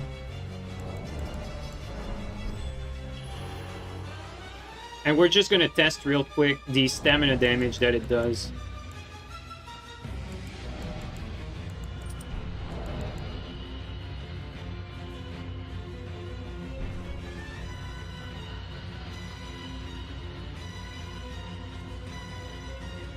So guys, password 99, put your red sign down. We're just gonna test real quick the stam damage for this thing. Make sure you have the stats to wield it though.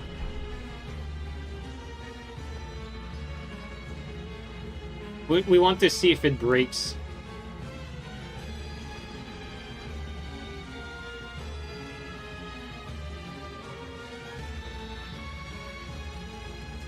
Do I have a boss actually in this area though? Oh, okay, never mind, it worked. Oops. There. Oh, come on. Didn't work. Oh, you replaced this sign. Okay, so you already have the chicken wing. Make sure you have the hammer talisman. And then let's see how much stam damage that does.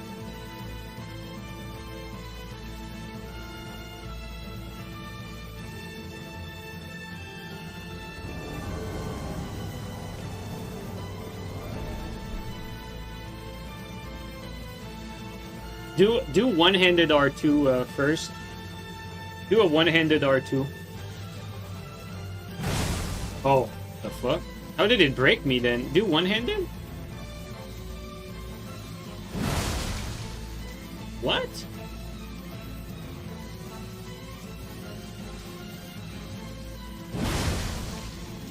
Bro, what the fuck? The guy earlier did more stam damage. What the hell? The shield pike makes you take more stam damage? What? Okay, let's try again. Like, I'll roll into you into a shield poke. Just trade a an R2 into my shield poke. Like that. So time your attack. I'll basically like telegraph it. Okay, yeah, it does make you take more stam damage. Okay. So the shield poke does make you take more stam damage. Yeah. Okay. Not like I should have known that. I didn't even know that. Okay, one sec. Let me drop you something.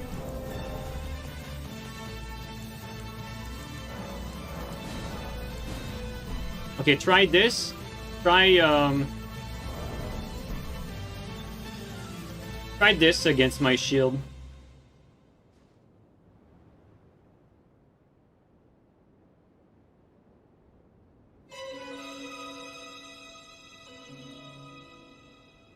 It's not like that for dueling shield.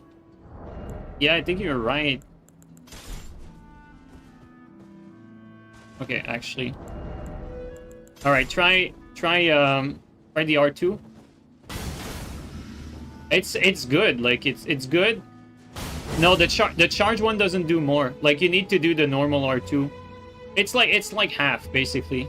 Well, it's as much as the colossal, really.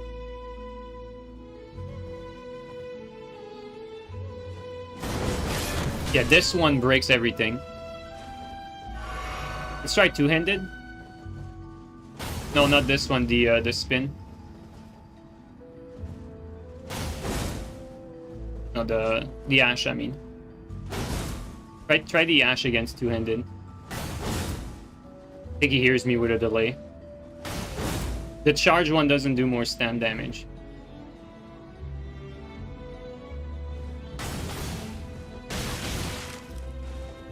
I don't think he can hear me. Okay, you can actually resist it.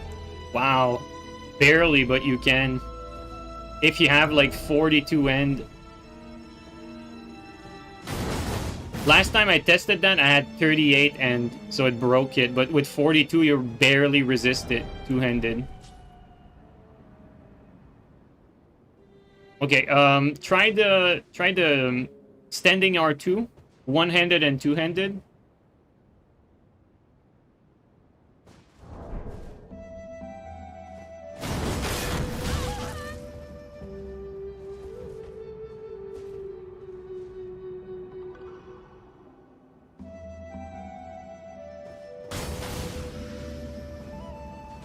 Don't charge it. Charging it does not do more stam damage for this weapon.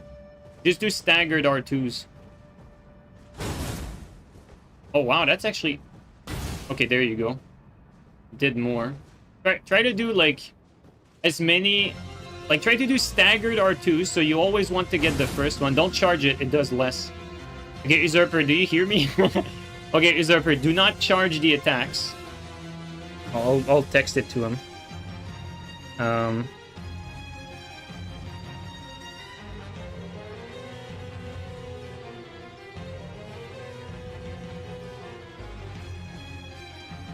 Okay, do not charge the attack, it does less stam damage.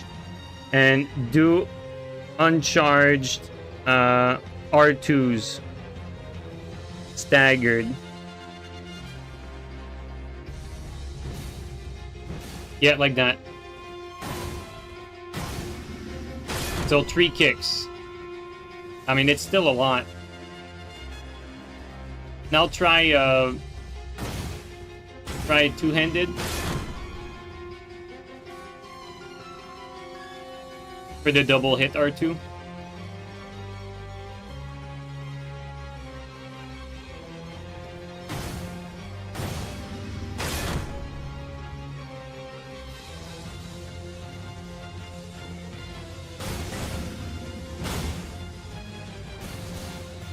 You definitely don't want the follow-up, because it does less.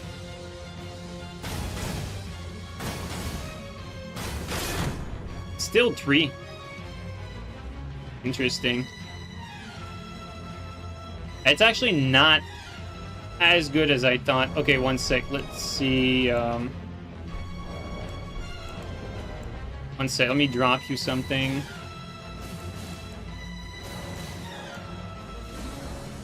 Try a two-handed crouch attack from a crusher. See how many you need. You need to have the stats though. You can two-handed though.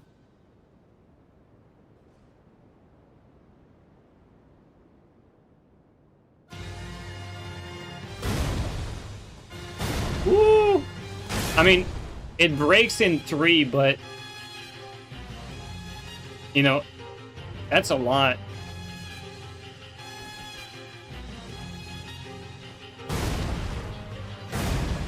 it's very close 3 though. Gives you like a shiver.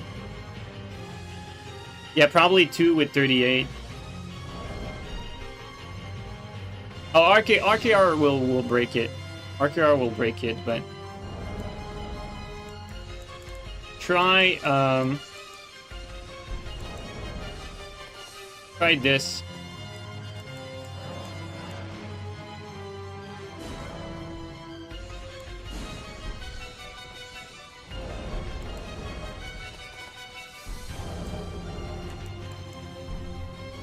Try this Ash.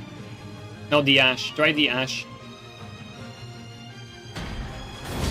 Nope, doesn't break it. Almost in 1, but doesn't. Ah, that's so unfortunate. Bro, it almost breaks it in 1, but it does not. There's nothing that breaks it in 1 but RKR. The only thing that breaks it is the spin. That's really it. The hand-to-hand spin. That's the only thing. Wow. Guys, any other idea of like high damaging stam attacks that you want to see before I get off?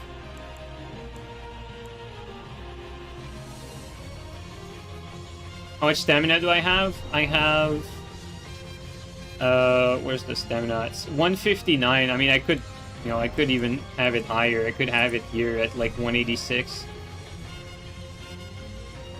But even at 186, 3 crouch attack from Crusher would break it, but still...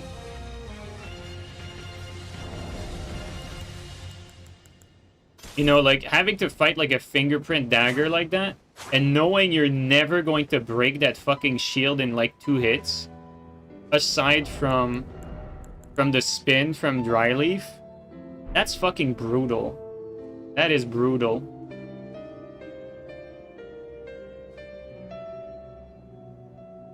Solitude Ash? You can try. Oh my god! Wait a second. Wait a second here. What? Do that again? What? Oh my god! That's a lot. What the hell? All right, try just the blast. The blast, I mean.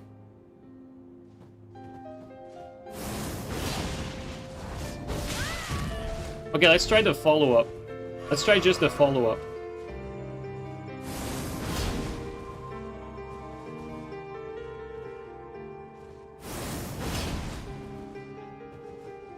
Try the follow-up. Oops.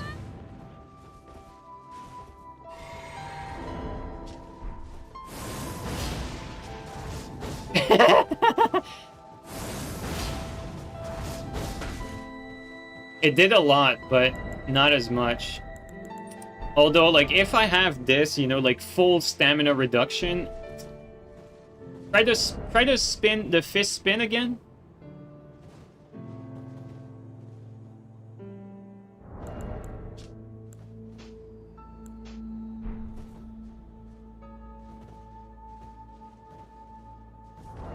One sec, let me...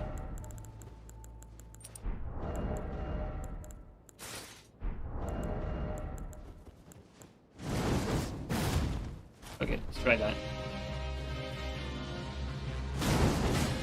Yeah, that still breaks. Let's try this. Or even... Does this give more? Yes, this gives even more. Holy shit. Alright, let's try that. I think I can roll out, though. Try again. Yeah, dude, look at that shit. I can roll out. So even that doesn't counter it if I just mid-max it. Oops, I reaction rolled it. That's my fault. Look at that. Oh, man, this is crazy. Oh my god, this is crazy. Okay, one sec. Try,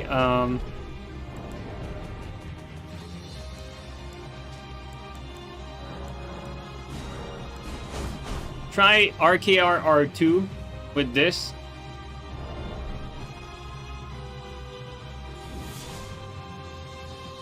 No! Oh no! I don't know what you can do then. Or I mean charge, yeah, but I mean come on, like good luck hitting someone with that. Like that is do running R2?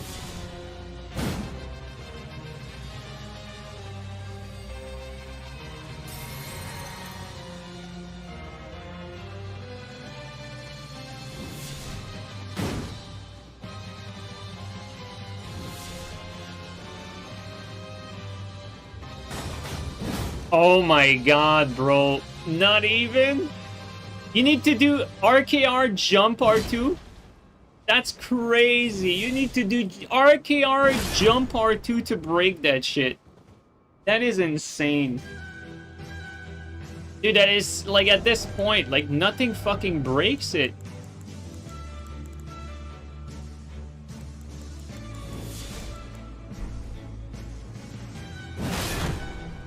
Okay, one sec. Let's try...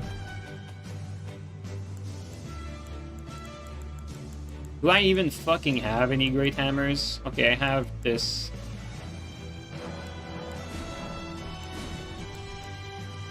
Try this. Try the R1s, try the R2s, like try the full move set. That's actually a lot of stam damage for the kick. Like R1 into kick. R1 into kick would actually break, probably. But try the other attacks. 1, 2, 3, 4. Oh my god, you just resist the whole thing! This is not even fair! It's a great hammer! 2, 3, 4, 5! But it... Oh god. Oh, one sec, I'm not fully, Try the R2s. Running R2, R2. Yep, try that.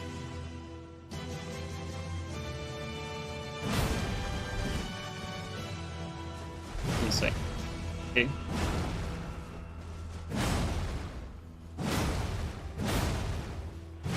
Dude.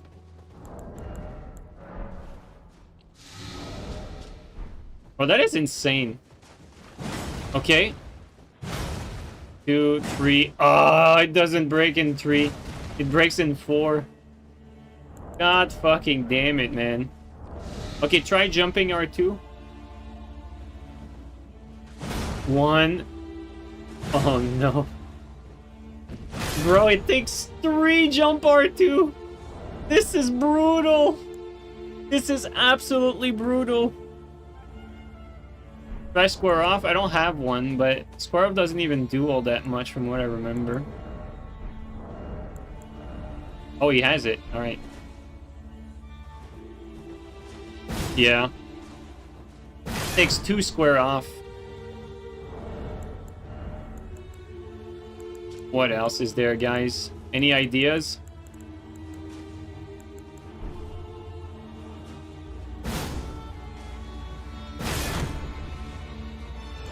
I mean, good luck getting hit by 2 of those, like... That's crazy.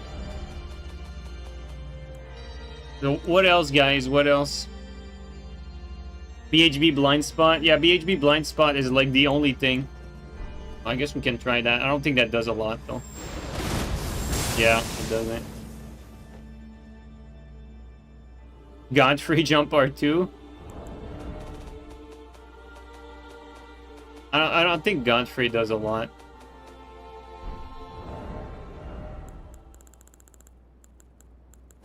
One sec. That's crazy, guys. Oops, that's not what I wanted.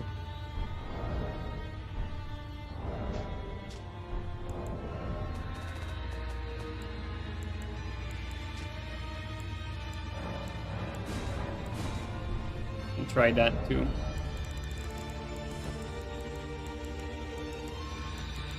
Try the barb attack.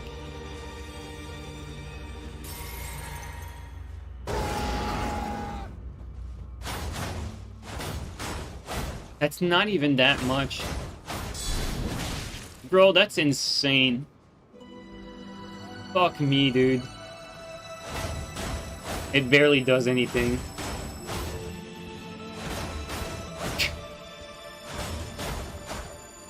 Oh, the lag too there.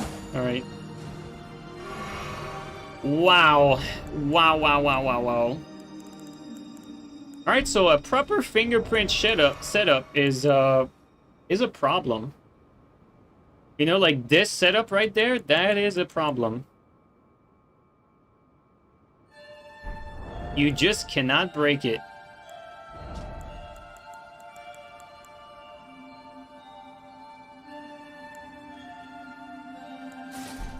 Let's see, like if we...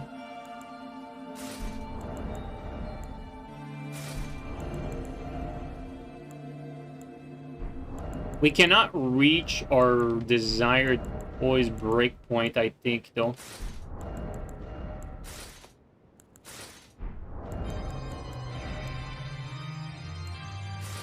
Like, this seems like the middle ground. Yeah. Like, you need to have at least this one.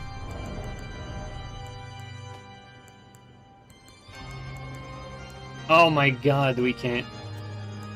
That's so close, but you need a little more. Just a little more to have 88.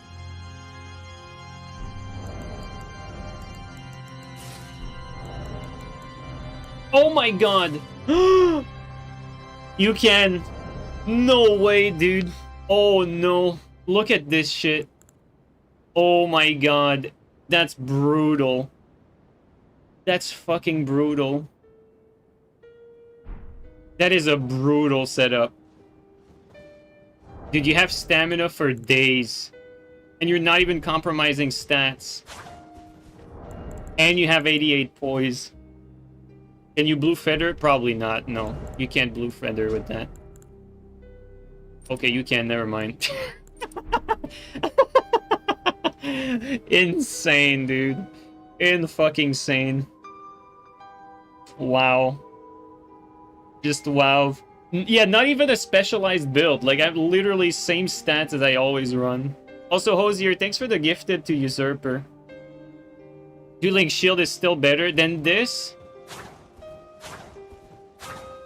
Like, I can beat Dueling Shield, like, fairly consistently with Clean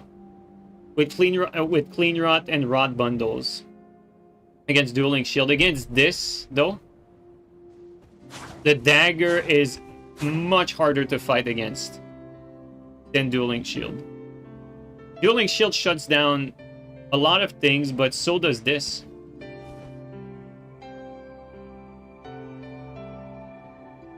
Moore's Great Shield is even better than Fingerprint. Yeah, I know, but like, you know, a big thing with this is, you know, the Flame Strike mix-up. Like, you don't just want like the dagger, you want the Flame Strike too. So you lose the Flame Strike with the Verdigris Great Shield.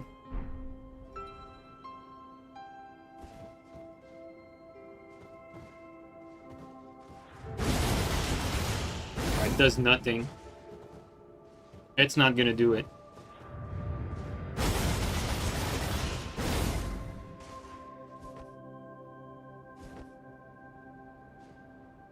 You thought Sight makes shield bad? Well, I mean, your options to fight against this are fucking limited if you know you cannot break it.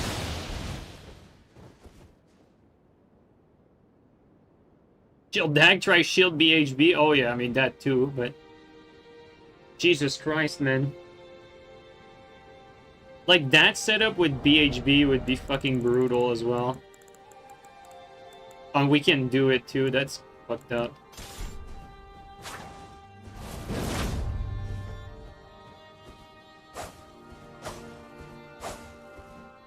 Dude, that's such a shitter setup, man. God damn it.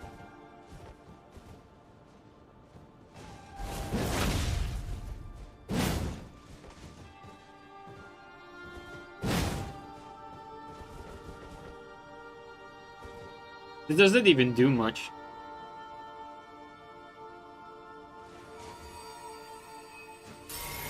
Guys, anyone has ideas to break this?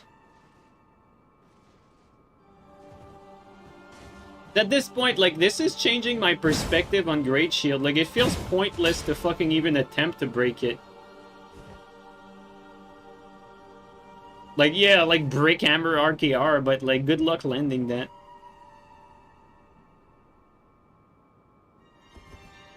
Yeah, status is the best bet. Like, poison, rot. That's, like, your only way to beat this. Poison and rot.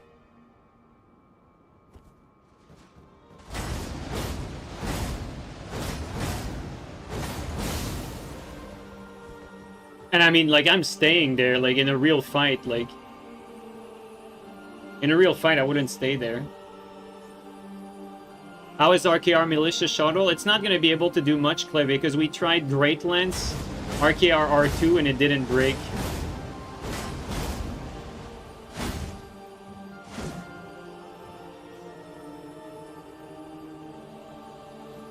Knocking with fist is not an option. Well, try Usurper, try Starfist. Oh, this won't do anything. Yeah, this doesn't do shit.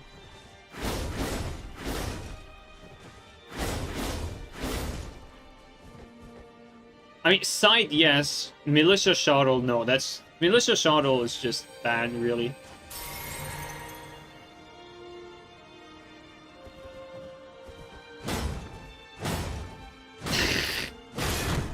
Bro, it takes so many, dude. It actually takes so many. That's brutal.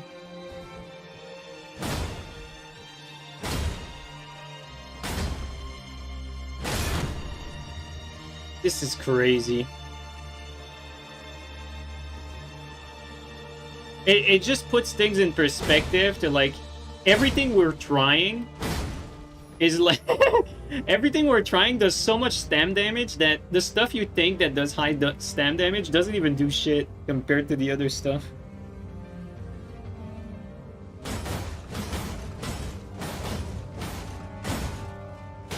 Dane Footwork staggered R1s?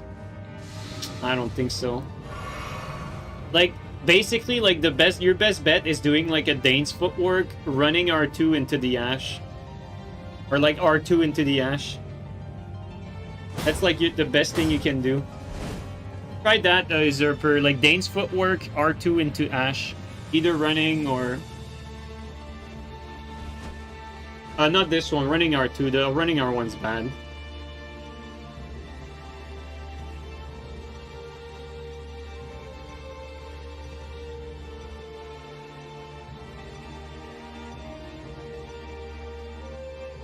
You heard Dane R1 does a lot? We can try it. Yeah, so that's like your best bet. Because I cannot roll out... You know, obviously I can roll out in between, but I can't roll out once the spins start. Like that. Like there, like as soon as I get hit by the start of the spin, I can't get out of it. That's like your best bet of breaking it, something like that. Yeah, this R1 doesn't do shit. It's the R2 that does shit.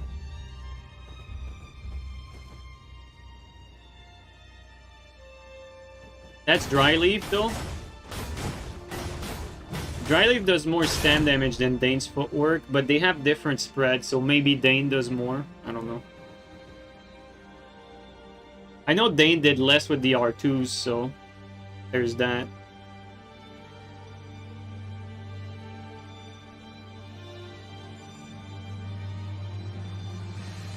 Night Sword works, but it's a gimmick, yeah. Shield Grease? Oh, with Shield Grease, nothing penetrates it, actually.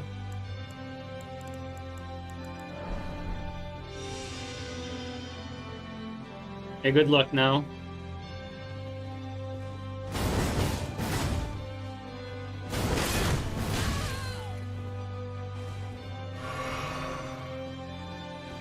This is brutal, guys.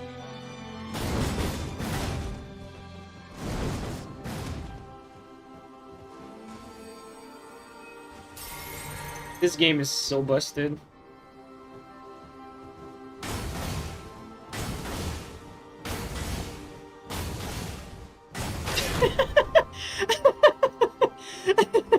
He's gonna run out of stam before I do.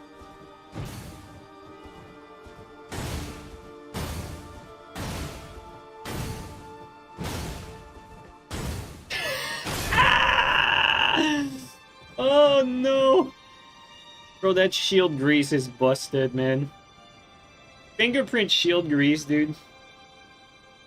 So, what we learned is basically don't try to break it. Pointless. With Blood Boil Aromatic?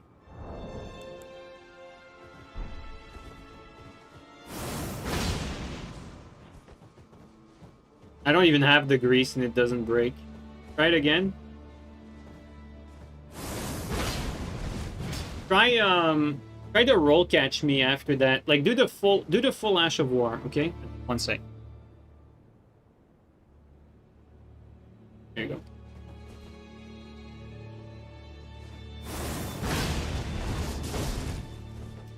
I can roll out.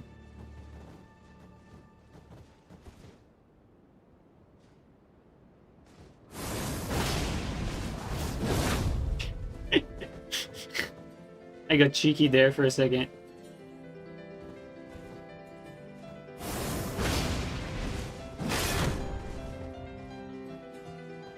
Wow. What's worse is you can panic rollout. Yeah. Almost, but not quite.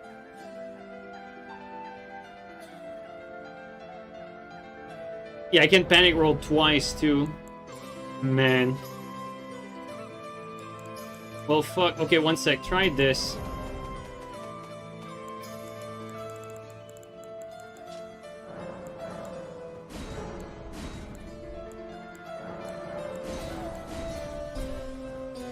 Try the R1s.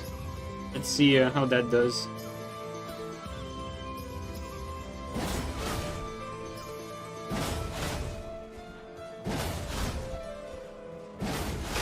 Don't try the sword dance. Try the R1s. Try R1 spam. No, not that. The R1 spam.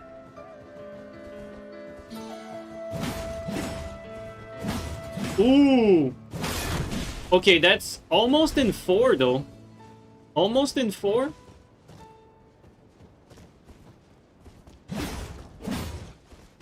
I feel like you just have to be a little faster there.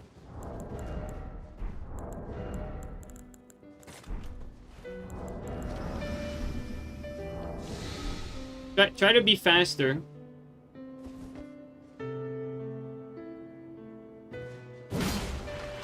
No, the R2 does the same as the R1. Do R1, R1, R1, R1, but like stagger the R1, R1 into R1, R1 as fast as you can.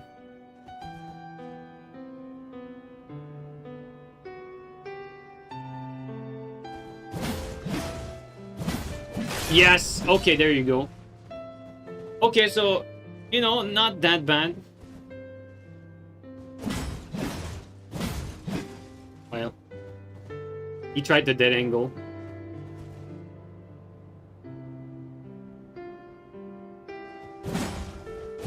No, you don't want to stagger the first.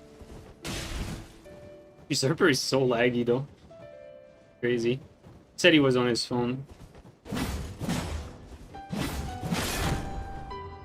Yeah, he does have hammer tally. Okay, so this is actually, this so far is like amongst the best one, really. Let's give him a...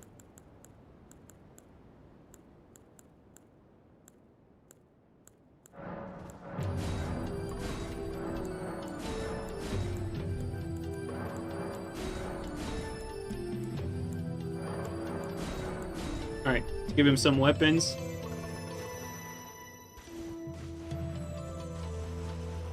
Alright. Try this out. Sight RKR. Wow.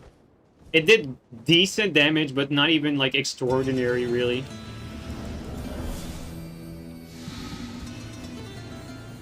Yeah, I mean, you'd hope that the fucking RKR jump R2 would break, really. You'd fucking hope so.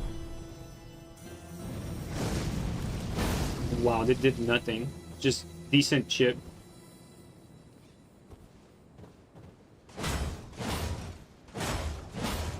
No! Yo, the fucking axe is way better. What the fuck? Yo, Dude, the axe is so much better than Stone Club. Dude, the warp axe did so much more. What the hell? It did like almost twice as much. That Stone Club didn't do shit. Yo, that is so bad. Oh my god, dude, that's so bad.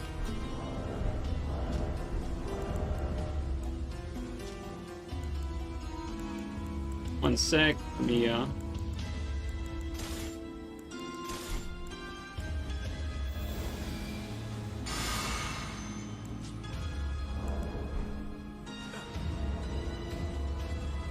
yeah, Warp Axe doesn't have Hyper Armor. Jawbone does less than Warped. Is it because it was Fire Infused? No, he tried the other one too. Yeah, try this. Try that. Good idea.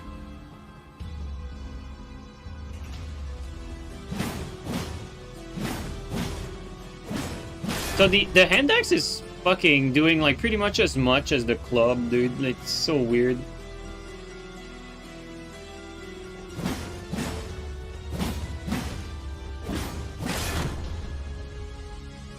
That's crazy stuff, man. Nothing breaks this thing. Hand axe isn't that bad. Well, I mean, yes, it's bad. Like, it's just... everything is bad against it. Like, when you have to hit me 6 fucking times for me to break, like, you have no chance, dude. Like, I'm sorry, but... completely lopsided. I'll try, you know what? Try this.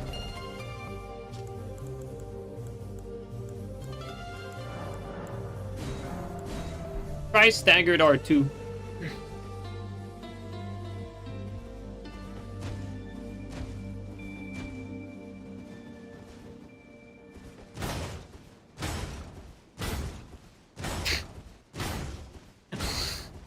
This is so bad, dude. Oh my god, this is so bad. Oh no. Bro, what was it? Like 8 fucking...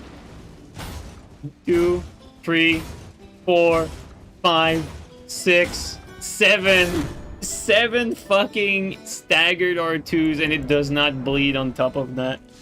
Oh my god, dude. This is terrible. This is insanely terrible.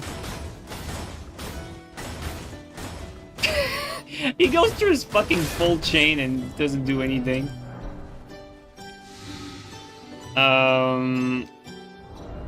Try R2 into kick.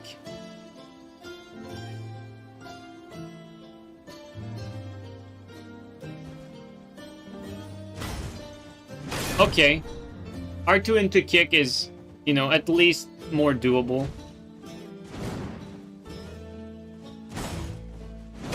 Okay, at least I can't walk out of it.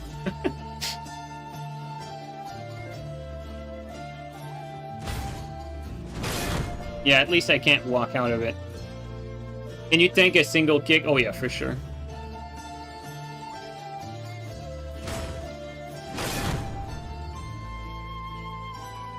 Starfist RKR? I don't have RKR on Starfist, I think. Let me see. Yeah, I don't have RKR Starfist. Try running attack into kick.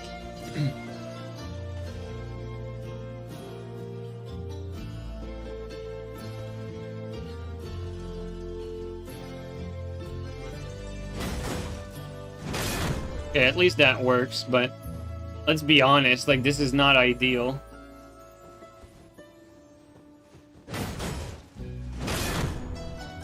Yeah. Like, you basically need to hit an attack and then hit the kick for you to be able to do anything. At least, though, if you do land the kick and the opponent unblocks, you get the R2 comboing. That works, too. Some people use Flame Spear Lance against shield. It has an okay chip. Oh, you mean for chip damage, yeah. What else do we have? Like, so far, like, the standouts have been, like the warp tax, really. And like the spin to win.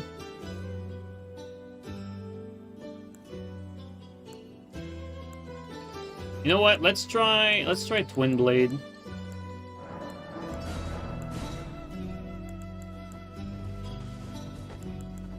Yeah, let's try Twin Blade.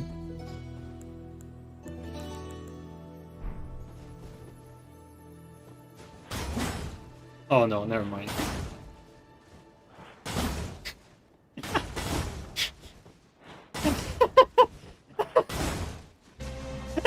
He's out of stamina! Bro, this is crazy! Nah, this doesn't do shit. Oh my god, dude. Help! He's out of stamina again! Oh my god, dude. Crazy, dude. Oh my god. Twin Blade's too slow, it gets countered. I mean, Crown King, we're throwing everything at it. Like, we tried, like, Great Hammers. Like, we tried, like, so much. We're throwing everything at it now, because, like, nothing does jack shit against this. Like, just for, just so that you whoops. Sorry about that. Okay, so just so you understand, look at what we got here. We have... I did not change my stats. Same stats as I always have. 88 poise. And I max out stamina resistance with this helmet, you know, these tallies. And then, you know, I'm still fairly, like, well off. With, like either the dagger... You know? So, like, the setup itself is not even, like, far-fetched. Like, you have insanely good stats and insane stam.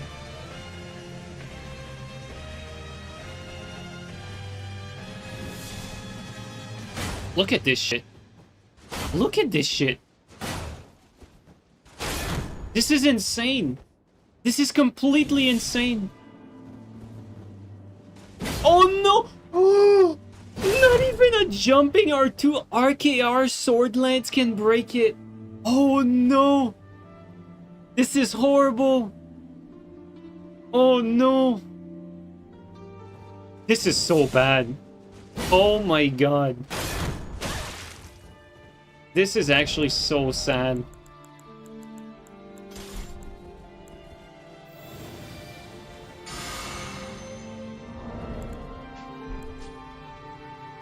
Bro, that's crazy. And you know what? Like, I'm not, like, this is not even an optimized, like, shield build. Like, you know, if I was, like, optimizing this, I could lower my strength, like, to, like, 50, right? I could lower my dexterity to for 1 point. And I could lower my vigor by, like, 1 point. And, like, doing all of this, we gain, like, 1 point there, 1 point there, so 2 there, 4 there. Dude, we could get, like, this same thing for, like, 48 endurance, basically. And, you know, you couple that with the new class that's coming, the new Knight class, you can get 50 endurance there with this build without much of a sacrifice. Actually, no, that's not true. You wouldn't get 5 points. Because I think this... Actually, never mind. I didn't say anything. I think you'd be even better off. Whatever. Check Wave of Darkness. I don't think Wave of Darkness does much. This does nothing. Nothing.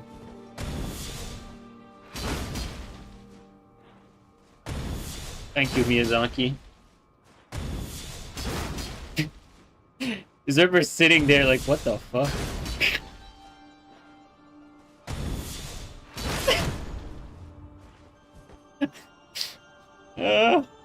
Help.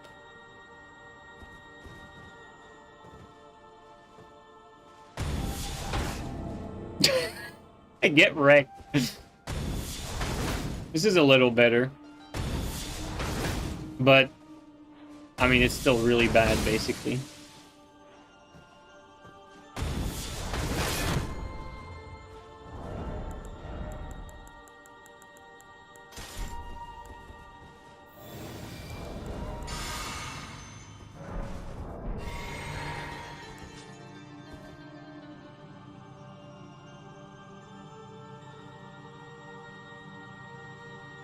Oh yeah, of course, Crown. Like, Dark Souls 3 shields were so much better balanced. It's not even close. Look at this, dude. Bro, it takes 4 jumping R2s, dude. Like, how fair is that? This is completely ridiculous.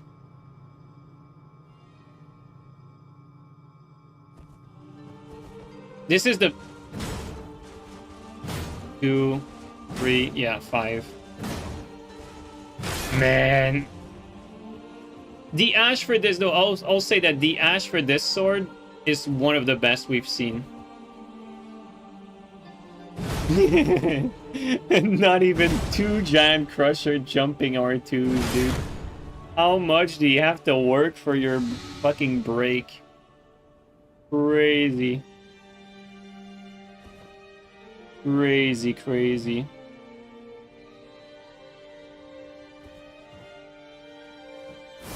Like, this is the best that we've seen.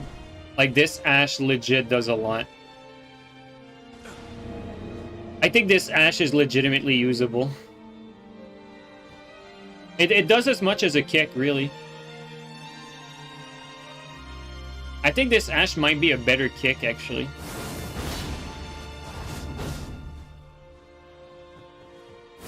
It's too reactable? Oh yeah, I mean, just like the kick, it's way too reactable indeed. Like, you know, I'm saying that, you know, we're like picking the least bad, right? Like, because there's no good options so far. Like, so far the best thing to do is like poison and rot. But like, what I'm thinking is, like, you don't play with the weapon, like you play with, like, let's say, you know, like, pick your weapon. Like, you play with clean rot. You know, like, you play with clean rot and then you swap to this, like, randomly, right? To, like, surprise your opponent. Let's say, like, I'm fighting him, doing, like, 2 R1s, fighting the clean rot, and then, like, you swap to it to surprise me. And then I get broken. Something like that. But it's, like, you know, it's, like, super fucking specific, right? Yeah, it's because the kick loses the slow walk back. That's why I said it's a better kick. He's out of stamina. Dude, this is my favorite thing. Like, Usurper runs out of stam before I do. He's so fucked up. He runs out of stamina before I do, man. That's crazy. This is insane. This is brutal.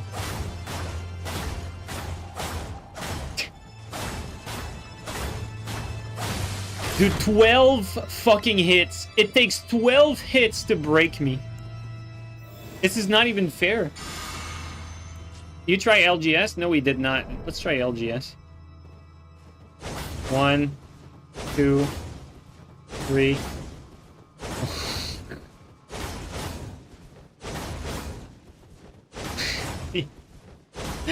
8.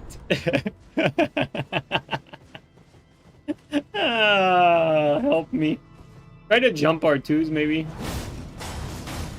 1, 2, 3, yeah, 4. This is fucking brutal, man.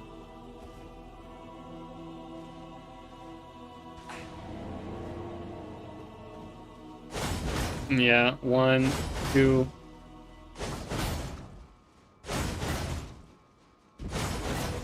He's out. This is fucked up, dude. You don't... Sword Lance is bugged on this? Oh, now that's interesting. Do you have Sword Lance on this? If not, I'm gonna drop it to you. I didn't know Sword Lance was bugged on this, though. That's good to know. Try Sword Lance with this. But if Sword Lance is bugged on this, maybe it's like our... No, never mind. Ah, help me! Help! Help! It's so bad!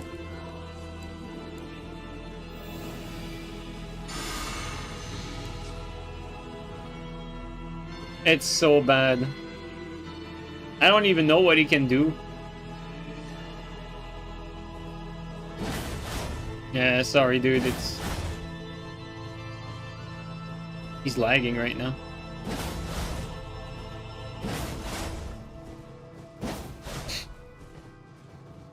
I don't even know if his tracking allows him to not get countered by strafing to the side. Okay, what else, guys? We need suggestions. This is starting to get sad.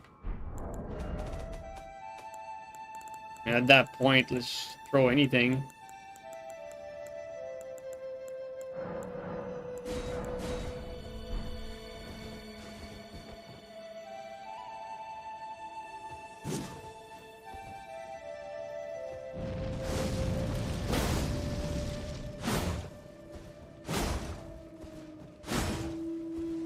Yeah, I mean, good luck. Good luck breaking someone. Anthem Slash? I don't have one, but would have been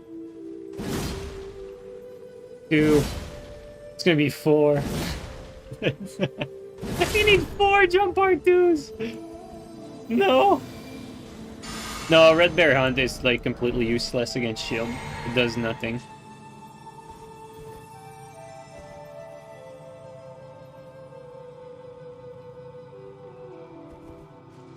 One. Okay, there you go. Yeah, that one we tried earlier. Like, the normal R2 into normal kick is like one of the only thing.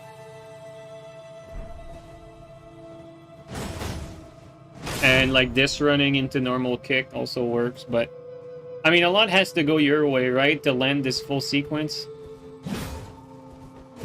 No, not this one. You need to, well, actually, never mind. That what you did would have worked, I think. Sorry.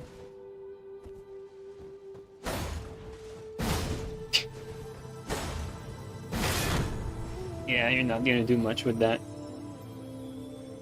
Try Uncharged Palm Blast? Okay, let's try that.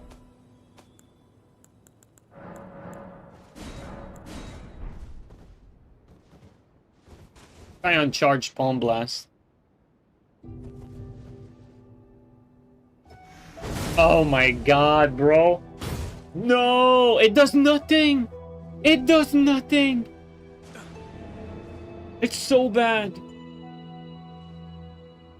Oh my god.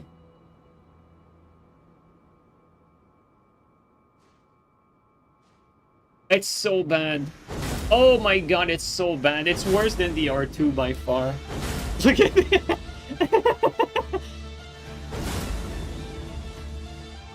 He's out of blue.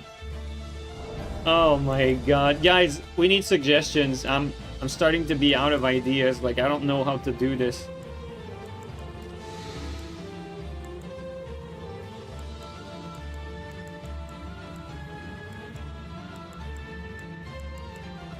Guys, your ideas. We need them. We're fucked. Charge Fort? I don't think I have one of those. I don't think he does either.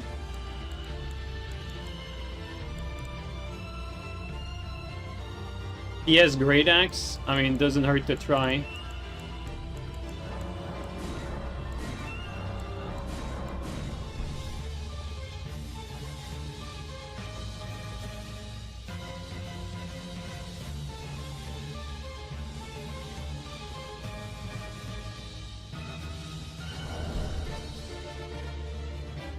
One, 2.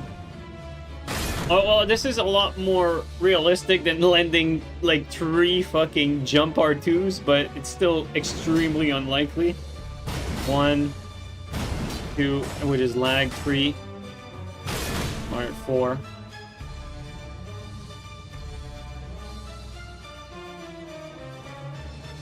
Nasty, guys. Nasty.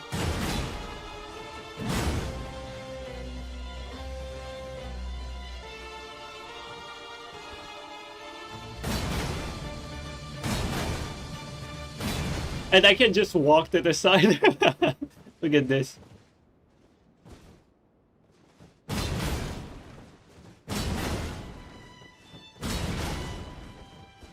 Yeah, it's bad.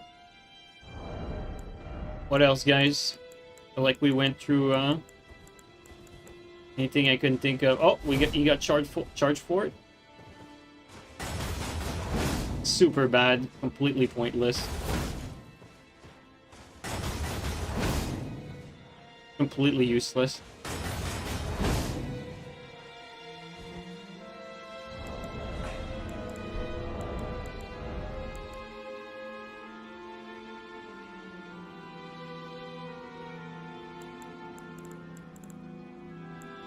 Like, at this point, you might as well fucking fish for landing an Impaling Thrust or a Piercing Fang at this point.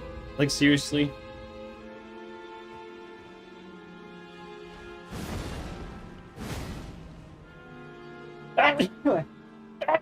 Sorry. Sorry. I don't have them, Crown King.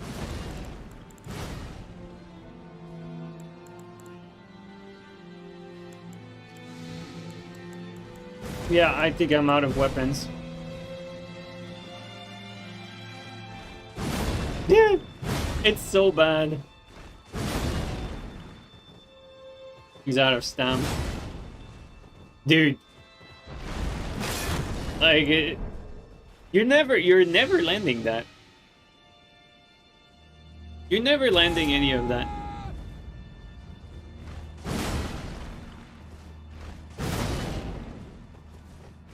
Like, you guys don't understand the amount of effort it takes to land any of those attacks once in a fight, period. And now you're asking someone to land it 4 fucking times in the same sequence. It's basically impossible.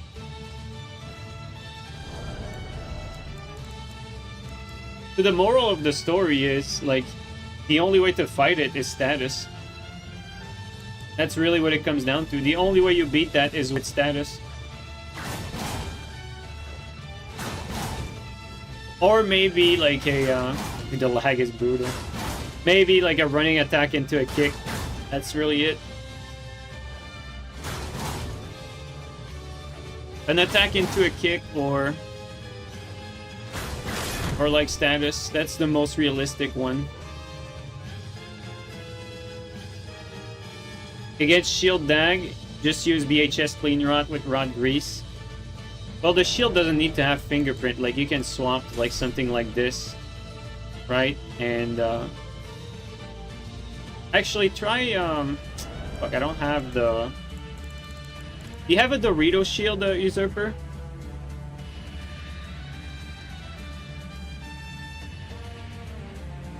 Usurper, do you have a Dorito shield that you can lend me, and I'll try blocking with Dorito shield so we can compare some of these.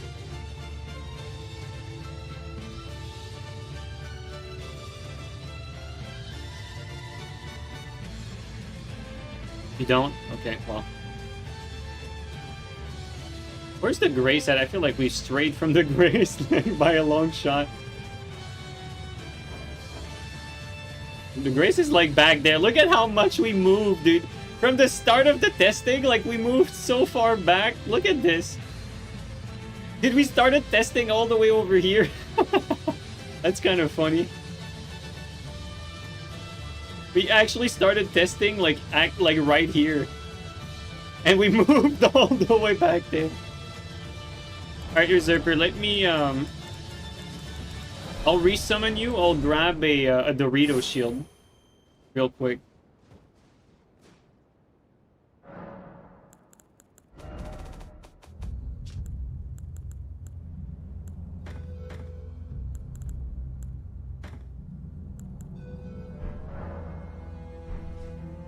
Well, I might as well grab a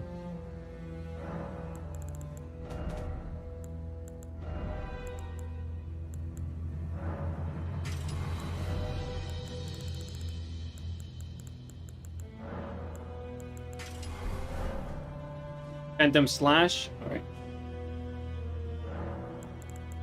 Do you have a favored weapon for that Phantom Slash?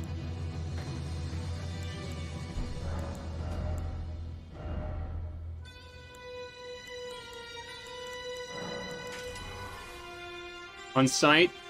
Oh yeah, of course. Yeah, that makes more sense actually.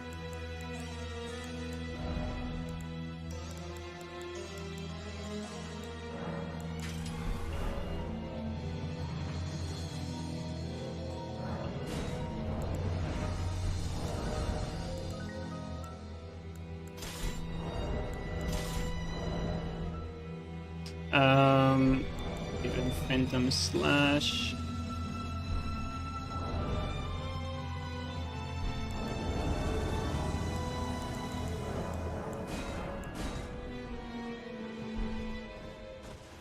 Alright.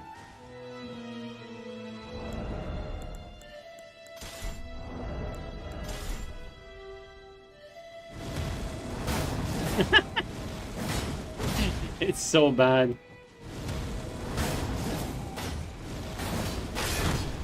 Yeah. Well, honestly, oh yeah, we can try that, but it does nothing. Oh, it's better than I expected. It's still really fucking bad, but I thought it did even less than that. This is bad.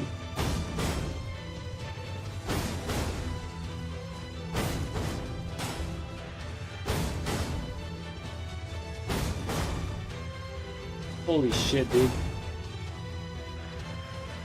Oh my god. Wow.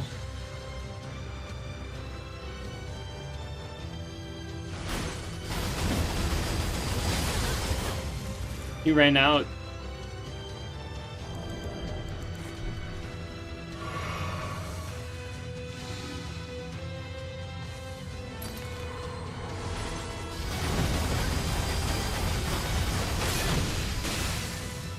It's still really bad.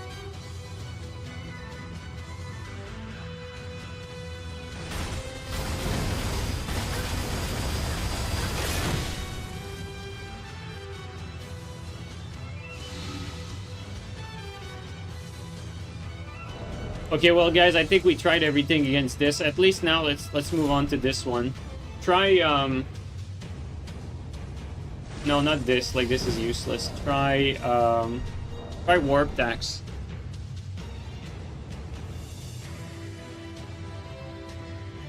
Oh, I can't write it. There you go. Okay.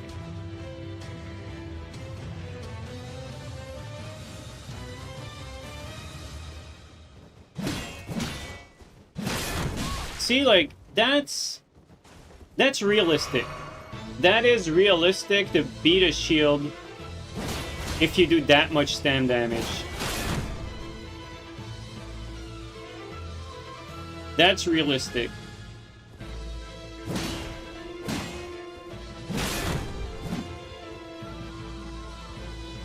This does more stam damage than Stone Club, by the way, from our testing. Although I don't think the R2 does more stam than the R1. I think they're the same.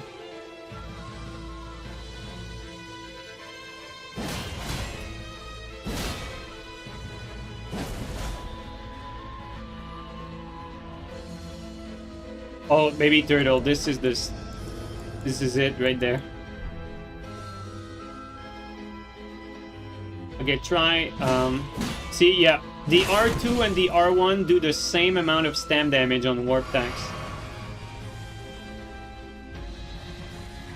That R1 stam damage feels bugged. It does, it's the same as the R2, so. This is hand axe, though. Hand axe in 3, though.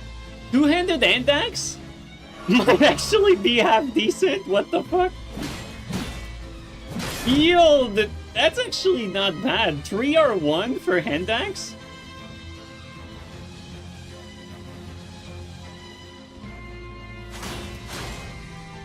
No, not that.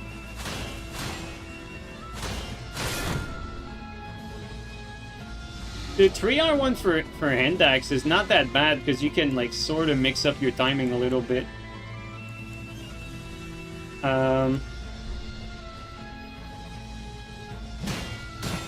One-handed doesn't do nearly as much as two-handed.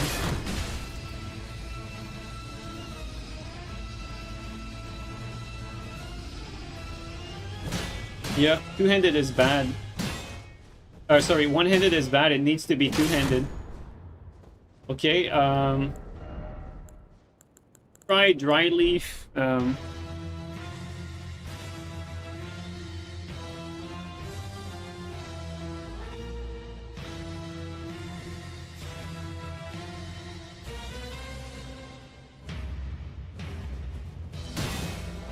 Yeah, okay, so 2 R2s for the dry leaf kick. Probably gonna be the same for two-handed. Yeah. So 2 R2s for the dry leaf. Try the running. Yeah. Yeah, the jump does less than the R2.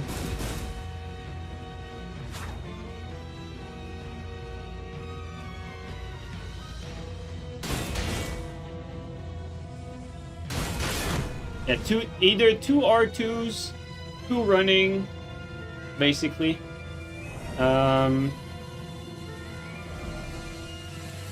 What else, guys? What else? What else?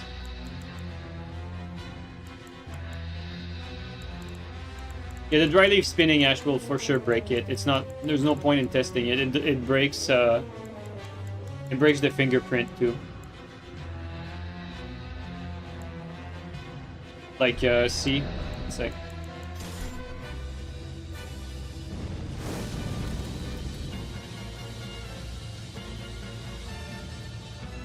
Oh.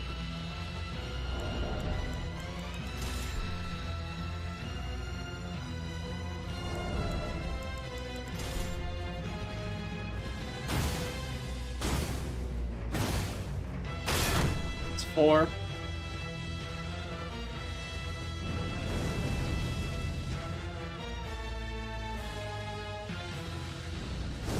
No, not Flame Strike. Fucking do the ash for... do the ash for the dry leaf.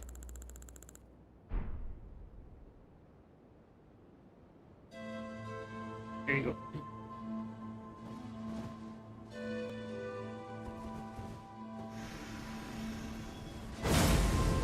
No, not that, the spin. Bro.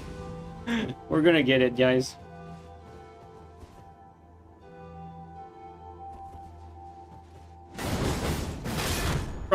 Problem with that though is I can roll out. That's the problem.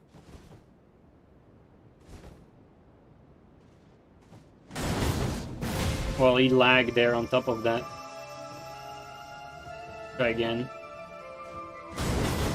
See? Like I can roll out and like, you know.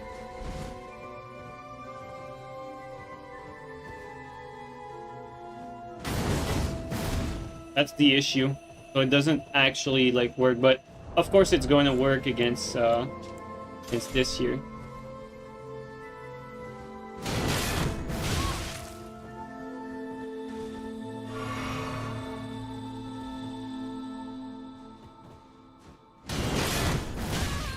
But even then, like, you're punished for lending that is not that much, right? It's not great damage.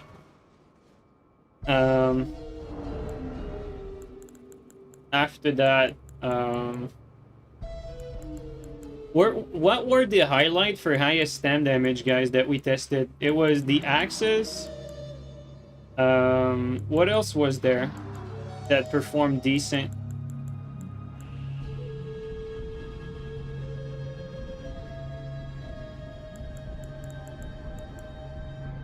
Out of the stuff we tried earlier. Oh, yeah, we can try this one. Unfortunate.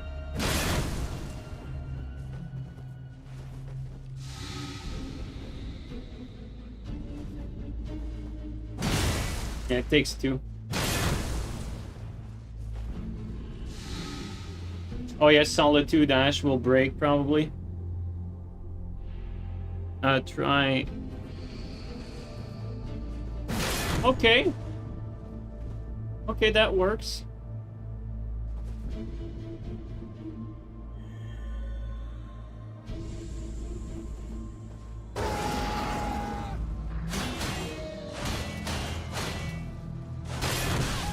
Definitely a lot better than earlier.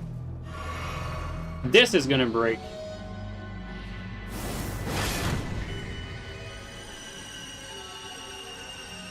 So this would work. Can you... wait. 1 sec.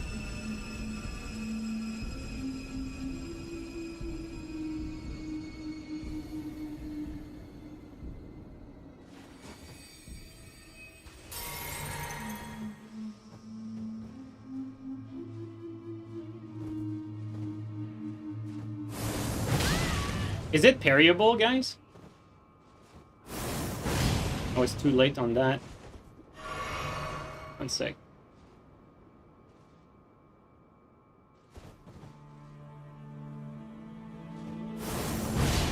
I don't think so. Doesn't look like it.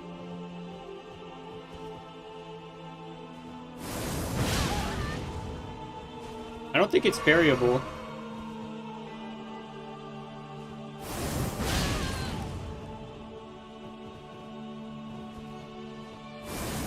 This would be like perfect timing what I just did, this one. Yeah, it doesn't look parryable at least.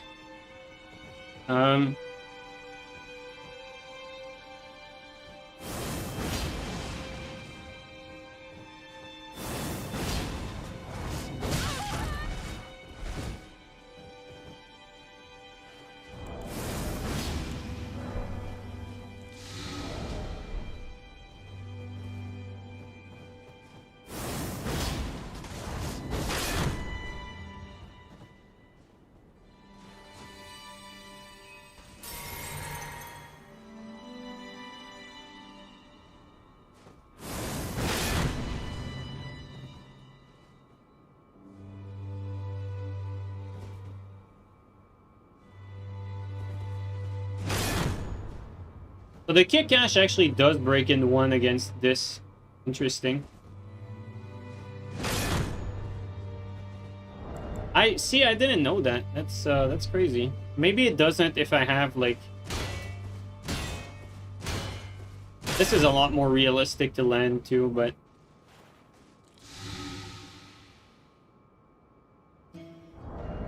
Hmm.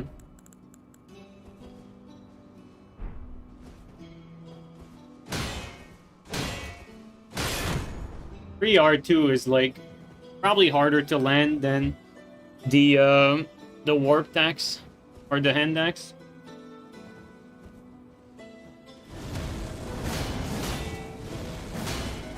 That's not that bad against medium shield. Not that bad.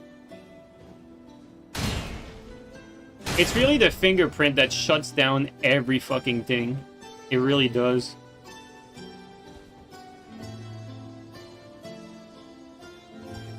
What's that? No! It's so bad. That sucks. It would have been a nice niche fucking use case if it did a ton. 1, 2, 3, yeah. 4. That's bad.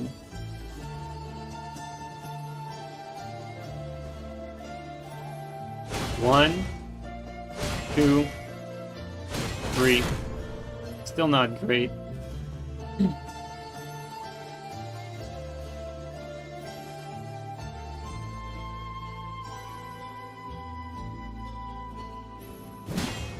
This is what I'm talking about. This fucking hand axe, or the warp axe, does insanely good stam damage. Like just with 2 R1s, like you're basically drained. Yeah, let's try crouch. 1, 2, yeah, 2 crouch, that does work. Obviously, crushers. Oh, warp axe spin slash, do we have that? Man, it would have been nice to try that, you're right. The warp axe spin, do I have one? No, I don't. Although that's... Does he have it? He does. But... Also, that spin is short on Warp Axe. I played with it a little bit. It's not very realistic to land.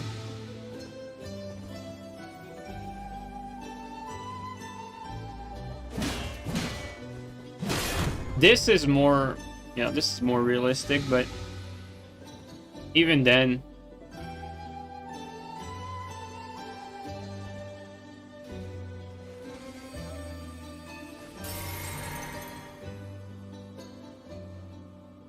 Sword Dance we tried, Sword Dance Warp Axe. Yeah, of course, RKR is gonna break this, like, easily. It's not like Fingerprint earlier. Fingerprint fucking tanking Jump R2 RKR from Sword Lance. Wow, even that is disappointing. Like, good luck landing 3 fucking jumping R2s in a row. What about Storm Assault? Oh yeah, let's try that. We'll have a Storm Assault here. You can have one like here. There you go. I used to use it before it was nerfed. It does good, but I mean, to be fair, like after the first one, I can roll out.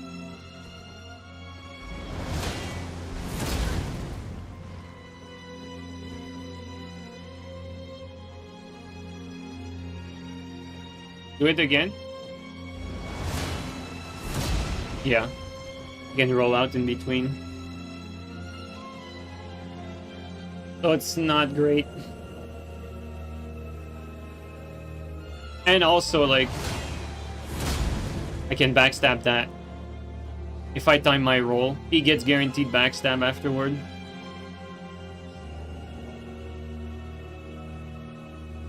That's why I don't really use it anymore. Yo, by the way, Donut,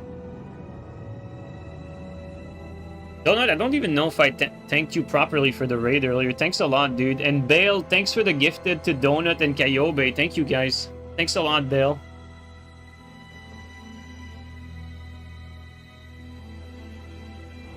Okay, what else, guys? What else do you want to see against medium shield? Is there something you guys are thinking of that we have not tried that could work? I think we pretty much went over everything, right? I guess you could try this. Great hammer against...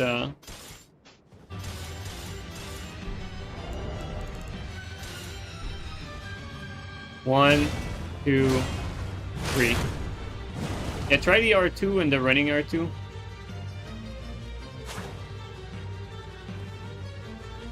One, 2 R2s. Okay, try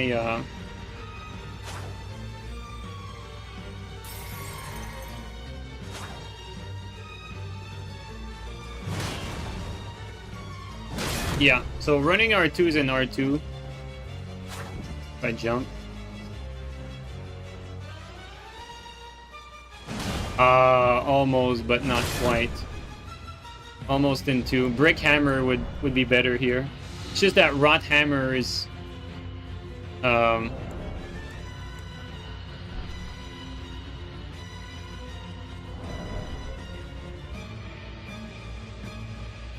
claws of Night shits on shield dag. Does it, Marco? Maybe I need to swap the decks then.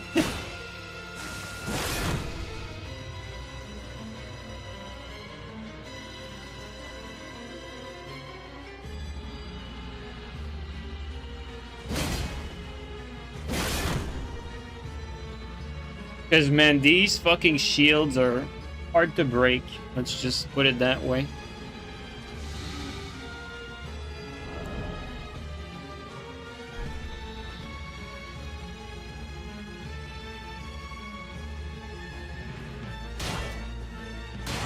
It does, you chip, you outtrade, and you nuke damage in general. But the problem with Claws of Night against Shield Dag is, like, they keep priority. Like, you don't keep priority against shield. Like, the shield dag is not gonna be able to, like, you know, like this right here, like, they're not gonna be able to do much. Like, you don't stun them and they stun you. Like, I'm not sure if it would work, like, reliably. I don't see how.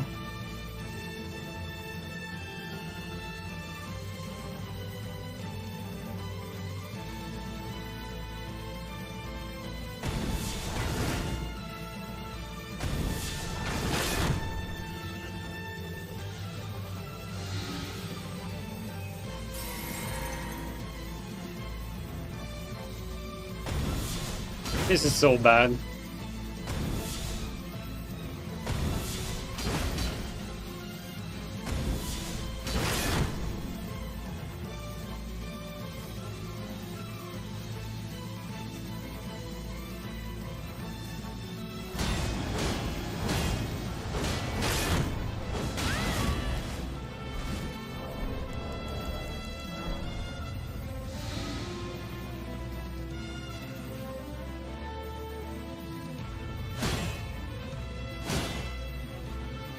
Wow. Doesn't break. Crazy stuff.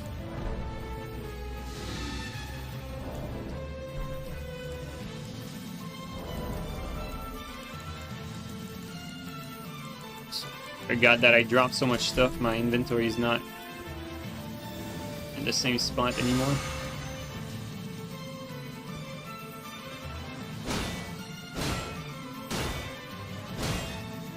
Yeah, nah. Greatsword is definitely not the answer. I don't have finger. Maybe he does.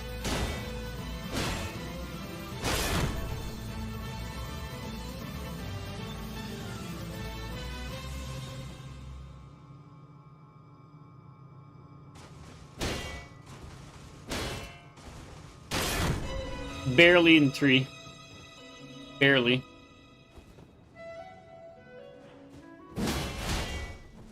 Two sword dance.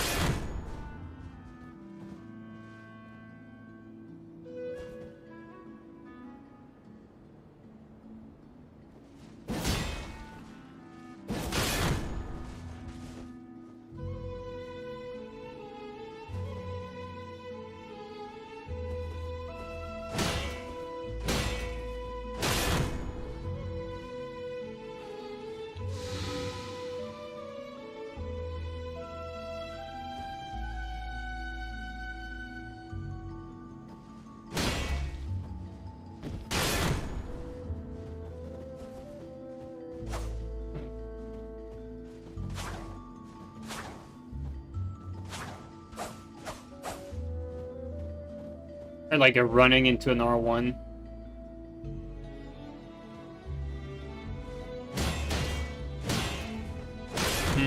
Running R2 into R2 doesn't break. That's unfortunate.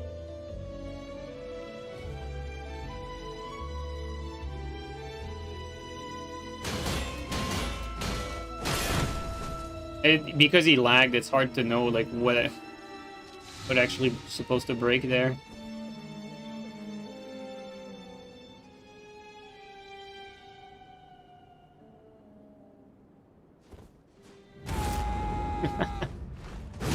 Wow, that's bad. Okay, well.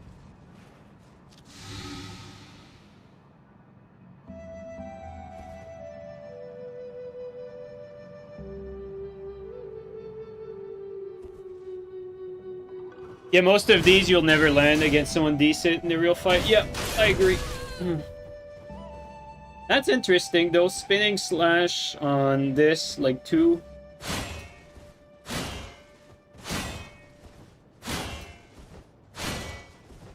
Trusting sword, definitely not the answer.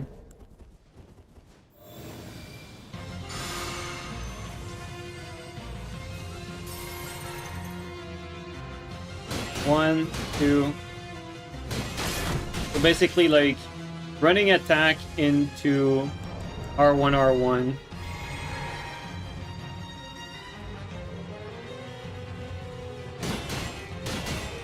Yeah, running attack into R1, R1.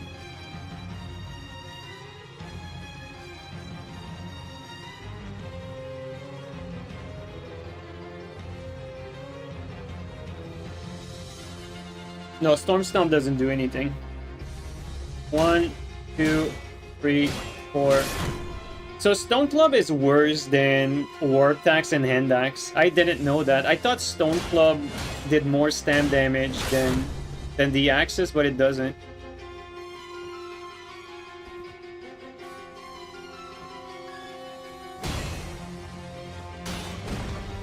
Yeah, exactly, Baby Turtle. I agree. And also, Baby Turtle, it out-trades, right? Like, if you land Warp Axe, chances are you're out-trading whatever you're fighting against. So, like, landing Warp Axe R1, let's say, against the dagger, you definitely come out on top, for sure.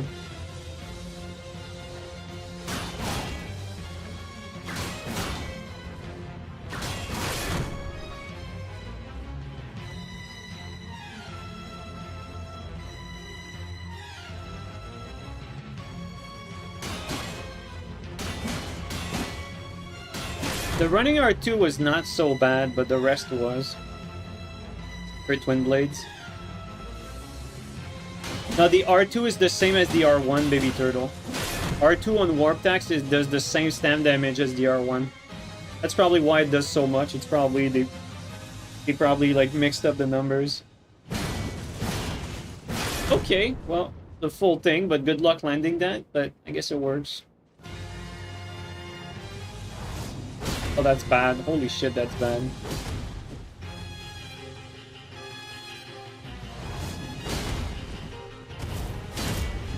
Can you check Claws of Night stam damage? I don't have them. I don't know if Usurper has them.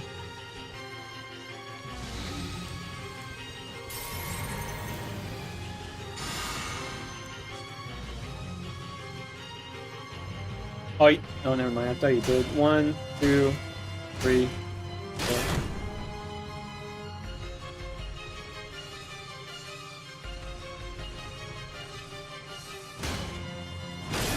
You don't even need to like set it up. One kick worked earlier.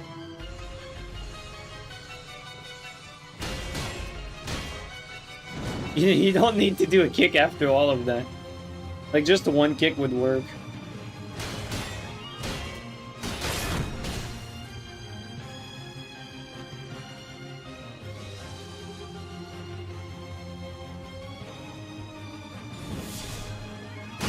At least that works. It didn't work against Fingerprint.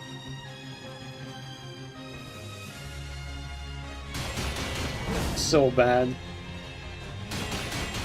So bad. I can probably roll out in between as well.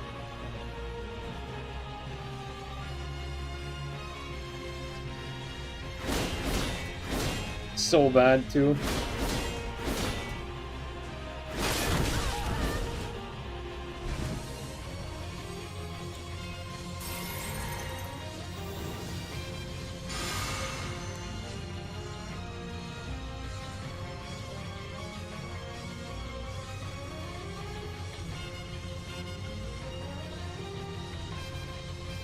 Actually curious about Shamshir.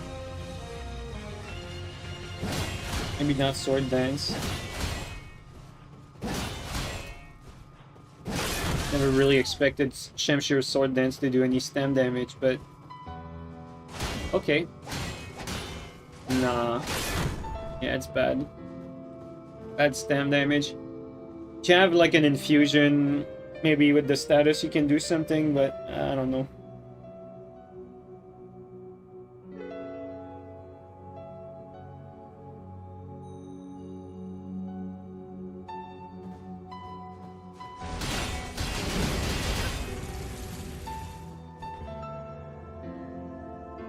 You're never gonna land that though. Even if it did decent stam damage, you're not gonna land this. Unrealistic.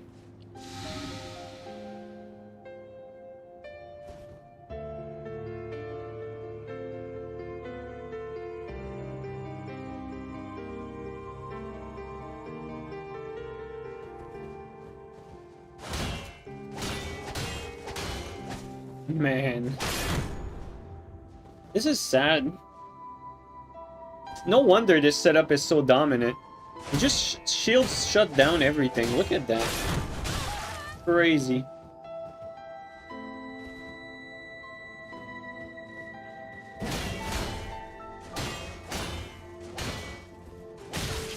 You want to see Giant Hunt? Alright.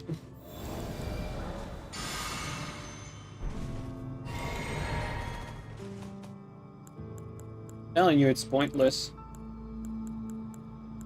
I don't even have it. I don't even have Giant Hunt. Oh well.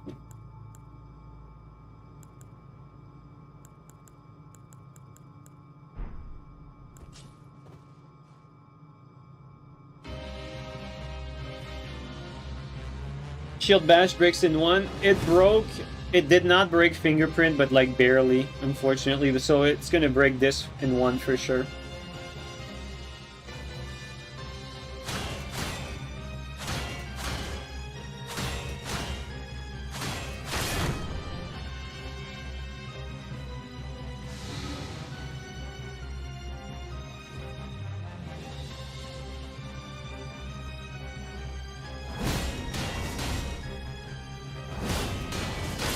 Not as bad as I thought it would be.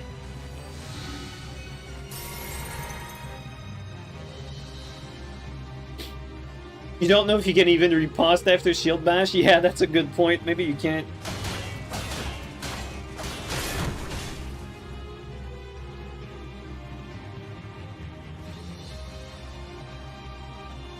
Oh, yeah, sure, Marco.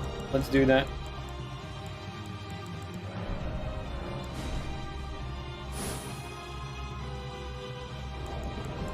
Let's test Claws of Night, because we have not tested it so far. Where are you at? Inner Consecrated Snowfield.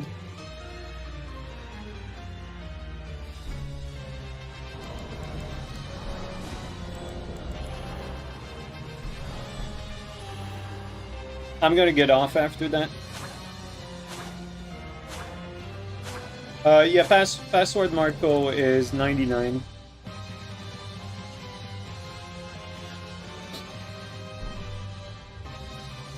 Thanks, Usurper, by the way. Really appreciate it.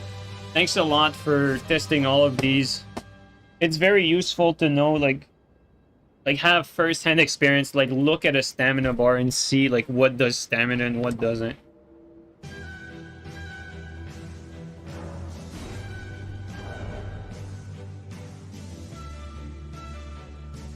I'm actually also curious to see like how is this chip damage through the shield. We're gonna start with fingerprint.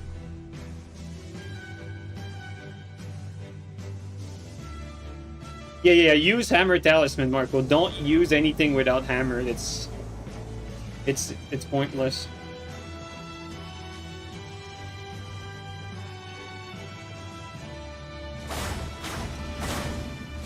You're gonna kill me with chip before you break me.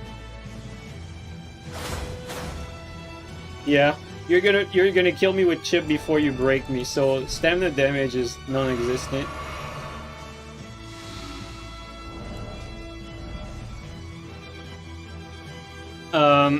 Marco, let's try. You are one out of it. I want to see if I can like retaliate. Like, let's just do a mash battle. Like, let's just mash. You start mashing at my shield, and I'll try to like mash out of it. Let's try that.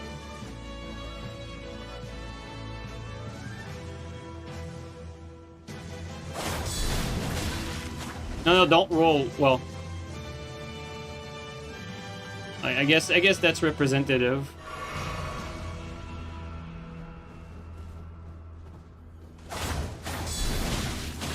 Oh, so if I wait too, I wonder if it's because I got hit from earlier.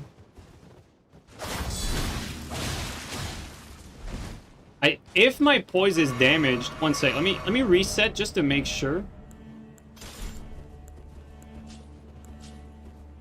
No, not that. Not what I wanted. One sec, Marco. Okay. Let's do that again. Wow. Maybe, okay, maybe if I do this.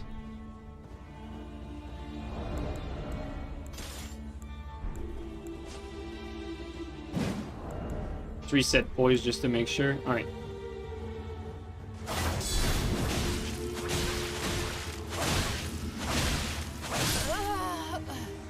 So it breaks me.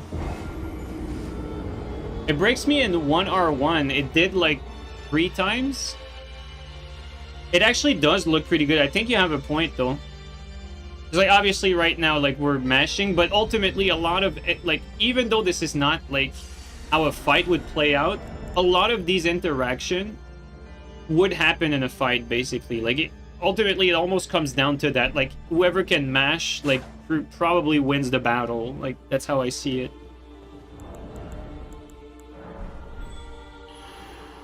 Let's try yeah, let's try parrying. Like let's try set up parrying, Marco. I'll try to see if I can like parry it on the second one or on the third one.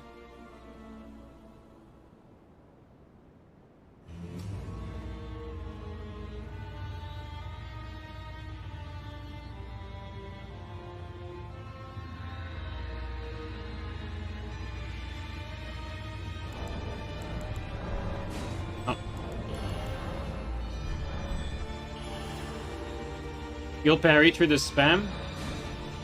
But I want to see if, like, I want to see if I can set up parry it first. Like, if that's a thing, because that's definitely something you'd have to worry about.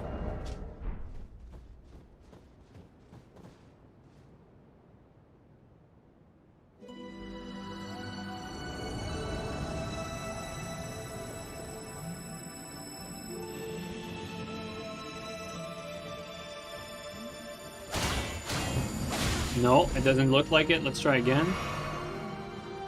It looks like it might be too fast.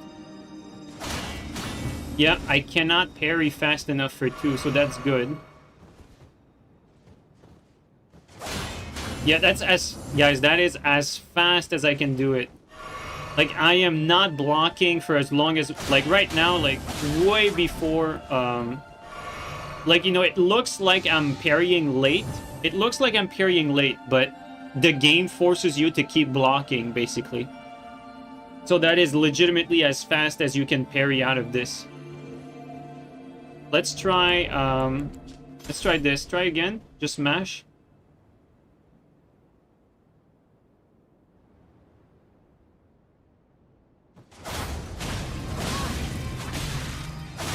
Yeah, he definitely wins that. I think Marco's right. I think this definitely wins, and like, my options are very limited. You're 55 dex? Yeah, and I know you're 125. Imagine 70? Yeah, that's true. Dude, that's a very compelling argument for dex, though, because, like, it's so hard to beat strength builds. Actually, I'm curious now that you're here. Let's try... one sec. Let's try something like that. Or actually...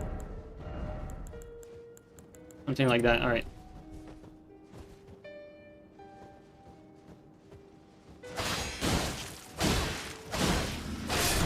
Okay, so... against dueling shield, you'd have to play a lot more careful. Like, you can't just mash against it.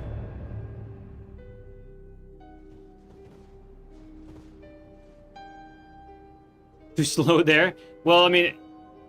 and also I have the bad dueling shield, right? But it's just to see, like in a mash, like how much damage you'd be, like, dishing out compared to it. But you definitely don't want to trade with this. It does too much.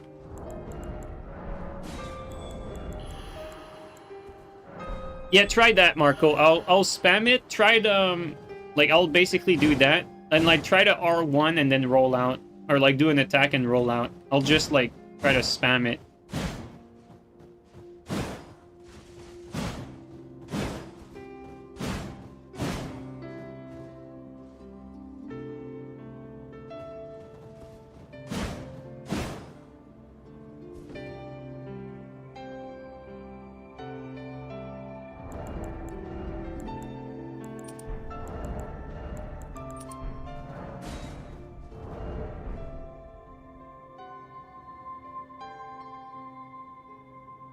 You've heard Clean Rot Kick is good into Trusting Shield? That's interesting.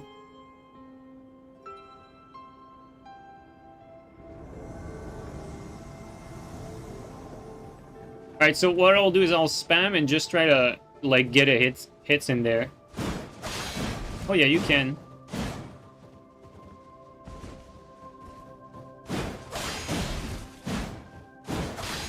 Oh yeah, you absolutely can, and you get some pretty good chip too.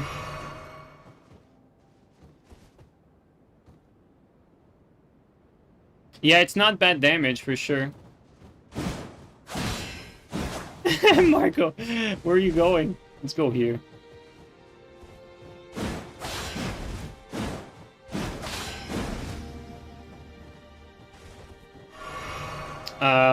What about, Marco, what about the jumping R2? One sec. What about the jumping R2? Can you try jumping R2? I want to see, one sec.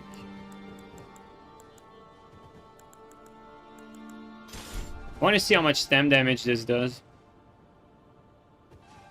Okay, it does no stam damage. Never mind. What about jumping R1?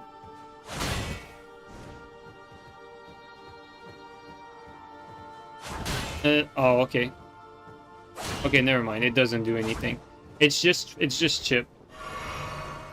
140 damage. Yeah, the chip damage is not to be underestimated.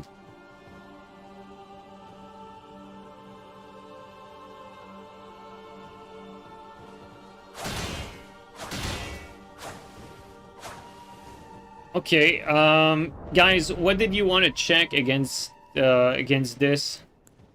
Like, what did you want to test against Claws of Night? Like, shield against Claws of Night?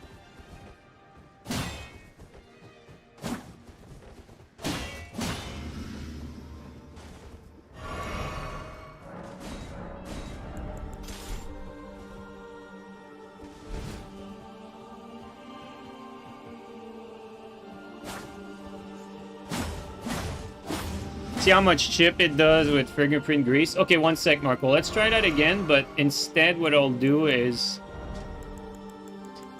I'll use this. Claws of Night does magic, right? Let's just give it the worst situation. Let's try that. Just R1 into it.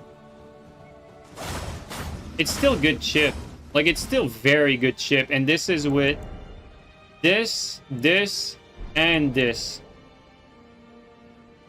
This is still very good chip, though. Because, like, you know, this is, like, I have, like, optimal stuff. And this is, like, well, first of all, I'm fat rolling on top of that.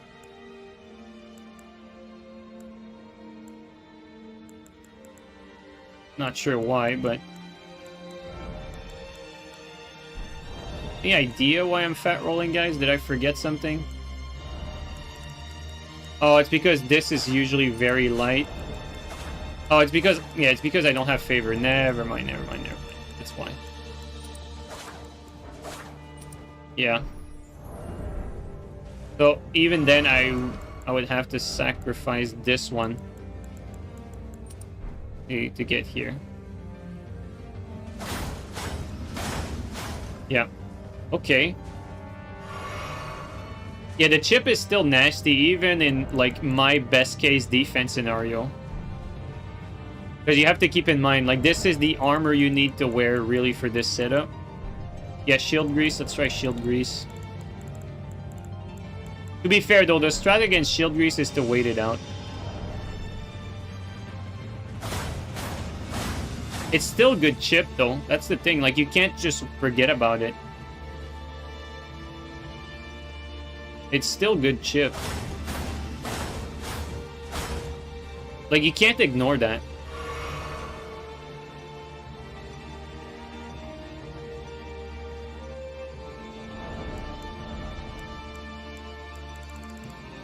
Okay, Marco, try,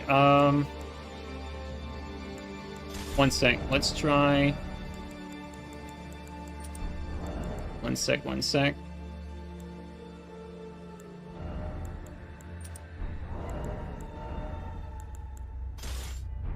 Okay, try mashing into this.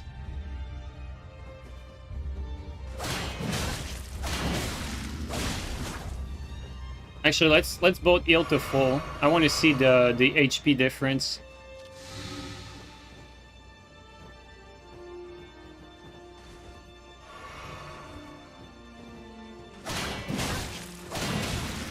Okay, I can't do it more than twice. Let's try again.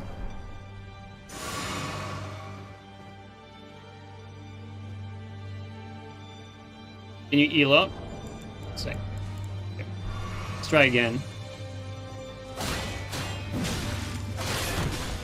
I need to be careful, like, this is not, like, free or anything. And this is with this, so... Let's try, let's try the TS, like Ungon said.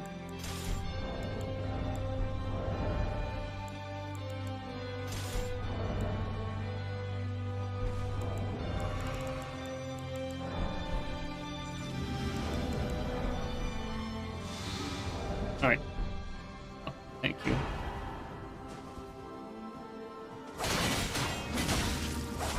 I think the TS actually does better.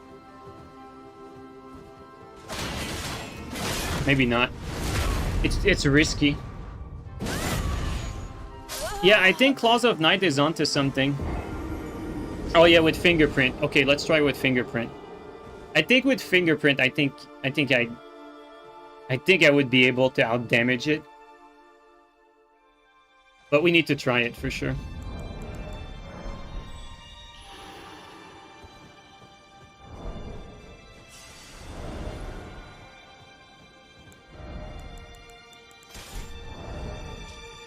I'm too heavy though. Like this puts my setup at a weight strain.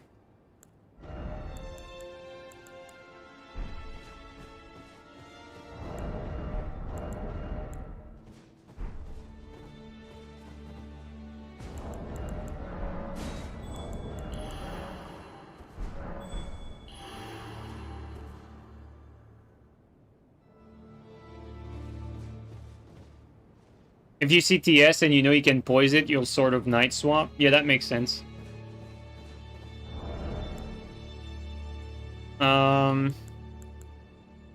Yeah, guys, this doesn't fit. Like, we would need, like, basically you have to sacrifice something, so probably, like, you know, like, you have to tune this down and, you know, like, do that.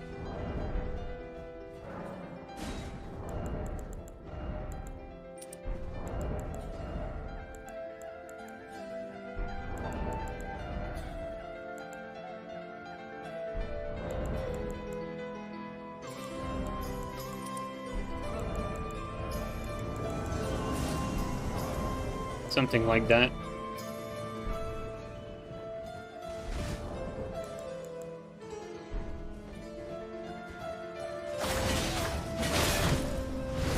Yep. Oh, wow. Dude, the crit? The crit is actually fucking nice. Dude, the crit damage is actually really high. No, it's alright, Marco, because I didn't realize the crit damage was so high. That's crazy. So, like, basically what this means is I cannot afford to have Spear Talismans, and if I can't afford to have Spear Tally, that means that I'm losing in, like, other stuff. Let's like, since he breaks us, we're gonna have to try, like, getting the stam up. Let's see what we can do here. It's like the more we go down this rabbit hole,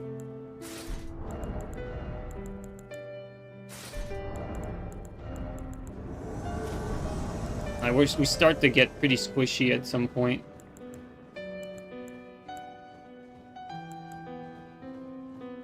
Like, you know, like we devolve into, like, having, like, something like that. One sec, actually. Let's bundle up, yeah.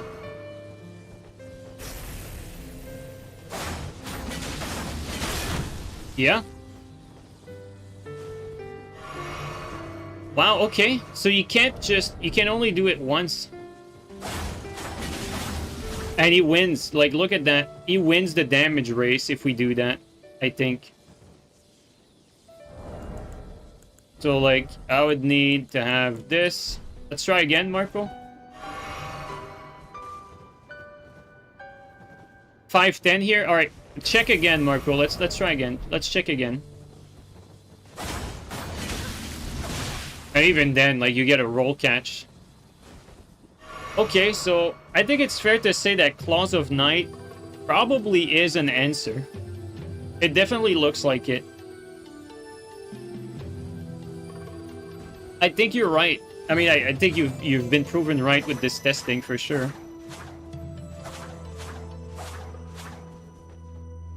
Yeah, at 55 dex too, like, you do way more higher than that.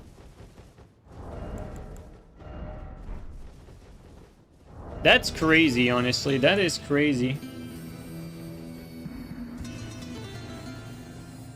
Can you BHS backward after shield poke? Okay, we can try that.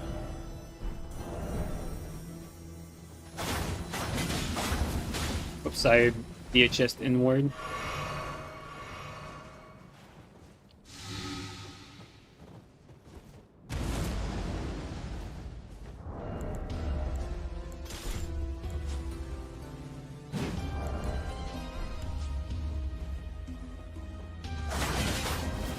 It still caught me. Dude, I think it works. I think it works, guys. Like, he doesn't have anything to do, like, special. As soon as he gets in there, he can just mash. And he's gonna get his damage. Which, you know, which is what you want against a shield, really. Dude, Claws of Night might be the answer we've been looking for. I mean, everyone knows it's a broken weapon, but I didn't think it was that good against shields, though. Since you're about to go, yeah, sure, go for it. I'm about to stop as well, like I'm about to get off. Just stand there and watch how fast you die without shield. Okay, let me put physic. Let me put my normal armor.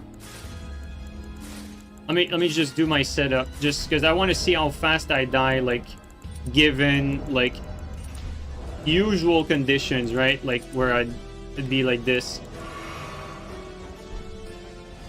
Alright, you can go for it.